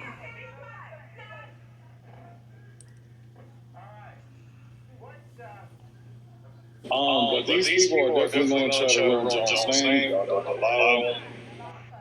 Jones does a lot for his community. But yeah, these people are definitely something that definitely shicey as hell. They also try to throw my name and Joe's name as well. So I'm just going to say this: not allow nobody to attack Mr. Jones. Okay, nobody. I don't give a damn who it is. Because he is a good man, and that's what I got to do. Saying I'm gonna jump down.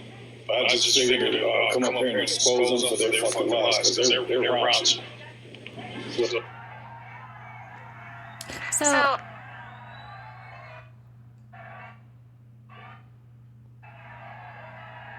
I wanted to talk about this clip because of like the good guy bad or the good man bad man narrative, and why this binary is really harmful. I think we can see that obviously men try to categorize themselves either as the good guy or the bad guy, and then once you're given that label, then you can do no wrong. You can't do any bad things. And regardless, people brought up a lot of great things that Jones has done for them, and we're not invalidating it, but it does not change the situation. Just because you have a positive experience with him, just because he helped you with A, B, and C, does not mean that Brussels is wrong.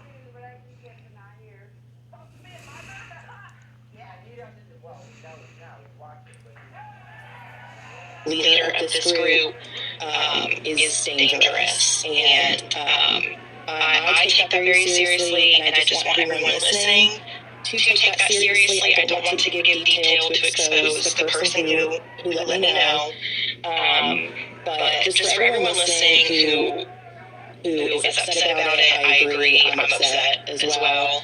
Don't interact with them. It's not smart and not safe. And if anyone, I'm in Discord, if anyone wants to know the specifics of my story, I can let y'all know. But after they interacted with me, after watching me for weeks, they did pull up my TikTok profile live. They were talking about my family, my child, claiming that I was lying about my job, working at a law firm. It was extremely uncomfortable and scary, and I did have like 100 people try to check on me, and I just wanted to really reiterate that we should not be interacting with them as much as possible. It's just not safe.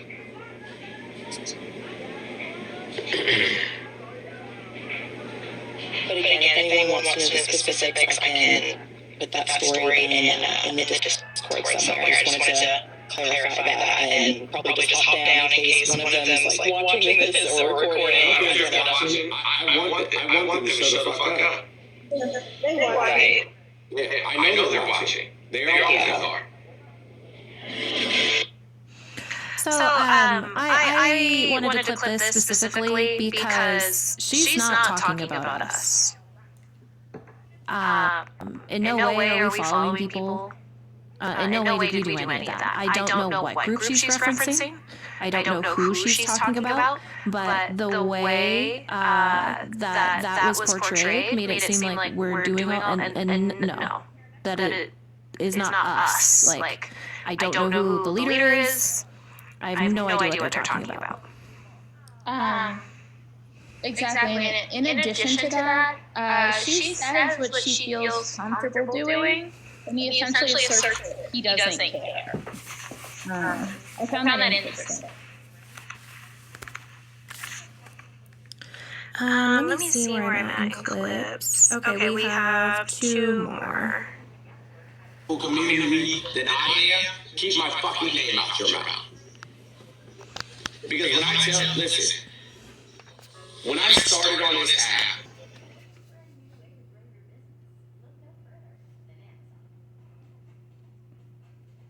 Shay will tell you, Dill will tell you, Auntie will tell you, yo, I was so calm, I was so patient, I was so chill.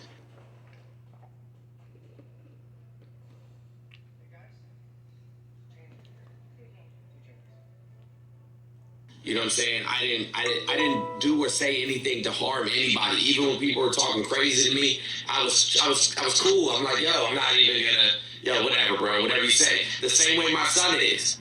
But then they sent the SWAT team to my house.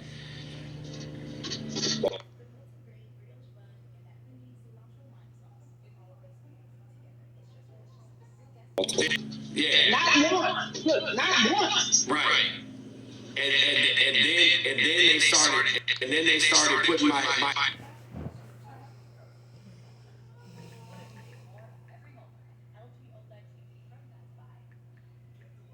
address on fucking lives. And then they, you know what I'm saying, started calling me, you know what I'm saying, an abuser, a rapist.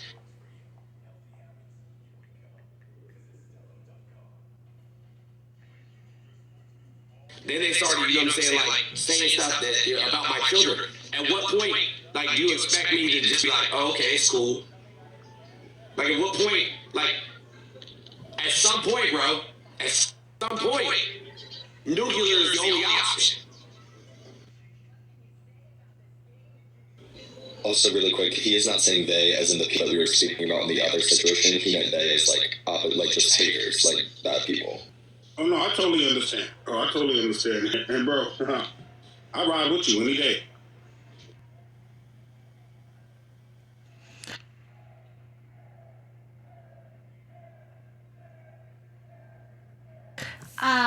Again, like, I'm glad that Dill clarified that he wasn't talking about this, because I just think this was miscontext. But I did want to talk about, like, the, and obviously, like, I don't, we would never endorse swatting, or any threats of, like, harm or violence. And I can certainly understand, people wanting to keep themselves, like, safe, and having responses for that. The first part of this is a lot of emotional manipulation.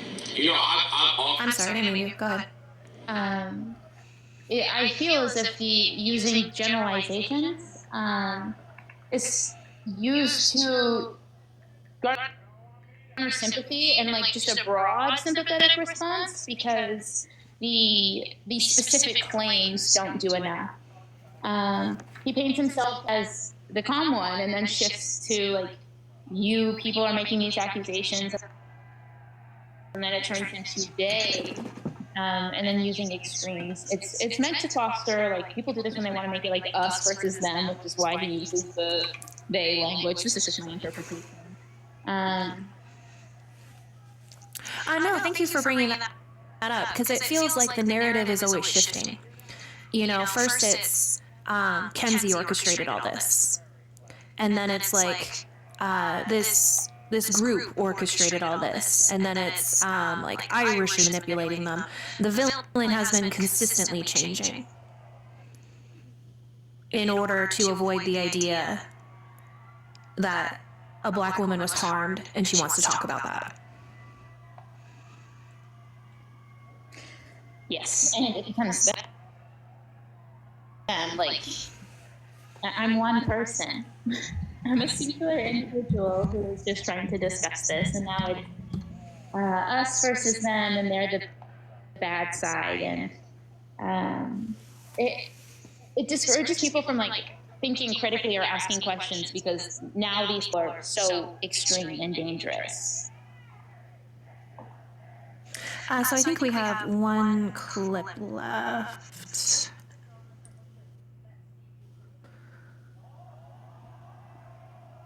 Oh, I also wanted to add that he's catastrophizing, and depending on how you want to read this, what is the nuclear option? What is he planning to do to other people? But he's exaggerating the consequences of addressing things. It's a deflection, in my opinion.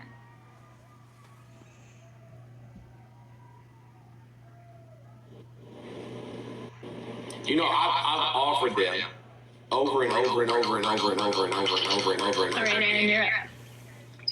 What?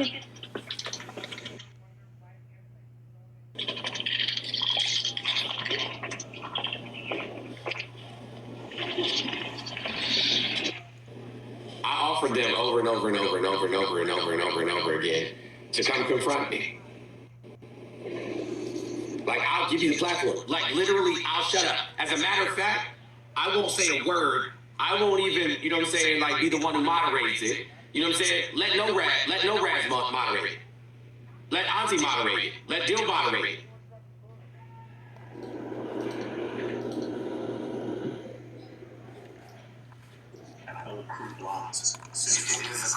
Like, y'all got all these issues with me. Let's address them. Let's address them. Why do we have to keep playing the games? Let's just address them. Pull up.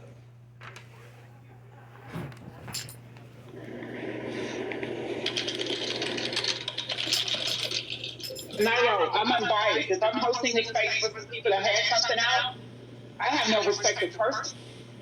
I really don't.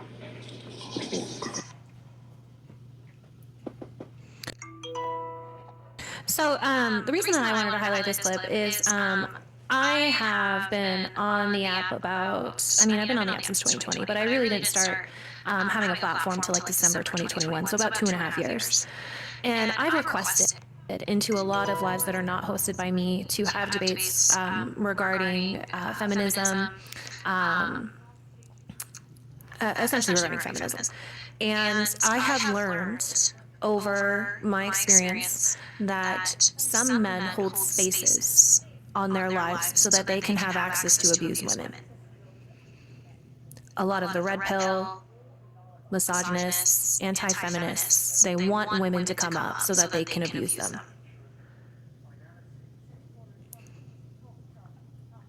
And this is exactly what I interpreted his space to be, which is why I did not join.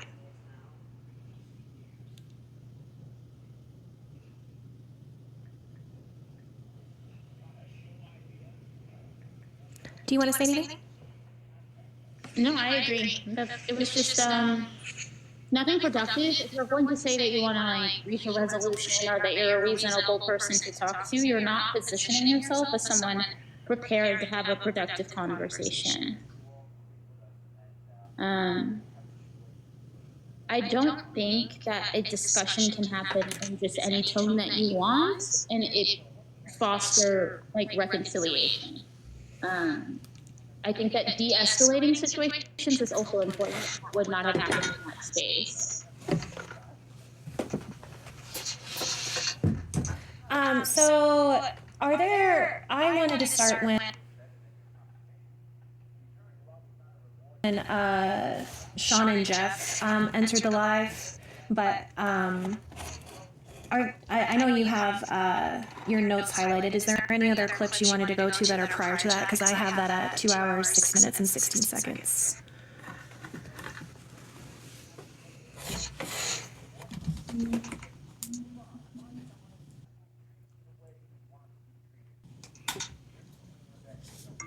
I don't think anything is super important now. Yeah, because I think I got through clips like to like 1 hour and like 20 minutes or 1 hour and 30 minutes. Okay. So I am going to be putting this on a higher speed because we want to let this run unedited. Oh, I'm sorry, I need my keyboard, and I need to make sure, change some Bluetooth settings here, so just give me 1 second. Brussels, I don't know if you want to recap. I don't know if you want to talk about how you're feeling or talk about anything you think we might have missed or some overarching themes. I was just saving some pictures because I want to. Oh my goodness, this is going to be slow.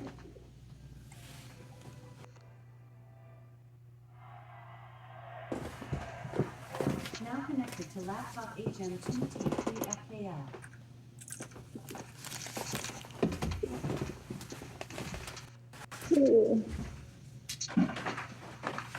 Why isn't this working? Okay, so this space that he was saying to come in and defend yourself in, right? I want you to see some of these comments.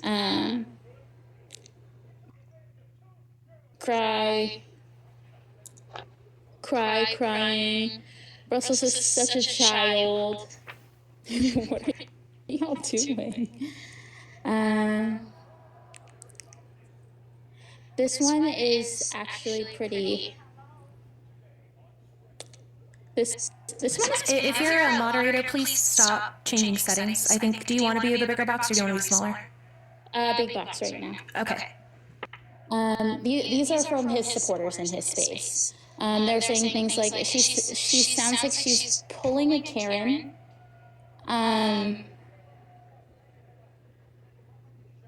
Interesting. Drop the address and we're there, man. that feels very threatening, considering the goals and intentions that were set for my live and the space I maintained was much, much different in climate. I'll just describe it as climate. Sound like a Carolyn Bryant. And then from Radical Jezebel, we have Brussels sounds like the kind of woman who would have cried essay in the 50s, be so for real.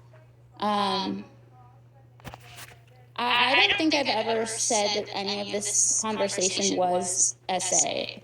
I've corrected it every single time. It was about being dismissive toward sexual harassment and how that is in line with grape culture. The fact that someone would say this about any woman at all and for it to just be allowed to go by in your space is really fucked up. Maybe you didn't see the comments, but this wasn't the only comment of this tone, right? We have like Carolyn Bryant above. This was the climate of that space. This was the climate he was asking people to go into. This was the climate that he was saying could be objective to solve issues. I think this was in a climate that would allow people to be abusive, and it would be unsafe to invite any woman into a space like that.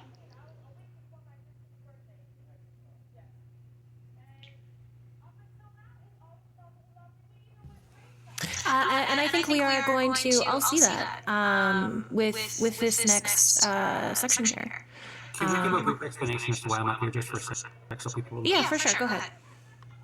Well, no, the reason why I'm up here is because they've set boundaries as far as them interacting with Mr. Jones. So after this live, I am going to host a live. If he wants to address any of this, he's more than welcome to come in. It's not to call him out. It's not for any of that. If he has any concerns he wishes to address, he is more than welcome to do that. So I'm up here. I'll be up here for a minute or two. For those who do want to see that live as well, it's open to him. He's more than welcome to come up. I'm not going to be coming at him or anything like that. I just want him. The decision was that I could host that so he can address anything he hears from this live. So for him to do that, he's more than welcome. He knows who I am. He knows who I am. So he can definitely do that. Desiree, the reason why it was is because that's a boundary they set. That's all that needs to be said. It was a boundary that was set. So he is welcome to do that on my live after this one. So if you guys want to be involved in that one, you're more than welcome to follow me and join on that live. This is not for clout. You can unfollow me immediately after that live. I don't care about clout. But if we're giving him the space to be able to address any of this.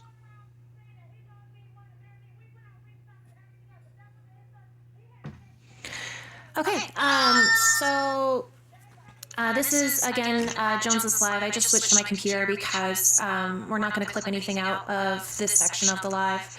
I'm going to change the playback settings to 1.5. I might even go up to 1.75, depending on where we're at. Live, bro? No, I'm not talking about you. Brussels, if at any point you want me to pause, just let me know. Is the audio okay for everybody? I'm not talking about you at all. I'm talking about call-out lives in general. So I had that whole crew block. Audio good? Yes. Okay, great. It was 14 months ago. And to give context, the reason that Jeff and that Sean are up here is the night before, so Wednesday night, Sean was hosting a live, and Jeff was on her panel, and they invited me to debate. So we debated together Wednesday night. It was great. We're the Trinity. You should follow us. And I'll fuck with you. That's about it. As far as the live last night, I was on that live. We're Kenzie and Mac and Irish, and you know what I'm saying, in Brussels. Where are they at? I do want to highlight that Mac, I think she was on your panel for a little bit, Brussels, is that right? On the Friday live? On Friday, Mac didn't really say anything. Yeah, Mac has, but Mac's been nowhere near this. So I have no idea why he's saying Mac. And Irish is in the comments, but Irish joined neither live. So I'm curious why, like, I make sense, but I don't know, Mac and Irish do not make sense. You asking me? I'm asking you, where's Sean? Why is it that not a single person went on that live and said anything on my behalf? Why is that? That's a good question. I know I was the one that sent you the live to begin with to let you know what's going on. Yeah. So I do want to highlight earlier, too, that he was saying, like, I never send anyone to to harass anybody. The Friday that she held the live, that night when he held his own, he was trying to get NORADs to go in there. Obviously now he's saying, why didn't you do it, Jeff? Why didn't Sean do it? I know that after... Did you request Jeff? No. Why? Because I had everybody blocked. And then afterwards I called you directly and we spoke on the phone for like an hour because I want to make sure you was okay. You think I'm okay? No, absolutely not. I mean, I talked to you last night for like an hour and a half. Did it seem like I was okay last night? Absolutely not.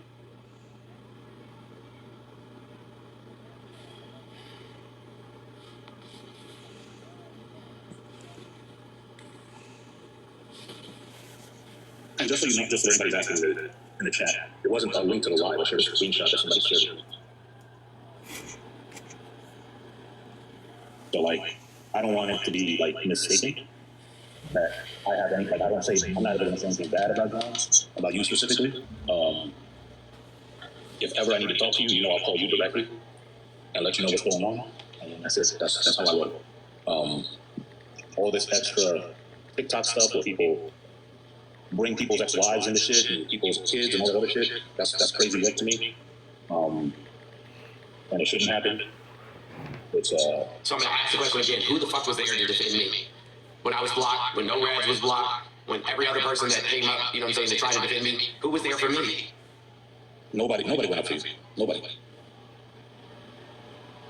What about, I was there, I'm teaching myself and I'm released for Jesus without her blocking immediately because someone told them it was me. So I went live.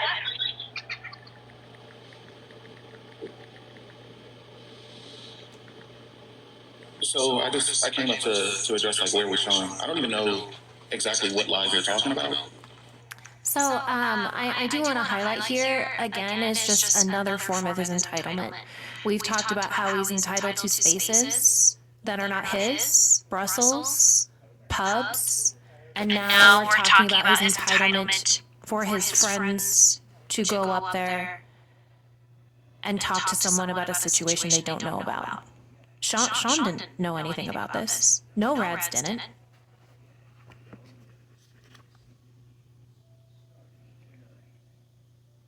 What was he expecting someone to do? I'm sorry, go ahead. I was just going to say, I also wasn't running a space where I was going to allow any women or femmes to be pitted against each other to defend a man whose actions of the past week were being critiqued. I don't think that's necessary. He had an avenue as to where he himself could reach me, and he chose not to use it. I don't think you need to send women to protect you.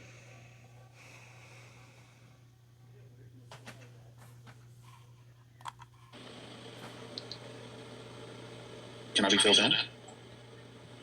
When Kenzie and Brussels were calling me a rape apologist and accusing me of doing a whole bunch of things that... Again, I never said that on Brussels Live, and neither did she. He used those words first in Pubs Live. And what he said in Pubs Live was when the person said, it sounds like you invalidated an essay or something. She misrepresented it. It was talking about sexual harassment. He defined that as rape apologist. Throughout the course of this live that we've been rewatching, he's referred to it as saying that I participate in grape culture, propagating this idea that I contribute to grape culture. Now, as time's gone on, he's just now exaggerating the claim that we called him a grape apologist. I didn't do from a live from 14 months ago and then brought my ex-wife up. Yeah, I didn't even brought her up on the panel, you know. I'm saying to say a whole bunch of shit about me that is like vehemently untrue. True.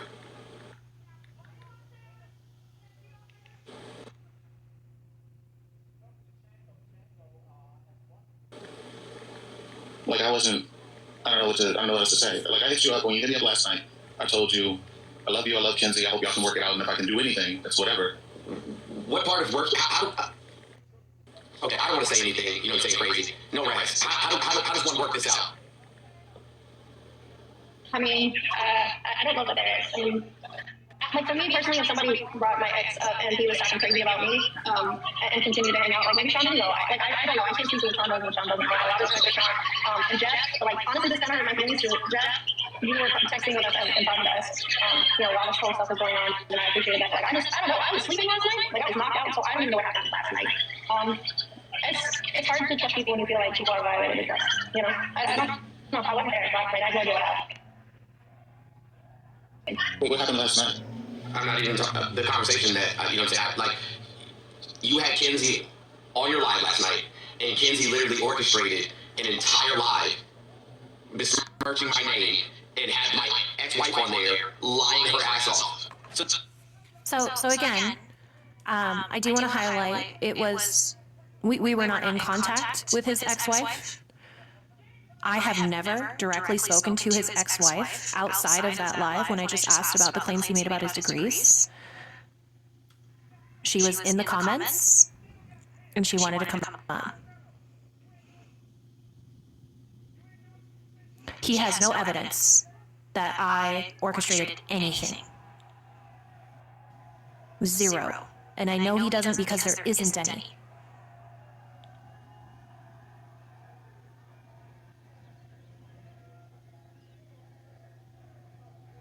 And yet he's making that claim. He knows he has no evidence, and he's making that claim. To the point where No Rats had to host a live just to counteract the lies that were being told. Oh yeah, I told you. I mean, I didn't see that live, but when I hit you up, when you hit me up and said that, I didn't know exactly what it was that you were talking about. I don't think. I will tell you this. I don't think Kenzie orchestrated anything. I think you're talking about. She's the one who posted the videos in the Discord. Yeah, people were asking about the videos. Like, I also want to highlight, I posted one video. And it was essentially the interaction between Brussels and Jones. That's it.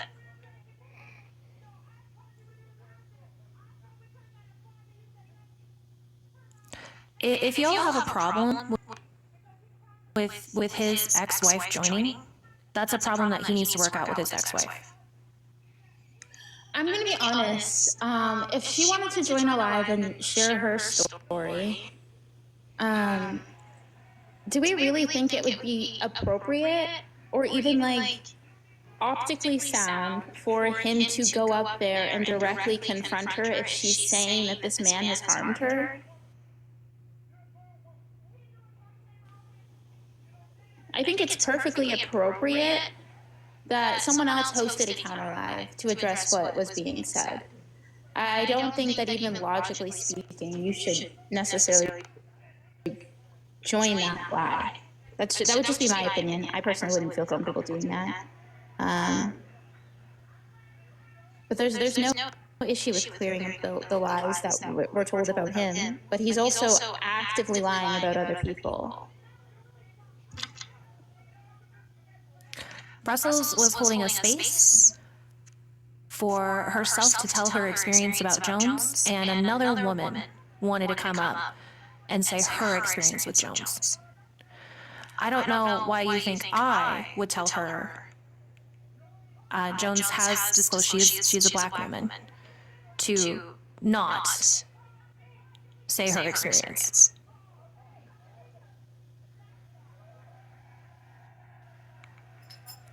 If you don't think she's credible, then you can take it with a grain of salt.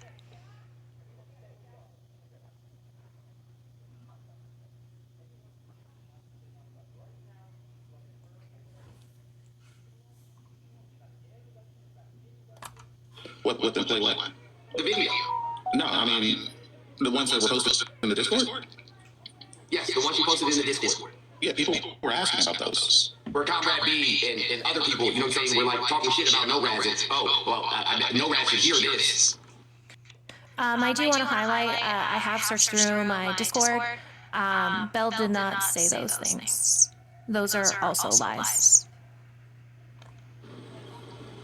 I don't know anything about that, but I do know people were in the Discord for a long time were asking about like what was going on between like Irish, you, and a couple other people.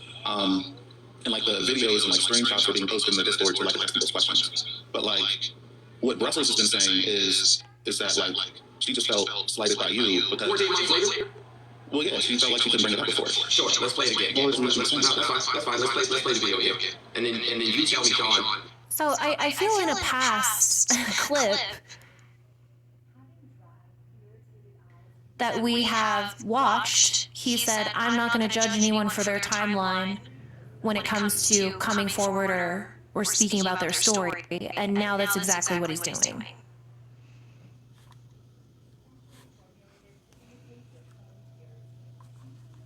Brussels, we want to skip ahead like 10 minutes, right? Because it's essentially just the clip again that we've already played. Yeah. Man, I already forgot what 10 minutes was.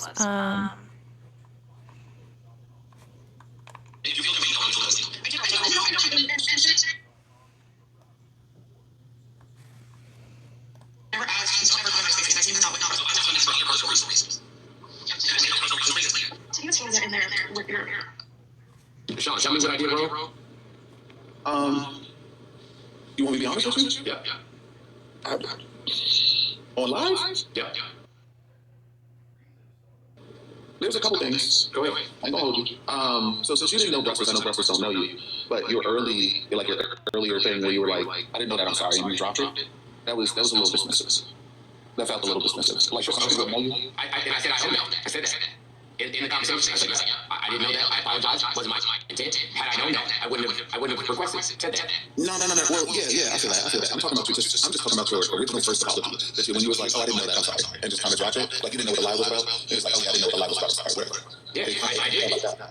Because Pete sent it to me and said, hey, come address this. And then Pete gave a whole soliloquy about what she was talking about and then asked me to request, and I requested. And then when I requested, they were like, oh, the live's not about this. We asked this to be dropped. I was like, oh, shit, I didn't know that. My apologies. Okay. No, not in that live. You're not in this, in the recording.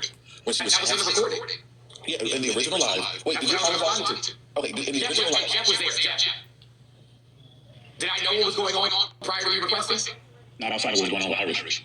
Okay, and when I figured out what they were saying, did I drop? I said, my bad, I'm out. So I do want to highlight that Sean was streaming on Twitch when Brussels was having her live. So there's no way Sean could have known about Brussels' live because she was busy herself. Play the beginning of the recording real quick. Sure. And just to be clear, this recording that you're playing is the second live. I don't think there is a recording of the original live, right? Did you apologize in the original live? The original live? No, fuck no. Fuck, why would I? Jeff, that was the original live. I was just asking. That's all I was asking. The original live. The original live. They said it's okay to have sex with your partner. You know what I'm saying? If they're passed out drunk. I don't know. There was one live with that. The live that we're talking about, I guess that this whole second recording is about. Just want to say there was a topic on the background, but that wasn't being spoken about. Sorry, go ahead. That claim that it was okay to have sex with your partners while passed out drunk was not what was said at all. It was covered earlier in this live, but it was not what was said. It's just a misrepresentation of what was said, and it was clarified that passed out drunk is not what people were discussing. Yeah, again, an over-exaggeration and a blatant lie.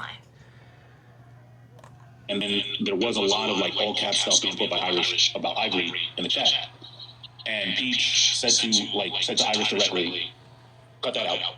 And then as you come up, and then you came up and you said, no, it's not a good idea to do that live because the stuff that Irish was putting up was saying that he was going to do a call out live. And I hate saying those words on Ivory at X time. I think it was like 8 o'clock or something, 5 or 7 o'clock or something like that. I don't want to be dismissive of anything. I was just asking if you would apologize in the original live because I wanted to make sure we weren't talking past each other. That's all I was asking. All right, yeah. Can you play the beginning of the recording just one more time so I can convey to you exactly what it is?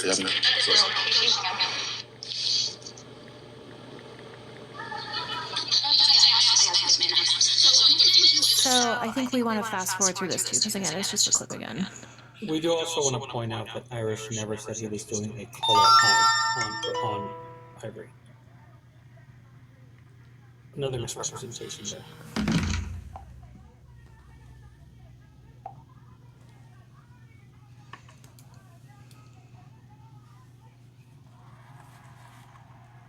I'm tired of people trying to tone check people on how they should say.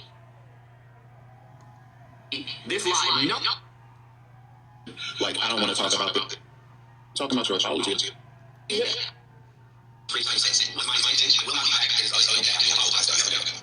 It was that part. The pause. Just pause it. I got you. So, like, I know you, and if you were, well, honestly, I'm gonna keep it a buck with you, because you know I fuck with you. I don't think you would have said something like that to me. Like, if I were to say, like, Jones, what you did really fucked with me, you know, you was on my live doing whatever. I was talking to Jeff about some shit he said, really hurt my feelings, and you came up and started yelling at Deron about some other shit, blah, blah, blah. You were like, you know what, Sean, that was my fault, I'm sorry. I didn't even read the room right. But that's not what happened. I know that's not, well, Peach was addressing Irish. Peach sent me the line. Peach told me to come in and defend Irish. Yeah, I'm here. So when I entered the live, Peach was talking to Irish. That's what I requested. I don't know what happened prior to that. I have no idea. I'm already hit. What I'm saying is... So how am I wrong for addressing the same thing that Peach was addressing? No, that's not what I'm talking about. I'm not talking about you addressing that. I'm talking about your apology about it. Like when they said we were on a different topic... And how would I know that? I know. I'm not talking about you doing that, though, Jones. I'm not talking about you doing that. I'm not talking about you addressing Irish or nothing like that. Hear me. Right? I'm talking about your apologies for doing that. Like when they said, Peach knew not to bring that up, and you said, oh shit, I didn't know that, I'm sorry, my bad.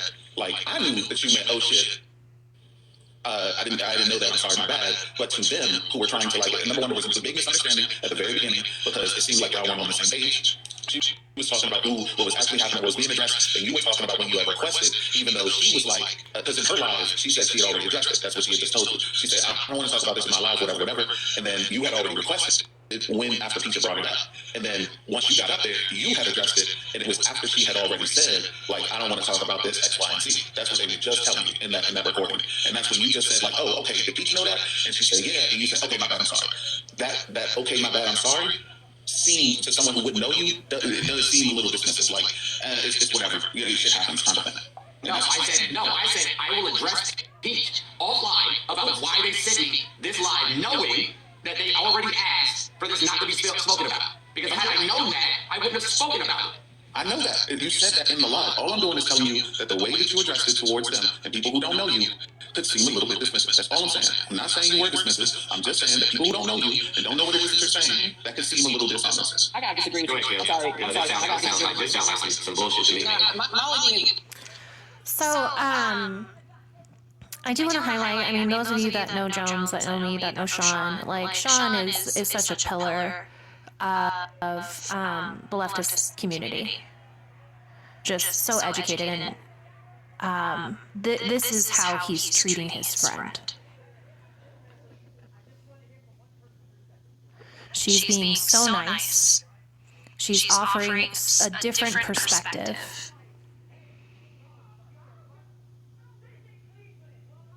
And this is how he's treating her.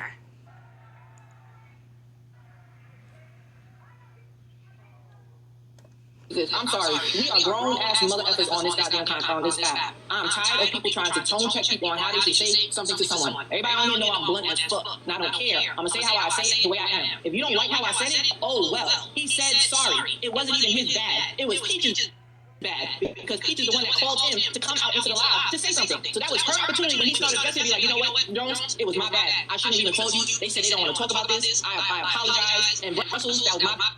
That was on them to do that, not Jones. But he sat there and apologized for it. And how he said it, if she can't take it, oh well. She said it in the next video. She said, okay, I don't even care anymore. So she doesn't care about it. Why 14 months later are you now bringing it up again? I mean, she obviously did care about it, but I really think that it goes to say, like, it goes a distance to show, like, there was misunderstanding in the beginning, and she was trying to tell you that they were addressing something else, and y'all were on, it seemed like y'all were on different pages, and then when it was finally understood that she said she didn't want to talk about the thing at first or whatever, and that she would talk to Peach, the way that you said that you would talk to Peach seemed kind of dismissive, because what they were doing was talking to you about, like, what they had asked you is, do you see why it would seem dismissive that you would come up and talk about something that she said she didn't want to talk about before? That wasn't dismissive. That was just someone being in their feelings. Because the minute that Jones got up there, the minute that the recording started, she was in her feelings. Like the way that she was trying to address Jones anyway. She's like, you know that I was... No, obviously he don't. Well, and when he said that, she's like, no, because at that point she should have been like, you know what, so it seems like there seems to be a miscommunication. She didn't even address that.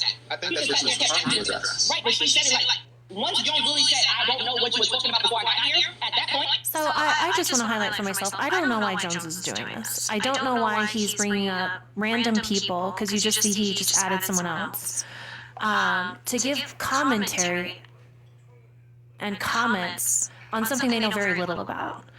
And I do want to give a little bit of backstory.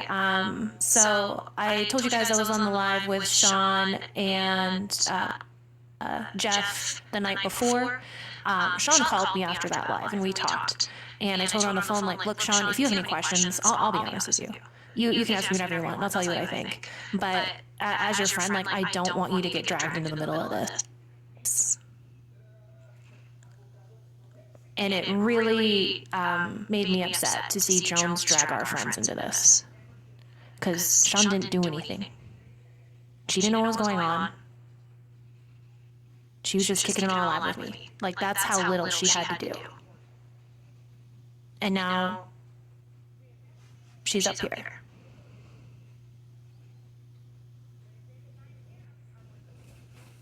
So the reason that Sean knows a lot of the backstory is because her and I had talked about it the night before. Why is she mad at Jones? He said, I don't know what the F he was talking about before I walked in here. He sent me this and actually I read this. Right, that's what we're talking about right now. Like, what we're talking about is Jones saying, I didn't know what we were talking about before I came up on that first live. I was just sent screenshots by a person. That person had addressed the comments about the screenshots that they had sent me. I came up, I had addressed it, and what they were asking Jones, what they were asking you, Jones, was, do you see why I was, like what Brussels was saying was, but do you see why I was just upset with you? It wasn't like, how would I see why they're upset if I have no idea what the conversation was? No, the reason why the conversation was happening was because she was upset. Like, if you were to ask me right now, like, even though I told you, right, I wasn't there, I didn't see that live, about the live the other night or whatever. I was on Twitch, like, apparently this live happened, on Friday or something? Saturday? I don't know. Like, the live where they were hosting and talking shit about me? Yeah, it was on Friday. The recording is from 14 months ago. Yeah, I'm hip. I know the recording was, I'm talking about the one you were talking about, they were talking shit about you. And you were like, where was Sean at? Where was this person at? Where was that person at? And I was like, I didn't even know about the live. But if you were to ask me, you'd be like, well, Sean, do you see why I was upset that nobody was there to defend me? I'd be like, yeah, but I'm just telling you, I didn't know about it. I didn't know anything about it. I was on Twitch. I was chilling doing my own thing. Like, I could see exactly why you're upset. Like, that's what the question was about. Having my ex-wife up there saying that I don't allow her to see the children. So I am going to fast forward through this part because Brussels and I agree we don't want to talk about the specific dynamics with his children. But I said everything I need to say. Realized that they were on two different pages and that they had moved on. He graciously backed out of the live. But also what I heard happen, when he apologized and backed out of the live, at that point, they wanted Jones to validate what was going on in the moment, which he had already realized he was unaware of. So now you want him to do something that initially you didn't want him to do. You didn't want him to be speaking on something in the past, but you wanted him to validate something in the present moment that he was unaware that was happening. So now they're locked. I think that's a misunderstanding. Hold on. I'm telling you what I'm hearing from the outside of the misunderstanding. Because she was still locked in an emotional moment. Like, do you understand why this would be dismissive? But he was never there to be dismissive. He was there to discuss something that was sent to him. So this is where the miscommunication. So what I'm saying is, in that moment, she was still seeking validation for something that she thought was happening that literally was not happening, because that wasn't his intent. He was not there to discuss what they were discussing, and he did not know that they had moved on. So once that... So, I don't know why this person is up here, because they, again, don't really know the situation, and they're just commenting on something they know very little about.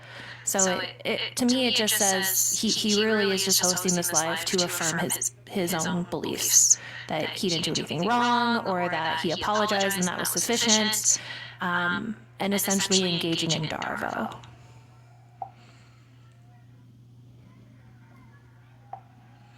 Brussels, do you have anything? I'm just going to say this lady's explanation of my thought pattern very much frustrates me, and it's inaccurate, but was cleared up. Sorry, go ahead. No, I was done. Go ahead. Okay. She was still stuck in the emotions of, if he had intentionally come in there to be dismissive and talk about something she said she didn't want to discuss, he was not doing that. So he had nothing to give for what she would need now. That was not his intention. If it was, then he would have more to give. But he was completely unaware. Sure. I think that there's a misunderstanding in your understanding, because I think this whole thing spurred off of a misunderstanding, and I gotta know since I gotta work. But Jones, I have a meeting. If you want to call me later, my line is always open, so we should talk more. But I said everything I need to say. I feel like sometimes people get caught up in a gotcha moment, and it was going to be, oh, I gotcha moment for Mr. Jones, because it was clearly a misunderstanding and his apology, and he did back out and say, and I won't come back. At that point, if you felt like that was disingenuous and dismissive, that becomes a you thing. Because he apologized and he backed out. At that point, that's tone policing. You could have said it better. You could have said it in a different way to make me feel better. No, because that he was not. It sounds very sincere to me, and we know Mr. Jones can pop off. So if it was about being petty, it would have been very clear. Sure, but it wasn't about that in particular. Like, again, like when I was asked the question, this is all I was saying, it's like the way that it could read off to someone else, and what it seems like it's reading off to other people as, who were involved in the instance. Like, so when you said, okay, I didn't know that, my bad, I'm sorry, it wasn't about, like, it wasn't just about whether or not you knew it. It wasn't just the tone. It was about the reading of the room. Her question wasn't like, did you know this, that, and the other, and can you apologize for not knowing this? It was, do you understand why I felt the way I felt? That's the point I'm making. No, you're not making that point. No, honestly, you interrupted me. You're misunderstanding what I'm saying. That's where the miscommunication, that's where the validation was being sought, when it's like, do you understand, like, what you're doing right now? Just listen to me. Just be open to a different perspective. I'm open to a different perspective. Again, like, Sean was asked, what's your opinion? And she's giving her opinion, and now people are dogpiling her. Like, she even asked Jones, like, you want me to say what I think on live? And you want me to be honest?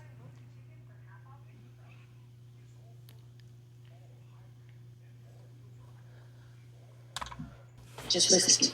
Go ahead. In the moment where they were asking Mr. Jones, does he understand what he was doing in that moment? Then now you are asking for him to be present in the conversation that they were having in the moment that he was not privy to. No, that's not what they were asking. Listen, I'm not interrupting. I'm listening. This is what Hold on a second. Go ahead, no, right. So just for clarification, when you were up there and that recording, you dropped and they invited you back up, or you requested back up? No, they requested me back up. Right, so they invited you back up after all that happened to continue a discussion that they didn't want to have, and then said your apology was sufficient. Is that like the spark notes of what happened? Yep. Okay, I just wanted to be sure. Okay, so can you just be open, please? I'm open, but I'm telling you. Without interrupting me, and this is what I'm educated on. I'm telling you from communication what was happening. Okay. Whatever he walked into, that was prevalent in the moment, in their emotions and their feelings, okay? So anybody jumping in is either going to be an ops or they're the validator. What they didn't realize was Mr. Jones was coming up there for a conversation that they had already said we're going to move on from. Him not knowing. Absolutely. Hold on a second. Yo, any transphobia in the comments, like, I'm not here for it. Like, I literally block the fuck out of you. I don't care if you're a or not. Like, fuck out of here with that shit. Okay, and as Mr. Jones is trying to address something. You know, I do want to highlight, like, I mean, obviously kudos to Mr. Jones for calling out transphobia in the comments. This is Sean, y'all. This is Sean, like, literally, I would even say, like, Jones's, like, right hand girl. Like, a solid member of the community. And look how the comments and everyone is treating her. Imagine if it would have been Brussels. Imagine if it would have been me.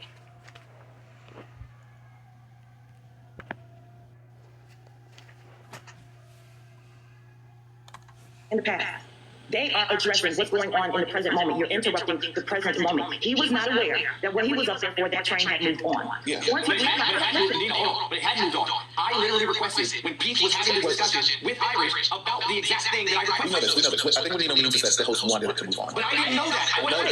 No. That's what I'm saying. We're aware that you didn't know. But they also was referencing, as if you knew, like, well, how do you feel about this, that you interjected on this moment with something in the past? But you didn't know that she wanted to move on from that moment. So once you realized that and you backed out and apologized, she was still in the moment of interruption. And your interruption was not intentional. So she was still seeking validation for that interruption. And I said that, and I apologized. Right. So if she was in that emotional place, I don't think that's what it No was. matter how you said it, was not going to be received. No, I don't think that's true. I really don't think that's true. I think, Jones, what I really think is, how would you like me to apologize? What is it that you want I me think to there do? was, yeah, absolutely. And I think there was a lot going on for Brussels at that moment in time. There was a lot of people going at you, and there was a lot of people saying a lot of stuff. I really think, I'm dead ass here, I really think, but if I can relate this a better way, because it wasn't just the tone or whatever. It wasn't just your tone. It was about how something that was asked to you within your apology wasn't addressed. And the whole thing about that was asked to you. It was, do you understand why she was upset in the first place? No, I don't understand because I wasn't there. How the fuck did you ask me to understand some shit that I was not privy to? It's because she had told you. Okay, so what she said was, this is what I'm telling you, this is what she said, and you're recording everything. After everything, after being told in Pubs Live, after talking about this for almost 3 hours now, he still doesn't know why Brussels is upset?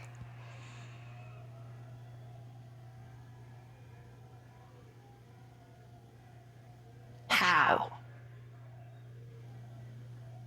Is she a liar? Did you apologize? Did you do anything wrong? It's so inconsistent. Things she said, they were addressing something else. They didn't want to address the Irish. They weren't addressing that while I was in Understandable. And that was also addressed. You said that, absolutely. You said that in the recording, and she said, yeah, but she said something essentially, I'm paraphrasing, but she essentially said, I didn't want to address that. And that's when you said, did know that you didn't want to address that? And she said, yeah. Okay. And so, absolutely, I'll address this. I didn't know about that. I'm sorry. I'm paraphrasing, but that's what it said. Absolutely, 100%. But the original question, Jones, was, like, do you realize why you were up there in the first place and why she was upset? How could I? Well, you do know, though, because she was upset about when you came up. You didn't know about what was going on at first, and then she got upset with you for seemingly dismissing what she was saying before. But she said, I don't want to address this X, Y, and Z. How could I dismiss something that I didn't know about? She wasn't saying that you were being dismissive. Listen. She thought you were being dismissive. And she was upset because she thought you were being dismissive. And once she realized that was not what was happening, for her to require more from him, it's not appropriate. No, it wasn't more. She just when she did not. I also want to highlight that when Brussels told Jones that she was addressing crack up when he came up, he offered her no empathy. Like, because you can hear Brussels was doing something that was very emotional to her. I was addressing crack up about sexually harassing me and Peach. He said nothing about that.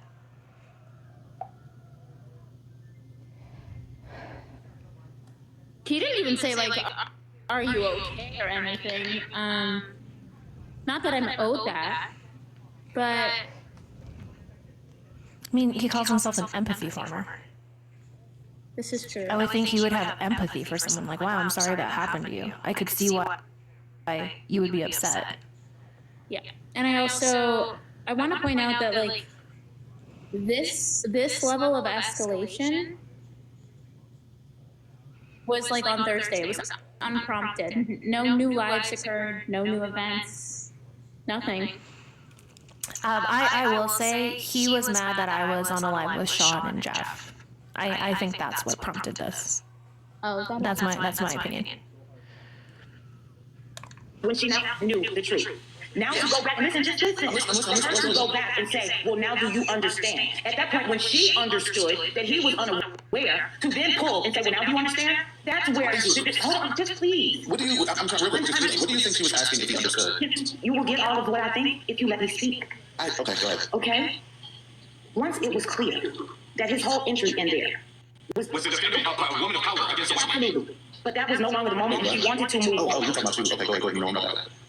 Once that was made clear, the asking Mr. Jones, does he now understand, is where it was inappropriate and a disconnect. Because now she wanted to pull him, she now wanted to pull him into a conversation she didn't want him to be privy of. And now how do you feel about that? Hold on, do you understand what you did? He had already apologized. In that moment, when you are asking someone, do they understand? You are the one now seeking validation. So that means that you are that means that you are the one that is still in that emotional place.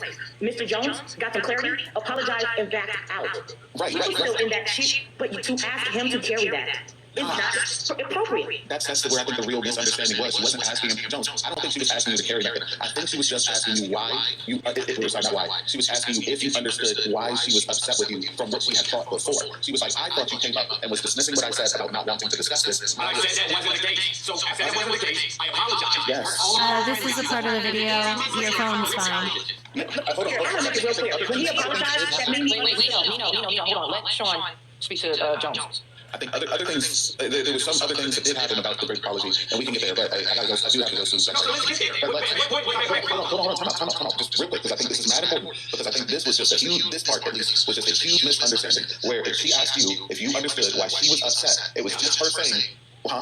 No, I don't. Okay, well, the reason why she was upset is because she thought you were being dismissive of what she said in the original lie. Why would I do that? When have you ever known me to do?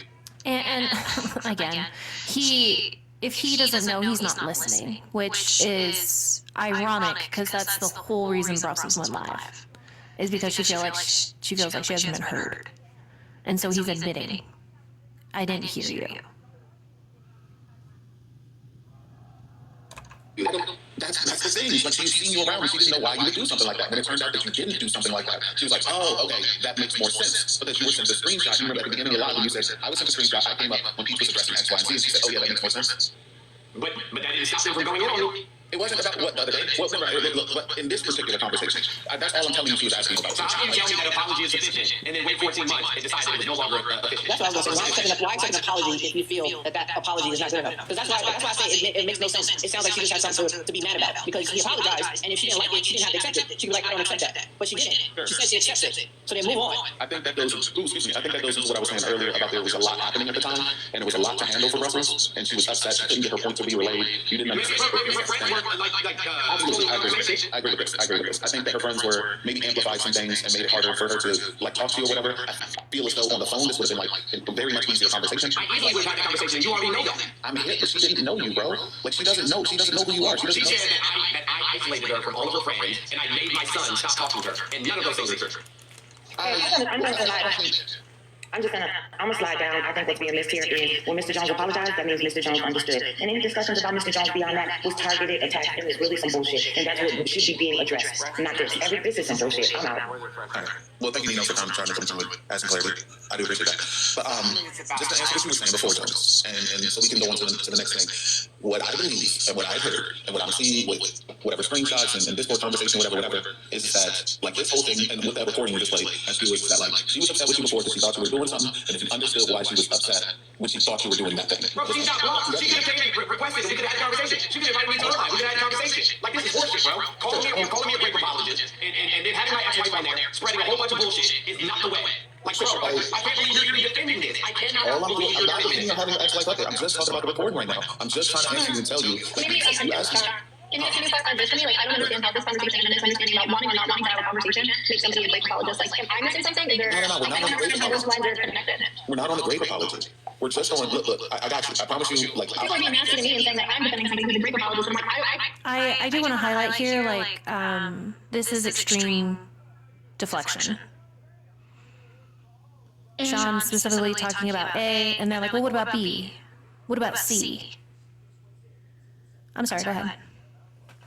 I was just going to say no one called him a grape apologist. In fact, he was a grape apologist himself for the behaviors that he partook in. And then later exhibited the exact same behaviors that he was being criticized for. Like, there's literally video evidence of him engaging in grape culture. Reporting and like that's all the information that I have besides the prior conversations like Irish said I got upset about and all that like that I know, so I understand where the grape apology comes in, and I don't understand why people are nasty to me and coming for me because none of these things make sense. None of these things make sense. We'll get to the grape apology after I say this because I just want to make sure I answered your question, Jones, sufficiently, because you asked me what you did wrong, and I'm not going to say you did something wrong per se, but I do think that other people can see that and think different than like what I would think or what you would think or what Jeff would think, because like we know each other or whatever. We talk on the phone, some of us see each other in real life, et cetera, et cetera. Hello? Like, I believe that when you apologize for not knowing the situation, that wasn't what she was asking for. She wasn't really asking for you to apologize for not knowing the situation, even though that was nice. She was asking you if you understood where she was coming from when she pulled you up there to talk to you in the first place. May I say something? Sure. Sean, I understand Jones and both the young lady are your friends, but you may have to view this with a broader lens, because just the audio Jones played back, the person said that they didn't know about the comments, but Jones sat there in the live listening to them discuss the comments. Mm-hmm. So then further down the line, they said they knew about it, but they were having a different conversation. No, well, yeah, she said she didn't read the comments. She knew about them. She knew about them. That's a little. She knew about them. She knew about them. She knew about them because he's brought them up multiple times, and then she said, "I don't want to talk about it." But she let it continue to happen. Sure. She let a white man sit in her comment section and advocate for calling out a single woman with children of color over and over again, and never addressed it. Can I Sure. say She's a piece of shit. I stand on it 10 toes. he sat up here and go ahead. talked about me for 4.5 hours as a woman of color. I don't understand. I also want to say that the live was never about the person. It was about the comments that were made. Her face was never on a background. The background was actually very much centered on Irish being the problematic person. And my live at that time that had those comments in it probably had, I don't know, maybe 100 people in it. He was talking about me for 4.5 hours in front of 2.2K people, something like that.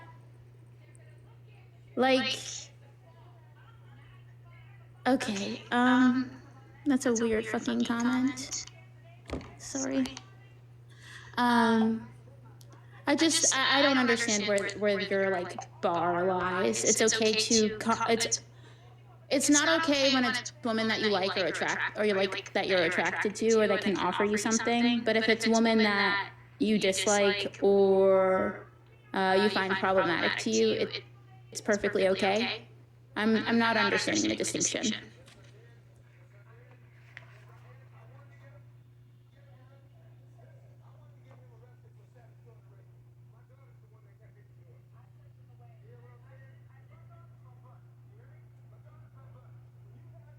I believe you're muted, Kenzie. Sorry, I forgot I was muted. I'm gonna run it, but I have to go unlock my door. I'll be right back. I got it. No comments. I'm sorry. No comments. But go ahead, Armageddon. I'm sorry. It was just. Sorry. After Jones had apologized and he brought me back up, do you notice the energy of the two young ladies when they came in? Clearly, with the way they spoke, I'm thinking the young lady that they had a problem with that was being called out name was Ivory. The way they spoke instantly on that person had hostility written all through it. Sure, yeah. So with her already knowing that this person's in the comments. Can y'all stop using her name, please? Yeah, this is not all her. This has nothing to do with her. I got you. I don't know if I've ever said her name, but yeah, I got you. You didn't. I'm talking to her again. Oh, I'm sorry. Basically, what I'm saying, it seems like there was already a problem between these groups. And that with Jones coming in, trying to defend the person, he drew their anger. Simple and plain. And they're looking for any reason to find a fault with him. Well, no, I don't know about that. I think that's exactly what the fuck happened. I can see why you feel that way. It's not why I feel that way. I literally watch it play out. And Jeff understand that. And the fact that people are trying to gaslight me and say that's not what happened is crazy. Look, hold on. Because I've seen you go hard for people. I've seen you go hard for me. I've seen it. When people do me dirty, when people say something or whatever else Kim has done in, No Razor hasn't been here this long now. But the whole point is that I feel like No Razor too. People go hard for me, and if I feel slighted about something, or even something I don't feel slighted about, just now and then. Sean, did you said to rewind? Yeah, the part that we missed while you were mute is actually, I feel like it's extremely important. Sure. I stand on 10 toes. Was that before that? Yeah. It was while you were on mute. I know when I was on mute. And think something totally different than what I would think, or what you would think, or what Jeff would think, because we know each other, or whatever. We talk on the phone, some of us see each other in real life, etc. Sorry? Armageddon was speaking, and directly, in the middle of Armageddon, I had interrupted him to say something. Okay, so that's coming up. She wasn't really asking for you to apologize for not knowing the situation, even though that was nice. She was asking you if you understood where she was coming from when she pulled you up there to talk to you in the first place. May I say something? Sure. Sean, I understand Jones and both the young lady are your friends, but you may have to view this with a broader lens, because just the audio Jones played back, the person said that they didn't know about the comments, but Jones sat there in the live listening to them discuss the comments. Mm-hmm. So then further down the line, they said they knew about it, but they were having a different conversation. No, well, yeah, she said she didn't read the comments. She knew about them. She knew about them. That's all. She knew about them. She knew about them. She knew about them because these brought them up multiple times. And then she said, I don't want to talk about it. But she let it continue to happen. Sure. She let a white man sit in her comment section and advocate for calling out a single woman with children of color over and over again, and never addressed it. Sure. She's a piece of shit. I stand on it 10 toes. And Sean, that's what I wanted to point out. I was just go ahead. If you notice, after Jones apologized and everything, things still seemed heated. As soon as the other young lady came in, Hold on real quick. Jones, can you please tell the comments, because I've said this a million times, can you please tell the comments that Brussels is not white? That's fine. I got it. Well, No comments. I'm sorry. No comments. But go ahead, again. I'm sorry. It was just... Sorry. After Jones had apologized and they brought him back up, do you notice the energy of the two young ladies when they came in? Clearly, with the way they spoke, I'm thinking the young lady that they had a problem with that was being called out name was Ivory. The way they spoke instantly on that person had hostility written all through it. Sure, yeah. So with her already knowing that this person's in the comments, Can y'all stop using her name, please? Yeah, This is not all her. This has nothing to do with her. I got you. I don't know if I've ever said her name, but yeah, I got you. You did not. I'm talking about again. oh, I'm sorry. Basically what I'm saying, it seems like there was already a problem between these two. And that the Jones coming in, trying to defend the person, he drew their anger. Simple and plain. And they're looking for any reason to find a fault with it. Well, no, I don't know about that. I think that's exactly what the fuck happened. I can see why you feel that way. That's not why I feel that way. I literally watched it play out. It definitely played out. And the fact that people are trying to gaslight me and pretend like that's not what happened is crazy. Look, hold on, because I've seen you go hard for people. I've seen you go hard for me. Like, I've seen it. When people do me dirty, when people, like, say something or whatever else, Kim has done it, like, no Raz hasn't been here this long. But, like, the whole point is that I feel like no Raz... Did you hear it, Sean? Yeah, I just think it was, like, extremely important. While you were on mute, the reason why it was important was because whilst we were sitting there talking, it was about Brussels and denying Brussels' blackness. And that's like a big thing, and like in at least in our leftist circles, where we don't deny people's blackness regardless of how much of like an op they are. And I thought it was like extremely important that I was like, yo, you need to tell the people in here, because like she's not white. Like that's not even what we're talking about. Because like it goes into what black women go through and how black women find it hard to have their stories heard and have what it is that like their emotions and whatever.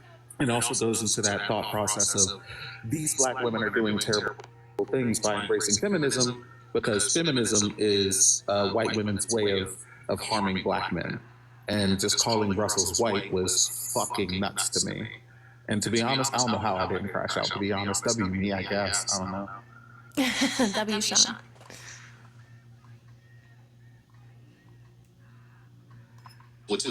Like, people go hard for me, and I feel slighted about something. Like, what do you think I don't feel slighted about? Like, just now in the comments, you tell people who are on your side that you will block them for misgendering. Like, you go hard. Like, people go hard for their friends. That's not the same person from day one. I changed up. I hear that. But what I'm saying is people go hard for their friends. I think they were just going hard for their friends. Just like our friends go hard for each other. We go hard for Andrew, we go hard for Liv, you go hard for me, we go hard for Jeff. I think they were just going hard for their friends. Like, that's really all I heard with that one. That's just what people tend to do. If I can interject here, right?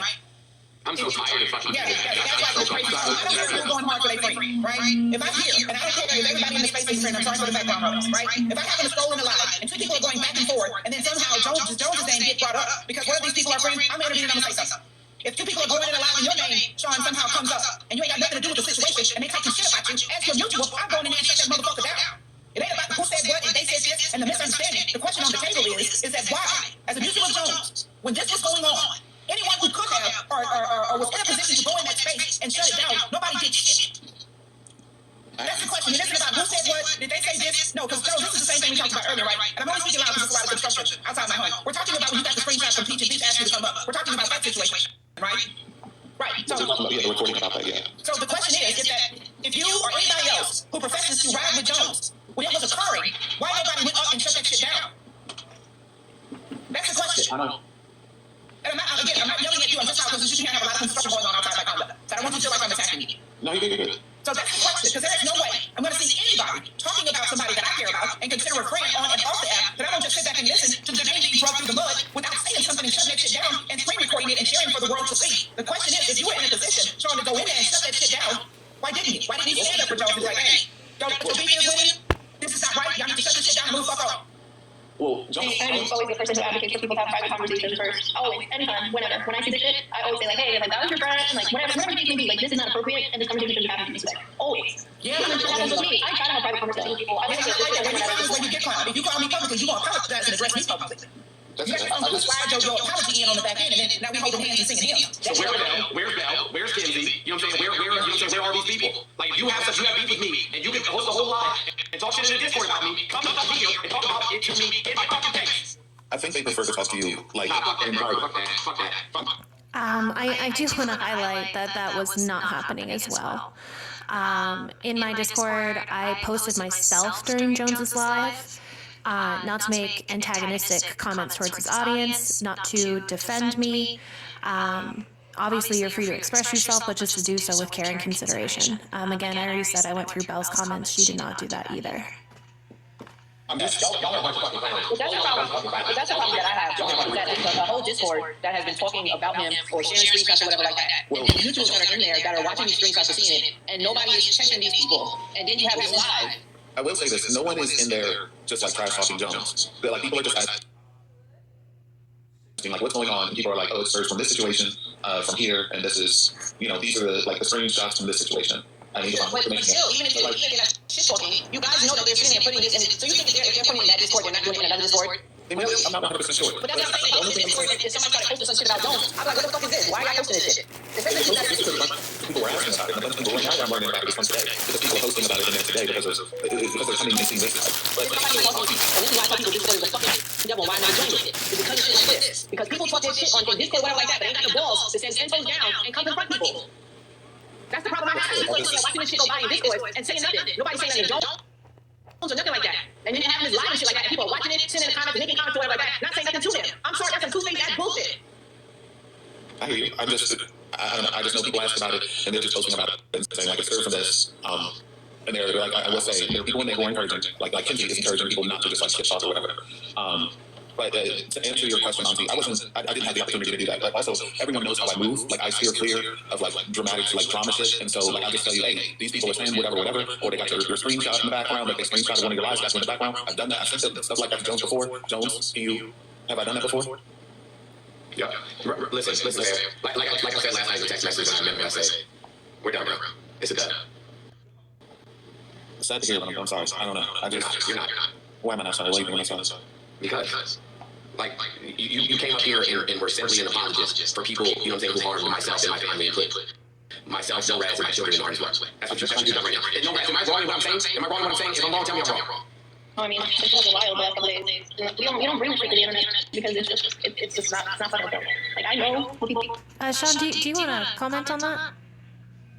No, go ahead, let it play. Fuck that shit. Okay. We're saying people are sending you the screenshots over and over and over again. And the fucked up part about it is, like, y'all know, if anybody has been around for any amount of time, y'all know what the fuck happened a couple months ago. And the fact that you guys continue to hold these spaces and have that person in there and antagonize you and go to these spaces and go into these spaces because of the bullshit they're doing is so fucking harmful. So it's not about a call out, it's not about a call in, it's none of that shit. Nobody was trying to understand any fucking thing because it could have been a private conversation. I absolutely fucking could. But instead, it happened to come to the internet, and then you guys had to really fucking traumatize people because what? Because there was a misunderstanding and communication that people could discuss between each other. Like, this is wild, this is crazy. Like, y'all are not okay for this shit. And if anybody, not yet, the people who are talking shit about me, listen, I don't care. I don't care if you're never gonna see me in real life. I wouldn't piss on you on fire. Like, I genuinely don't fucking care because I know who I am. I know who I am. I know my character. I know the person that I am. Am I perfect? Absolutely fucking not. I'm not. But I genuinely don't care. Because this stuff is middle school shit that you guys are trying to ruin people's lives over, and it is fucking outrageous. I understand. Auntie, am I out of line? Auntie, am I out of line? I'm not going to tell you. You are, I would tell you, but you are not. Because there is no way. I'm not just, I'm seeing somebody talking about anybody that I care about. And all I'm going to do is send a screenshot. I'm going in there and shut that bitch down. Because can't nobody talk about my friends with no goddamn body else. I just try to make people aware. That's what I do. People know how I move. When I come to you about people who saying stuff or done dirty to you, Auntie, I do that same thing. Did you come to me and tell me that Kenzie was a snake? Huh? No? What? Okay. How would I know? You're the one who told me that. You're in the Discord. What Discord? Oh, in her Discord? In her Discord? I'm actually genuinely confused. I'm sorry. I'm trying to understand. Are you in the Discord? Yes or no? In her Discord? Yeah. Yeah, I'm in her Discord. So you saw it? I'm seeing it today. I just listened to that. So you didn't see all of the things prior to that about no rats, about myself. You didn't see all of that? No, I didn't pay attention to the Discord until today. After you started live, I went in there and I looked at stuff. I do want to highlight what he is saying was going on in the Discord is not true. I also want to just say that it was this conversation seems to be either it happened offline, like on Discord, or on his platform, according to him. This is the message that we're getting.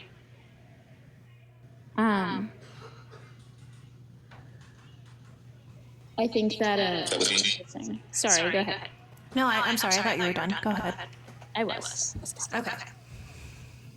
Just about this live. Like I didn't see anything else before. I wasn't paying attention to this before. So you saw it today and still came in and defended it. No, I'm just telling you what I came in here today. I didn't see everything that you're telling me about. I came in here today because it was like it was where was Sean at? So I came in here to tell you where I was at to figure out like what is exactly going on. I'm reading shit. I'm hearing about shit. Listening to the recording, you asked me the question of like, where was I wrong? And I was like, okay, I can see where someone would think X, Y, and Z. I can see where someone would think this, that, and the other. And I'm just trying to be honest with you. That's all I've been trying to do this whole time. But I've been trying to address one thing at a time, and we can go down the list and whatever else. But that's all I've been trying to do. I've just been trying to help you out. That's all. Help me out how? I just, because you had asked me something, so I just was like, all right, let me... Point out where I'm a rape apologist. All right, Can I say something real quick before you say that, Sean? What you guys don't seem to understand is that Jones and I live together with our children. And when you guys start doing this, people on the internet always have to one-up one another. People have found out where I lived at my old house. People will try to find out where Jones and I live now. But when you make these types of allegations because your species got hurt, then you put people's children in danger. Jones and I have both had people find out where our children go to fucking school. This shit is not okay because there's always somebody who has to one-up the other fucking person. And, oh, I got this, I took this person down, based off fucking rumors, based off people's feelings. This is not okay. My children are innocent children. All fucking 8 of them are children. Well, some of them are legally adults, but they're children. As young as kindergarten. Y'all need to fucking stop this shit for real. For real. And I'm not as mean as I want to be because I have to be careful about who gets aggravated because I don't want people to touch my children. People were trying to take our children. So y'all need to stop this shit. Literally, there's a plot to kidnap our kids.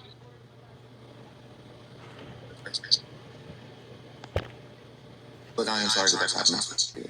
But all I was trying to do... No, I don't want to hear anything else other than you explaining how we're rape apologists. Okay, yeah. I don't think it was said that you were a rape apologist. No, that's exactly what they said over and over again. And then they brought up my ex-wife who... That is not true. No one ever said that again. I did not speak. You know what I'm saying? Continue to build on that idea. It was, from what I understood and what I heard, like before I came in, was that, and I was confused by this as well, but it wasn't said, at least to me, or that I've seen, that you were a great apologist, but that you uphold great culture. And the way that you did that, apparently there was a live where you had gone on and someone had said that Brussels, it was about the person, whoever Brussels was saying that she was trying to address rather than the Irish stuff. And she said that you had said that, I guess it was like, you had said that if she made a sexual innuendo towards them, and then they made a sexual innuendo back towards her, and you had defended that and been like, well, if you make a sexual innuendo towards this person. Nope, never happened. Where's the proof? I literally never do something. I want to play that clip. I want you guys to hear the clip. Because this is about... Chris Crackup was sexually harassing me. I don't really make sexual jokes on the internet. I might say, like, your mom, or that's what she said. That's pretty much the extent of it. So this is Jones talking about the situation. If it will play. Raise themselves up off of your knees. It is what it is. Stop trying to find out why trying to regain its past. Vanity, hold on. Let me interject for just a second. Roar Sapphire, you just reminded me. So it didn't have anything to do with me. It was this white dude named Chris Crackup or something like that. And I guess Brussels was making sexual innuendos, and then Chris made a sexual innuendo, and it had something to do with, like, I don't know, Irish, and then Ivory got involved, and they were all arguing, and then they had said something, and then I think she had told Ivory to be quiet. You know what I'm saying? Like called her a white woman or something like that. And I said I requested it, and I said she's Afro-Latina, and I said, like, this whole conversation is messy, and then I left.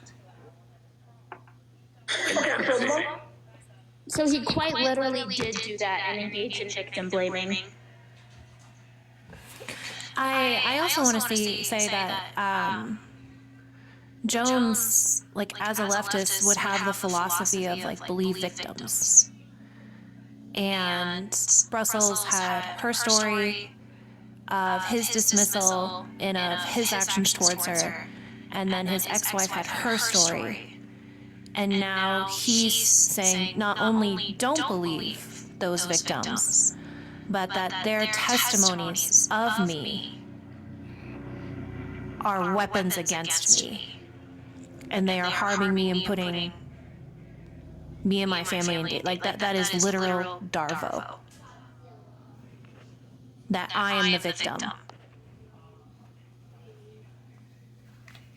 I do also want to point out that even though he did not address it on his live, why he didn't address it on his live, but he did not address that this plot is definitely not coming from this side. This plot to kidnap, nobody even thought about that on this side. But him not addressing it, people are not going to understand that if he's just bunching it all together. I hear that. He didn't clarify that, and some of the statements that that they were making up there, they have to be clear who they were talking about, and because they weren't, it just makes it seem like he's talking about the same people. I hear that. I do hear that.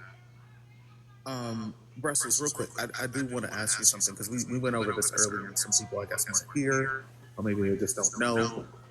When it was said that you made a sexual innuendo towards Chris, had you made a sexual innuendo towards Chris? No, not at all. Chris had been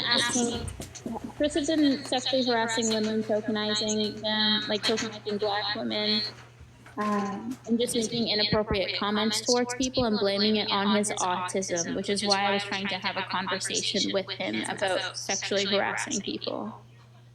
Okay, I had restated my boundaries more than once with him as well. Okay, so the victim blaming is saying that it's in the first place. I couldn't hear you. Can you say that again? Your mic is kind of low, Sean. I said, can you hear me now? Is it better? Yes. Yes. Okay. I said, so the victim blaming would be that him saying that you made a sexual innuendo towards Chris in the first place. Yes, and then the victim blaming him saying I made an innuendo towards Chris in the first place, and then he lies about me to make it seem as if I am a horrible person that probably deserves to be treated like that. Okay, thank you. I just want to, I'm going to drop down right now, but before I go, again, the reason why I was up here is because for anybody who wants to follow me after this live, I am going to be holding a space. If Jones wants to address any of these, he's more than welcome to join my live. It will just be him joining. Just to, again, open up the space where if he wants to address it, he's more than welcome to do so. And again, please, for those of you guys, please do not gift me, gift everyone else, please. I appreciate it, but I'm just here to, in that space, to give him the opportunity, so he has a space to be able to address it.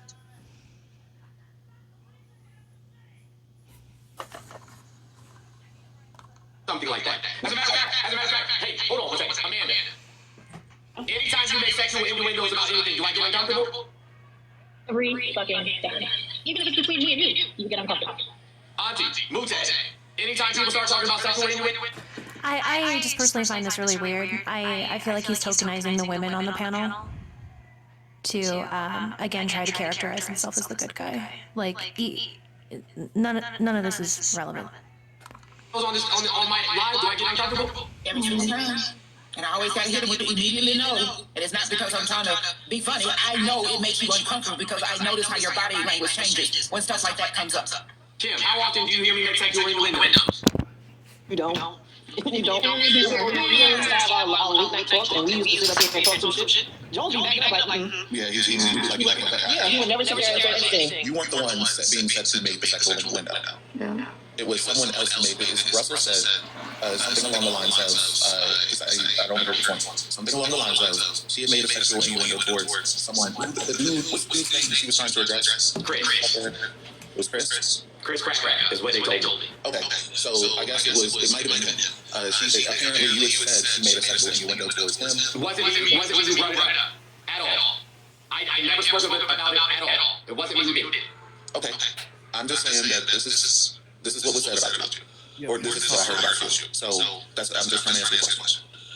It was said that you said in a different life that she made a sexual innuendo towards Chris, and then he made one back, and that's not what it was like. That's not what happened. He was saying things towards her that were just sexual harassment, and you saying that she made a sexual innuendo towards him first, and then him saying something back was. It wasn't me at all. It was Irish. Okay. I still like to point out that they were insisting that Jones goes and just like watches the live at work, and he fucking does it. Wait, watch it. Brussels live. Yeah, she said I go to her live. She said I go to her live. I sit in her live regularly. And lurks. Can we Yeah. I mean, Brussels, some people miss the part because he just said that he never said that you made a sexual innuendo. Can you play the clip again where he says that? Because people were asking if you can do that.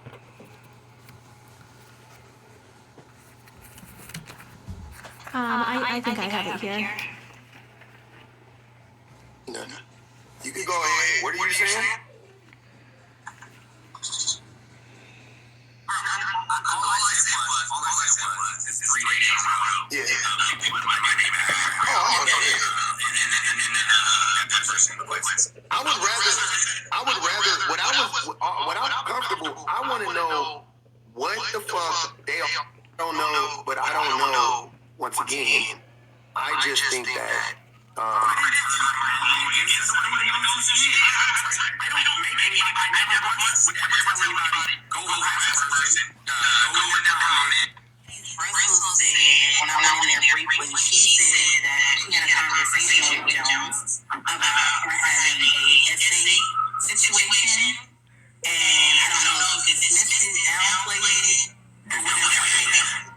No, we don't do that. So you did not have a conversation with her about any type of essay case that she experienced? I mean, there's no way in the world I would have places like that. I don't do great apology at all. Kenzie. So I did want to do that clip. What? Go ahead. I did want to do that clip for him to say, like, I would never do that, and that's exactly what he did. Go ahead. I've never seen them before. Do you have the just a question. Do you have the clip that Brussels played earlier where he said she made a sexual innuendo? That's the one people were asking. Brussels, do you still have that one? Yeah, it's pulled up. Okay, go ahead. Because in this one, can you rewind the one on your computer real quick, just like a couple seconds? And then play it, and then Brussels, you play the one again? Because people said they missed it. I don't go to anybody's fucking lives. I mean, That's it. you going live? You ain't like that often, That's true. No, I don't go to anybody's lives. I don't go to anybody's lives I don't follow. No, I was just messing with you. I was just messing with you. I don't go to anybody's lives I don't follow. So I don't follow you. How the fuck would I be in your life? Like, I have 200,000 some odd followers. I only follow like 800 people. If we're not mutuals, you won't see me in your life. Now, my son uses my active account, and he scrolls live, so if he scrolls through it, oh well. Maybe so. Maybe that's what she means. But maybe she doesn't know it's not you. Or maybe it's one of those millions of misfits. I don't know. That was before. Yeah. There it is. Play it. I'm just trying to answer your question. It was said that you said in a different life that she made a sexual innuendo towards Chris, and then he made one back. And that's not what it seems like. That's not what happened. He was saying things towards her that were just sexual harassment, and you saying that she made a sexual innuendo towards him first, and then him saying something back was. It wasn't me at all. It was Irish. Okay. I still like to point out that they Now pause it real quick. Now Brussels, can you play the clip again where he said you made a sexual innuendo? Yeah. Possibly a following. Vanity, let me hold on. Let me interject for just a second. Laura Sapphire, you just reminded me. So it didn't have anything to do with me. It was this white dude named Chris Crackup or something like that.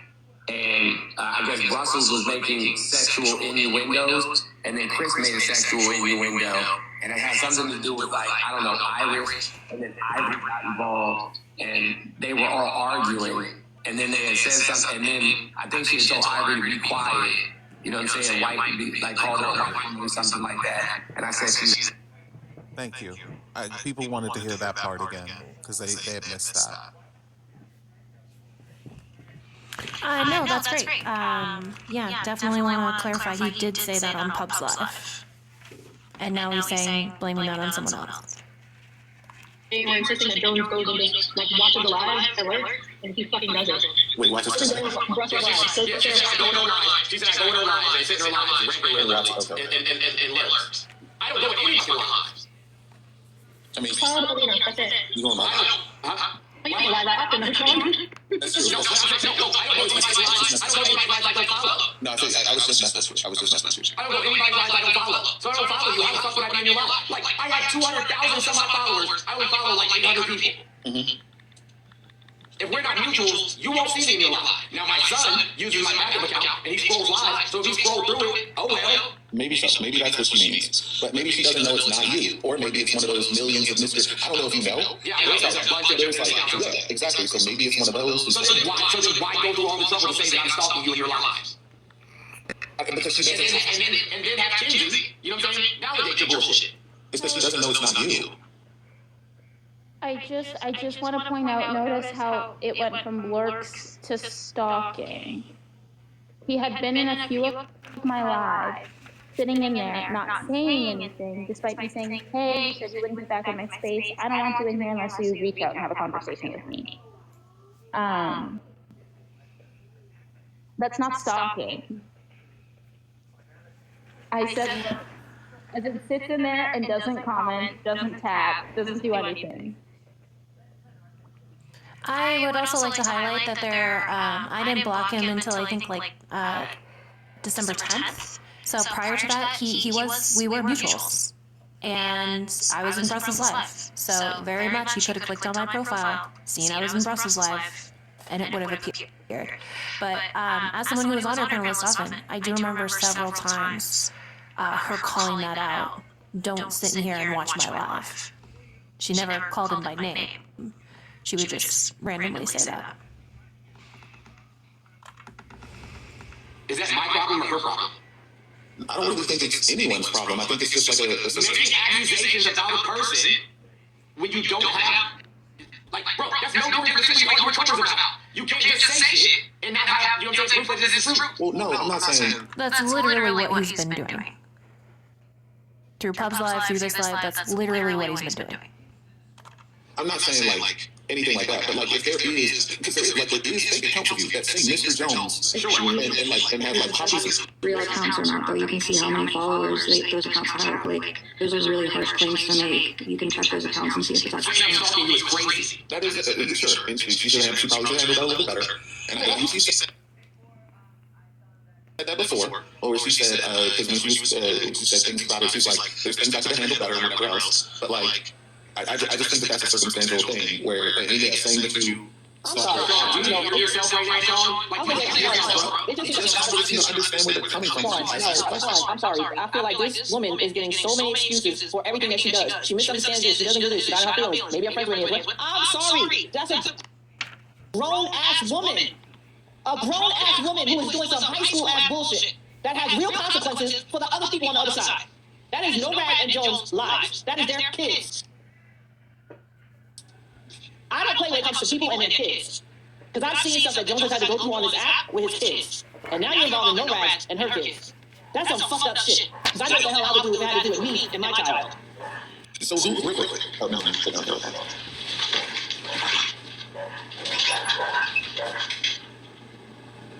Anyone said like I'm purposely leaving out pieces? I don't know all the pieces. I'm coming into this fresh stuff. I'm just telling you. I know all the pieces, but you don't really know whatever. I can't speak for NORAD or Jones, and I'm just going based on what they've been trying to say. It feels like that you are giving this woman excuses instead of actually listening to hear what Jones is telling you and what you heard on like that recording. Because I don't know how you feel that like what Jones said was just, I don't get that at all. Because I just feel like he said what he said and he said sorry and that was it. That was the end of it. I don't know how you feel that she should have felt a certain way. But if that's just tone, like right, we live together. I know how to talk, but that's just the tone. It wasn't just the tone though. It wasn't just the tone. But I'll explain in a second. Go ahead. I want you to finish. I just want you to understand that it just feels like you're giving her more leeway and more excuse than actually hearing how this is affecting Jones and Noraz, how what she is doing, the thing you're excusing her for doing, is affecting them in real life. No, I understand that completely. What I'm just trying to fill in the gaps of where misunderstandings could have happened for things that I've been asked. So like when asked, oh, how is that a great apologist? I was like, this is what I've heard. This is what has been told. Like, and I'm only trying to give Brussels as a black woman. And everyone here knows how I am about black people. I would give Jones the same amount of grace if I was talking to Brussels right now as I'm giving Brussels. Excuse me for just a second. I'm sorry. Listen, just because you see Jones sitting there does not mean you're going to be this gender. I don't know who you are. I don't care if you're friendly. I will block you because you guys know this is not acceptable. The cat tomato my sister knows okay, well, because the cat's sitting right here, and I won't kick you the fuck out of your seat. Be respectful, Sean. I was gonna say we should just keep them on mute while this conversation going on, because you're gonna have a whole bunch of, and it's not even right. Like, I don't even know why y'all are doing that in this space. Y'all know Jones don't do that shit, and I don't know why y'all are doing that. Sean's still mutual. I don't know why y'all are doing that shit. Fucking annoying. Well, listen, I don't know if Jones still fucks with me. I doubt it. But especially since you said we're done. The only thing that I'm doing here is just that, I mean, tell me if I'm wrong. Tell me if I'm bullshitting him. Do I give black people grace like this? Well, you do give grace. That's what I'm saying. That's what I'm saying. I want you to listen to how it's also affecting Noraz and Jones, because just putting out there and saying crap like that or allowing certain things to happen, it's affecting them in real life with their kids. And that's what people need to understand. How much this is affecting them and their children. And her saying, well, she don't sitting there saying like Jones is stalking her or whatever like that when she doesn't know facts.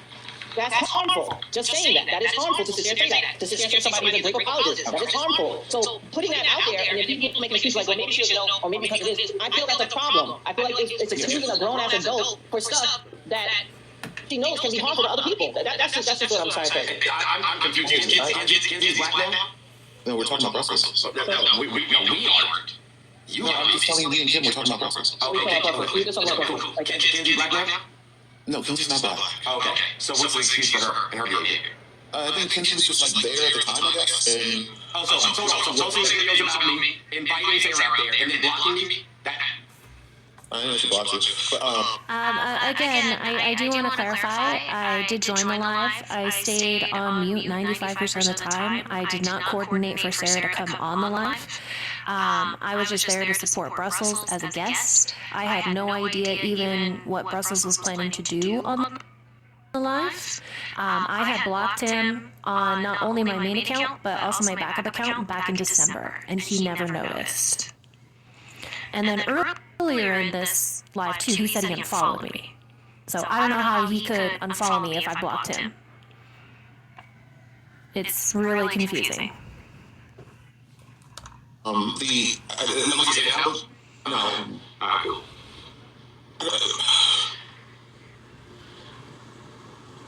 I want to answer everything.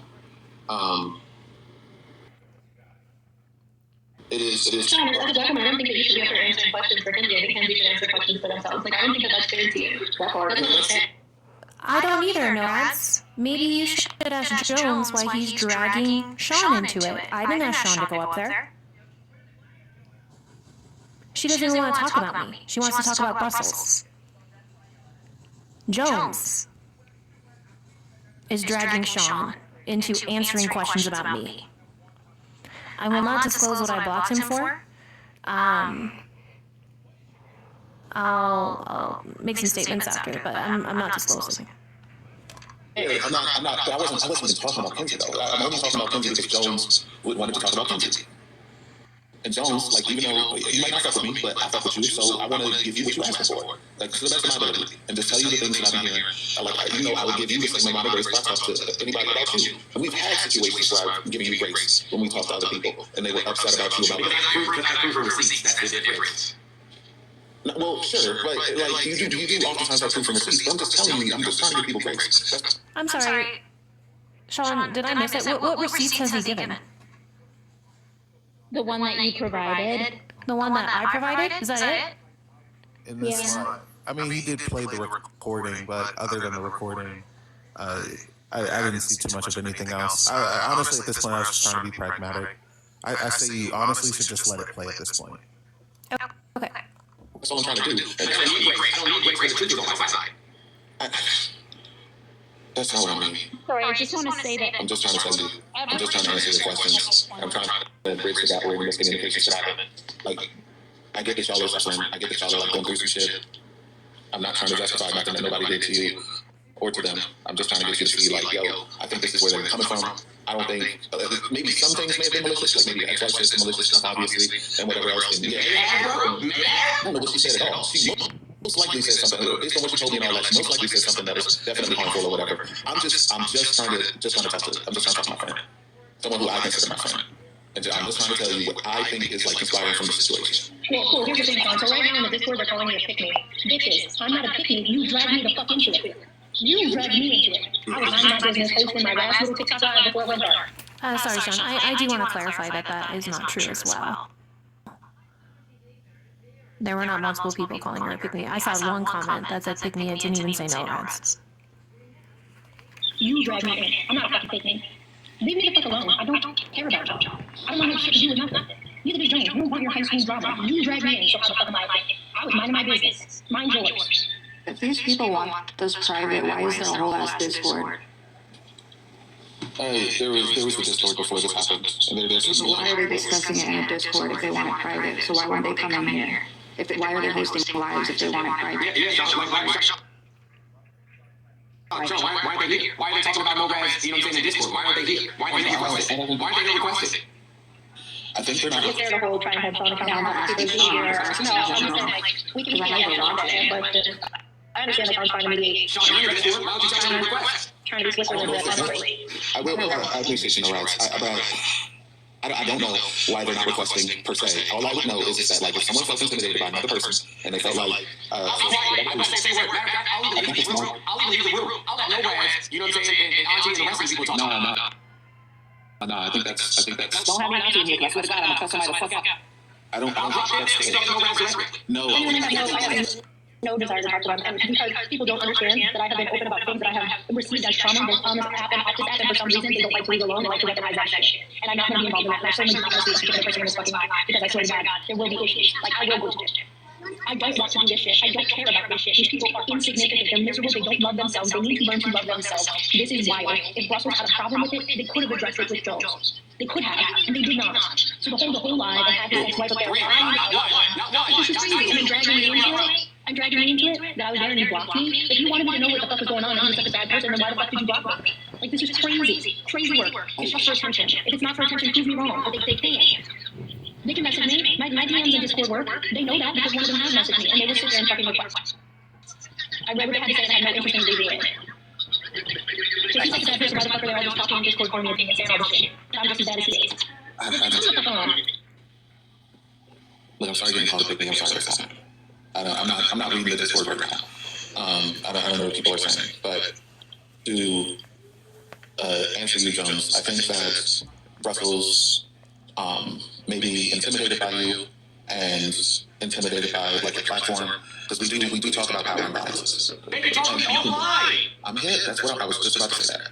Like, I think if you gave, I don't know right now if they would be willing to, but I do feel as though it would be better if you gave people an avenue, those people an avenue to talk to you offline, like away from the platform, so y'all could just like actually talk about it. I'm gonna turn the comments back for a second.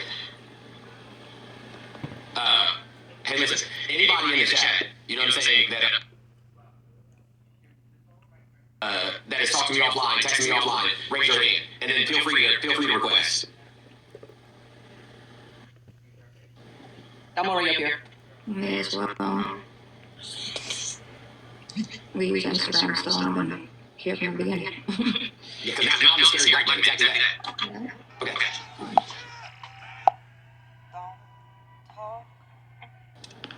Again, I don't think this has anything to do with you being black, because Brussels is black. And you are, like, I'm talking about Brussels here, because this whole thing started with her. Like, you're not just a scary black man. But who was behind it? Who was behind it, bro? Because why 14 months later is now this an issue? I think, I don't know if that's fair for Brussels, so. I hear you. I mean, he's going to do that, but I really think that, like, you've been talking about it for a long time. Public talks about it. All y'all talk about it. She talks about it, about how black women, oftentimes, don't get a chance to really express themselves. And later on, but I give everybody the opportunity to say whatever they want. Sure. I say all the time, my DMs are open. If you have something that you need to discuss with me, just talk to me. I don't know if she felt open to just talk to you. So hold the line. I guess so. I don't necessarily agree with the live thing, but like TikTok was going down. I guess I don't know. Maybe that's just mentality. Whatever. Exactly. Sounds like a clout chase, bro. Well, TikTok was going down. Like, Oh, you hear what you just said though? That she may be scared of the platform because of who he is, but you hold alive, which would mean that you have the opportunity to have a whole bunch of people come in there that you don't even know. Sure. I think it was.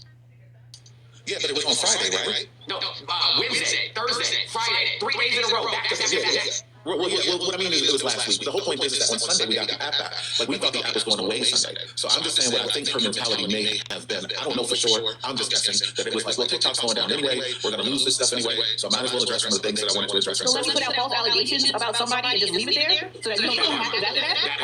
Just as you're being a reasonable person now, and trying to have a mediator type stance in this conversation, if they didn't feel comfortable talking to Jones about it, they could have talked to someone else like you, who often does take this position in these types of situations and does mediate. They could have said, hey, Sean, this is what happened a while ago, and it's been bothering me, it's been sitting on my heart, and I don't feel comfortable reaching out to Jones directly. Do you think you can facilitate a conversation? And I know you well enough to say that you wouldn't have said no. Like, this was unnecessary.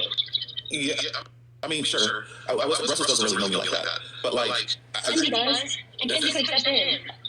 Sure, that's true. But I don't know if Brussels was telling Kenzie everything that she was feeling. They're in the Discord together. They're in the Discord, yeah, now, in this last week.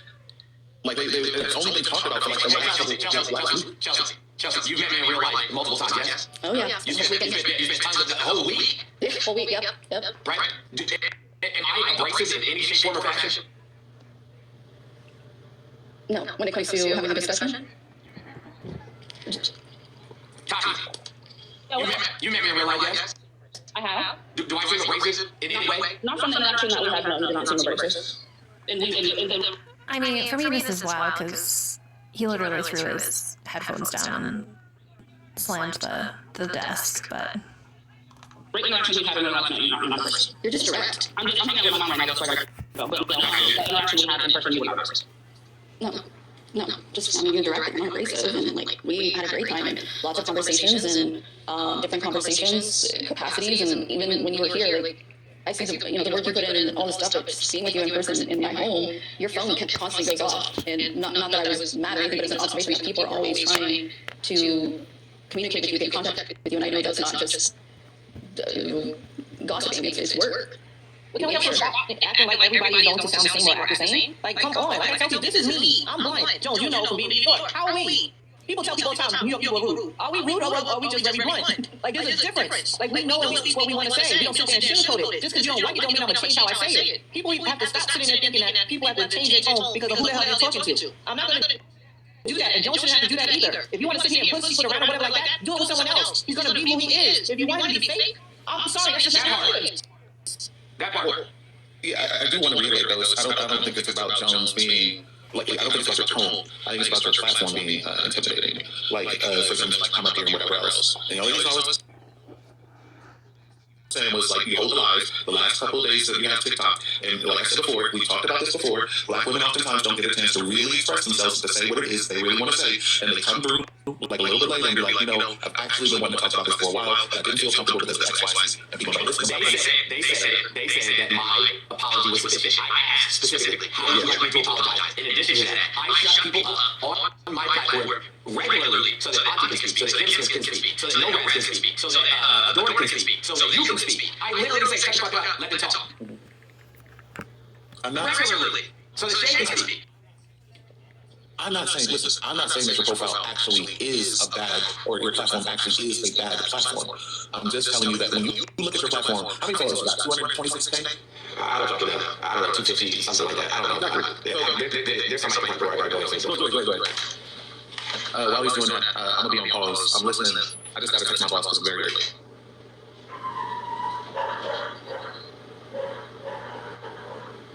I don't know. I don't really have anything else to say about this stuff. This is not something like I seek hope. This is not something that I engage in. I understand that miscommunications happen between people and we're adults, and we talk about this shit. Like I just don't get it. I don't get it. But call me a pick me and all this other shit. It's fucking wild. Like, obviously, Tyler Jones in the right, and even when we have disagreements, arguments, whatever you want to call it, like he's like, okay, sure. Like there's been times he's been asshole me, for sure. He's a person do shit like that. I talk to my friends. I better like, how do I approach the situation where I can be better received? And then I have a conversation with him. And him. He validates my feelings. He talks about things that impact him and the way they impact him, and we figure shit out. Like, this is crazy. Like, I don't understand. I mean, sure. And We're all just people, though. Sean, every single one of us. I'm not gonna lie to you though, but like, do you understand what it is that I'm saying? Like about his, I'm gonna say this when he comes back. His platform is fucking huge. Like he has right now, there's 2,000 people watching the live, and there's people who are in here. Even though I'm being like neutral, there are people who are in here. I'm not even reading all the comments, but they're misgendering me because they're mad at me apparently. Like you can see how that's intimidating, right? I mean, I get that, but that's why we always say no comments, right? And it didn't have to be something that went through a public forum. Like I said, there's many avenues that could have been addressed without calling somebody a grave apologist and doing all these things and involving who they're currently like going through court stuff with. Like that's so inappropriate and so harmful to the kids. Like that's not okay. So who gave a shit about women and girls? Like why the fuck are you involving young girls? Like this shit is crazy. It's crazy. And it harms people in real life. There's no need for it. None. Yeah, no, I hear that. But if it bothered her that much and she didn't want to address it, then she should have fucking talked to her therapist. Right, and if she was so intimidated by me, why post lives about me? Literally, I can see it. Well, I don't want to see it. well, what I was thinking, like I said, I already think I explained that thought process where it was like the last days of TikTok, and she went ahead and did it because she felt like she couldn't express herself before. But what I was saying while you were gone was that like the intimidation of your profile, like with me being in here, and I'm just giving Brussels grace or whatever else. Apparently, I haven't seen any of the comments. Maybe they've been disappearing before I can see them. But apparently, you, No Rags, Kim, Auntie have been seeing comments of people who are misgendering me because they're upset with me giving Brussels grace. And you can understand why someone who is in like Brussels' position and someone who's not like me or whatever would be intimidated by that. I wouldn't think that right now, because I'm not I would easily turn the comments off. I would easily No, understand that Brussels was here too. Wait, I wasn't fishing. I was listening. I was just in the comments like religiously because I was ignorant.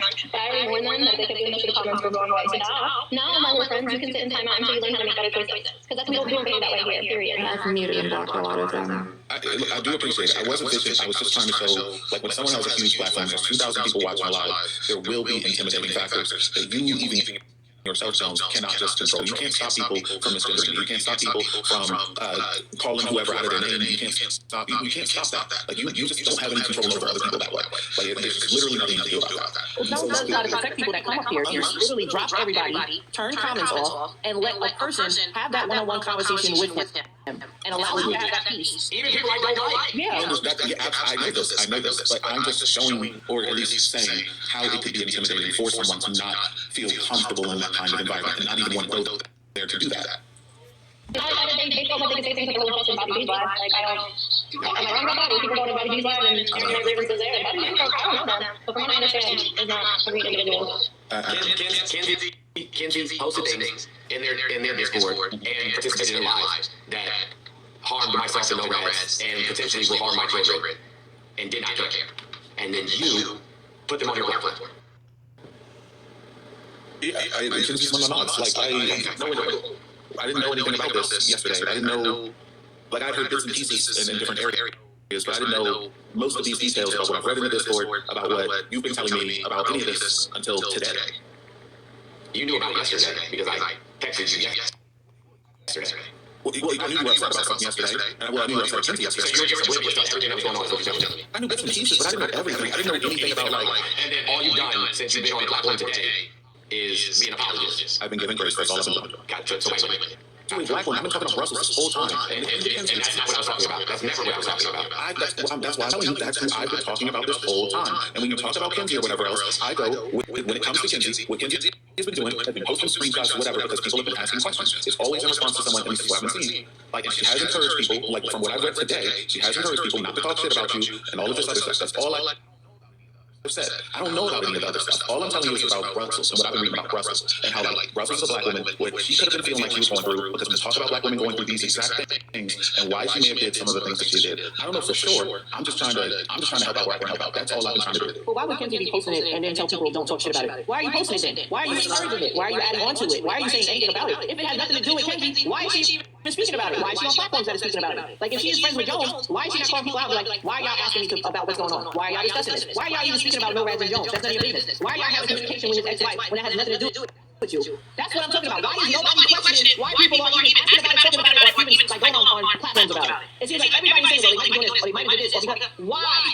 I just want to know why. Well, Kenzie's friends with Brussels as well.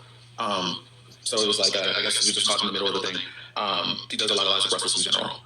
But the posting in the Discord is because people are asking about, like, what was going on, like about this live and whatever else, and the things that are being posted, at least I've seen, haven't really even more so been about Jones, more so just about stuff that like Brussels has said or done, and I guess Irish as well has like said or done. Like, and it's not even a lot about Jones, but yeah, Kenzie is like, all I was just saying was that Kenzie's in there, and people are like, wait, what's going on about this? Did Jones do X, Y, and Z, blah, blah, blah, and Kenzie's like, well, this has been addressed, this is what happened, and this is what Brussels had to say about it, and then Brussels addresses it or whatever. Like, that's it. Like, I'm just asking about what's going on in the Discord. And I think that's why people weren't going up to say, whatever, like Kenzie will be in alive because she's friends with Brussels or whatever, and if Brussels does into alive, as Kenzie just supports Brussels and whatever else, even though Kenzie is cool with Jones, or, you know, considers Jones a friend or whatever. I don't know if who has to meet you. Just, go ahead, I'm sorry. So I only caught like the last few minutes of the live. I didn't even have time to like request that or even fully comprehend what was going on.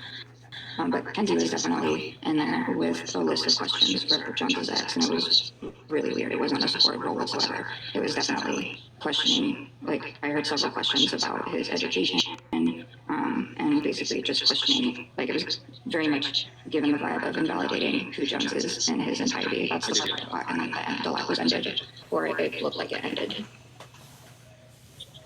So I heard a little something about this. I don't know exactly about this. I'm bringing the ex-wife on the live. I think Brussels just addressed this before in like saying some of the people who were up there. I'm guessing this is what she would have meant. Maybe she could have handled that differently, and she shouldn't have done that. But from my understanding, Jones's ex-wife brought up Jones's education and said things about Jones's. I don't know exactly what she said, but she brought up his education. And then Kenzie had asked about his various degrees and if he had them. That's the last part that I caught, and I don't know if I got blocked or if the live was ended, because I was in a different live. That was ended, and when I had gotten in there, I caught Kenzie asking him several questions about his education and if he had the various degrees that he says that he does. And she said telling her all of them and everything about it. And that was the last thing that I remember. And then I went and messaged a friend of ours to check on NORAD. I do want to clarify.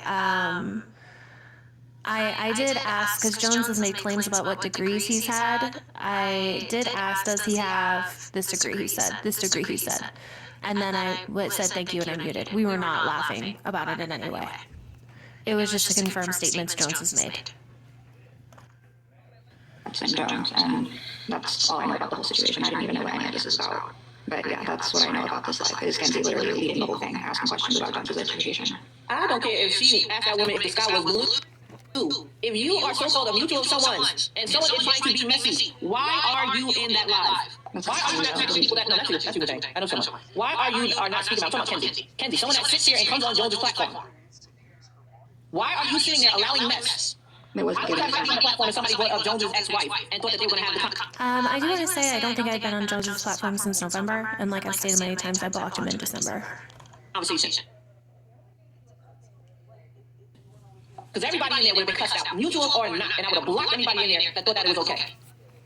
That is not okay to be sitting there questioning someone's ex. That is not your business. It's not your business at all. Kenzie would not like somebody sitting there questioning her ex or her child's father.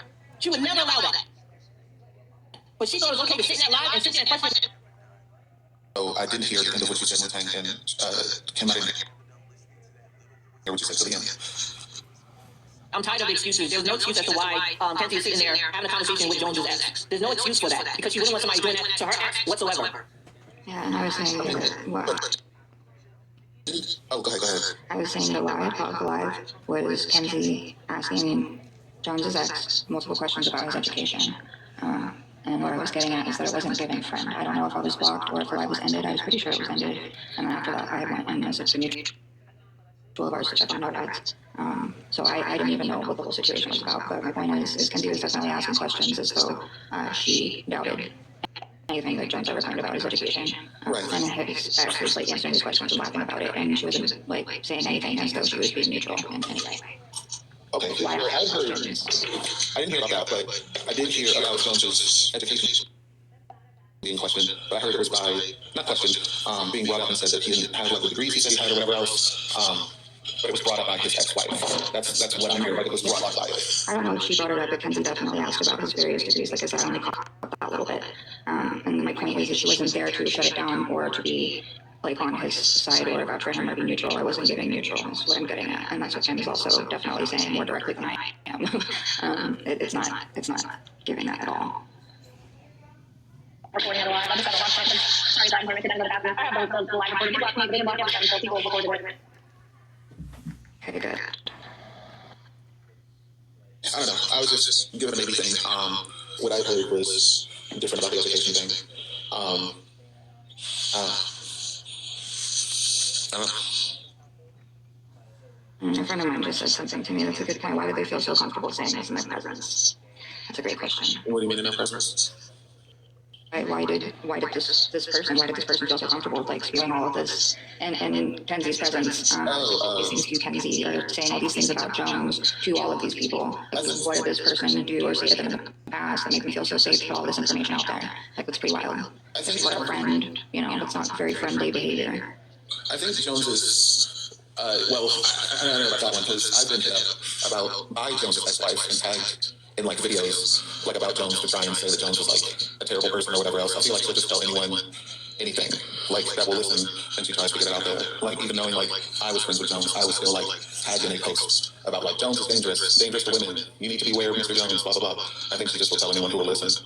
Which is horseshit. Hold on. Which is horseshit because she knows that we live together, right? She knows that we're dating. She knows all these things. So she was so bold to talk about my child to her child in front of my child. If Jones was such a danger, why the fuck wouldn't she talk to me? Why wouldn't she tell me? Why wouldn't she warn me that he was all of the things that she said that he is? Why the fuck wouldn't she do that? Somebody who was sharing a household who has children over him if he was so fucking dangerous. Because she knows I'm in the room. She can see me on the iPad. Why wouldn't she say, can I talk to you for a minute away from the kids? Is he there?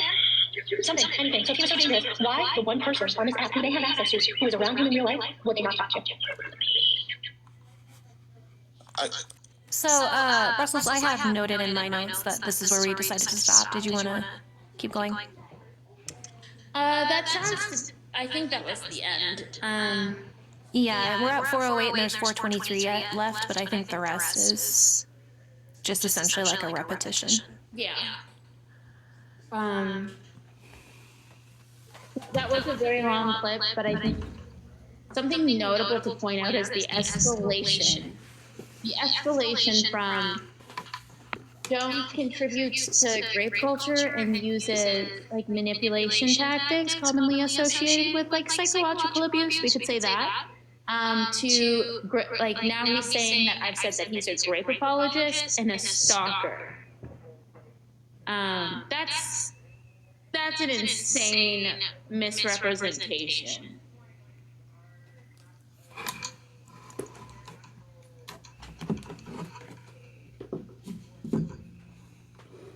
Sean, do you wanna say anything?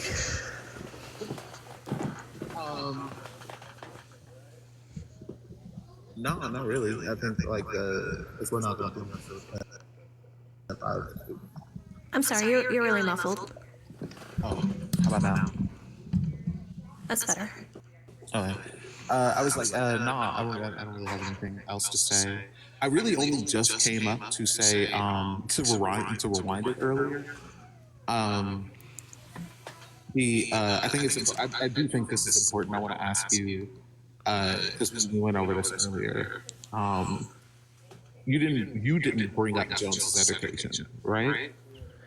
No, his, I heard his ex-wife mention it, and, someone did send me a list of claims, because I did have people sending me stuff like, oh, ask, like, are you guys going to bring up this? I'm like, I'm not bringing up anything. And someone had sent me a list of degrees that Jones had claimed to have. And since she had brought it up, I thought, well, here's someone in his proximity who would know. So I just took the opportunity to ask.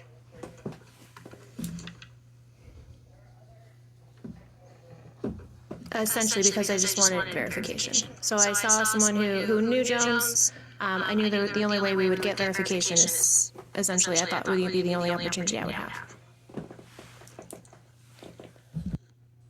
Okay, that's all I wanted to ask and make sure. I'm gonna hop down again if that's okay. Yeah, I think Kenzie's doing something. So the person I am back. Sorry. So this person in the comments is saying that he's never participated in group culture. He would never do that.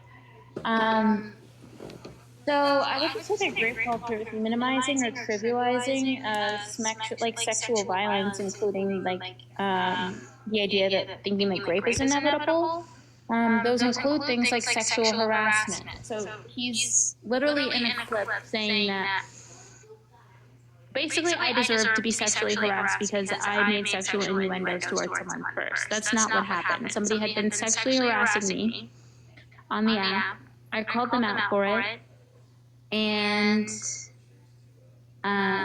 Jones was very dismissive at the time. Then he went on a live and completely misrepresented the situation and blamed me. He participated in victim blaming. I'll play the clip one more time.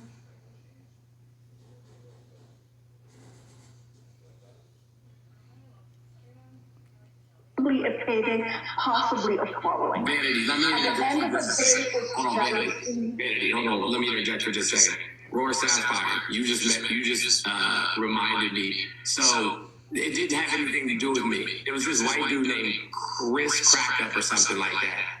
And I guess Brussels was making sexual innuendos, and then Chris made a sexual innuendo, and it had something to do with I don't know, Irish, and then Ivory got involved. And they were all arguing, and then they had said something, and then I think she had told Ivory to be quiet.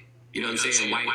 Called her a white woman or something like that. And I said I requested in, and I said she's Afro-Latine, and I said this whole conversation is messy, and then I left. So none of that is true. He was not recapping what he heard. He said he just remembered what happened. And that was the way he represented it. Even so, to harass, to say that they incited it or did something to make it more reasonable is literally victim blaming.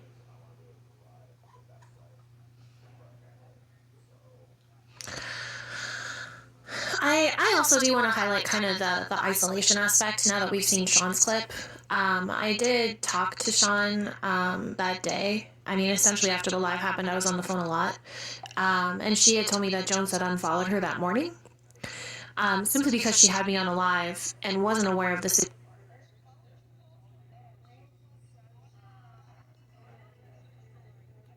situation going on. So, I mean, he's done this to Brussels. He's done this to myself. And asking me to kind of disclose the reason that I blocked him in December. I'm not going to give specifics, but for transparency and authenticity, I do believe he is a harmful man for women. I do not think he is safe for women. And that's why I blocked him. December was my last straw.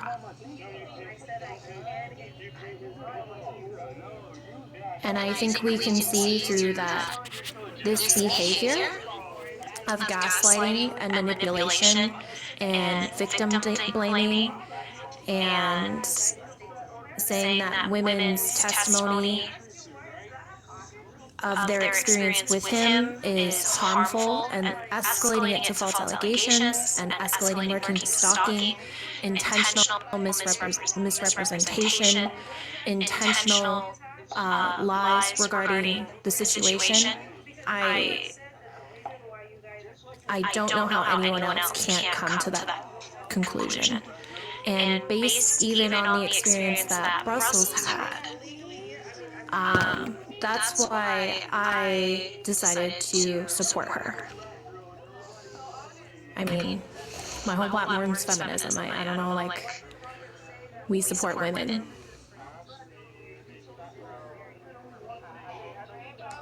Yeah. And I also just want to say that, none of this is about canceling him or saying that, you have to unfollow him. I think it's really important for people to disclose what they know so other people, especially women and femmes, can make informed decisions about, who they support and how they support them. Being in certain spaces or subjecting yourself to certain patterns of behavior can be extremely re-traumatizing or triggering for people. So maybe it's not that you stop going into his space, but you're able to set boundaries that help you feel safe. That's also important. It's not about like a cancellation. I do want to say that like throughout that entire live clip that we watched, Darbo, gaslighting, public shaming and discrediting, triangulation, blame shifting, intimidation, isolation, victim blaming, covert control, and emotional manipulation were all things that happened. And his entitlement too. Yes, and he was very entitled. I think it's important to take all of those things into consideration when you are looking at someone. A lot of people are saying this was some small misunderstanding. Maybe it did, but it was escalated. It was escalated to a point where now I'm lying about rape or that I was lying about stalking. Those were never the claims. That's severe manipulation and a concerning pattern of behavior.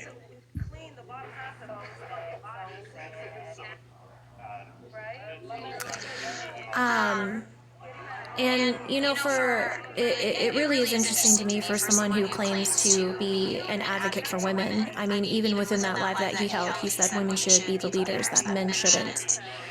That kind of when you actually are tested in terms of your response to how you handle a woman telling a story about her experience with you, and this is your response, you failed on everything that you preach.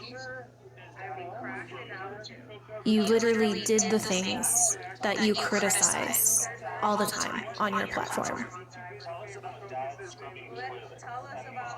And I don't speak for, obviously, Brussels in anything that I've said. I do not see the issue with adding the ex-wife.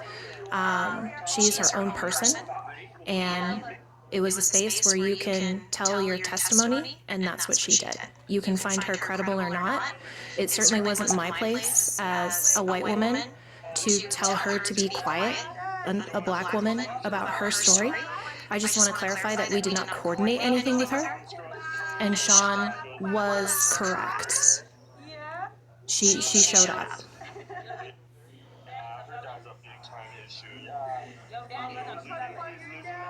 Is there anything here? I want to make you big screen. I know. I hope I've clarified my position and my motivations and goals for joining Brussels Live, for being a part of this. It's always been to amplify her voice, to support her, and to know that she has a support system. Her feelings are valid. Her experience is valid, and I hope I've been clear in my role. So the only other thing that I would like to say is that I guess the purpose, like restate the purpose and intentions of this space, which was to share experiences in a way that allows people to make informed decisions about who they support and how they support them, free of like judgment or shaming. This conversation was never supposed to be about tearing anyone down. It was just about clarifying information and providing information so that it's empowering, so that BIPOC people, women, femmes, and others can make their own informed choices for themselves. I have a right to talk about what happened without being lied about, defamed, or targeted. And I do feel like if I am lied about, I have the right to clear up that information, especially when you are going to say something like, I incited my own sexual harassment, things like that. Those are things that definitely should be cleared up. And I guess that's all I want to go back and say.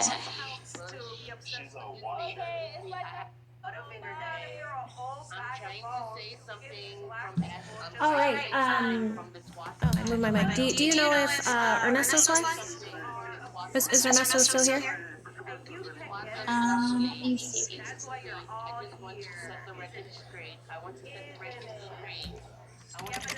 Ernesto is in the DMs. Or in the DMs. Yeah, Esther's not in the DMs. Ernesto's not in the DMs. He's in the comments. For those of you that know, the next part of the live is Ernesto is going to go live and give Jones the opportunity to address any mischaracterizations or statements or comments that were made during this live. If that is something that you're interested in, now's your chance to follow. I'll give you the next 2 minutes, and then we will end the live. And just to be clear, not in the DMs. Yes, sorry, I said that. I said not. I did correct myself. He is not in the DMs. Do not DM Ernesto.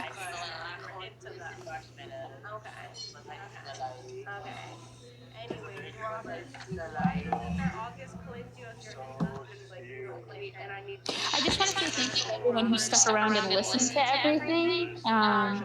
Facts. Rough at the start, definitely, but if you stay till the end, thank you very much. It was just, it's so much information to go through, so that's why this live was so long and just so much to respond to, and we wanted to make sure we were thorough, we were transparent, and you know, you can plan all you want, and then, you know, you actually have to do it, and things don't always work out how you plan. So hopefully there are some things that you took away from the live. How are you feeling, Brussels? I know I was really overwhelmed in the beginning. I was so overwhelmed. I got a tummy ache. But we're fine now. Yes. I feel good about just like sharing what happened and clearing things up. And again, like, this isn't to cancel anyone. I just literally want to share the information. You do not have to care. You do not have to do anything with it. But if it's something that you want to do something with and it helps you, then that's a W in my opinion. Okay, so again, one last announcement. If you're interested in watching Ernesto's live, here's your chance to follow him. Thank you for those of you who did stick around, who participated in the live, who followed instructions. I appreciate you. And I have no idea how to end this, so just take care.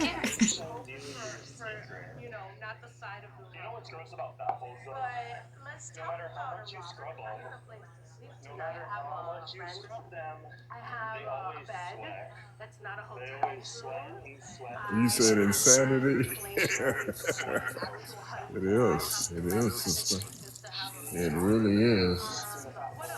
It really is.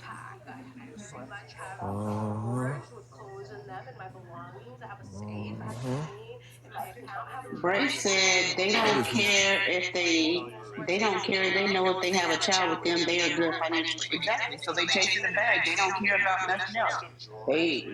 These are the women that we have the topics about.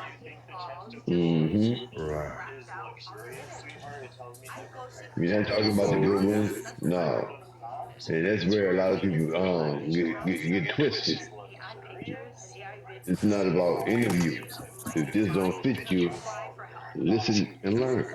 Don't get in your feelings.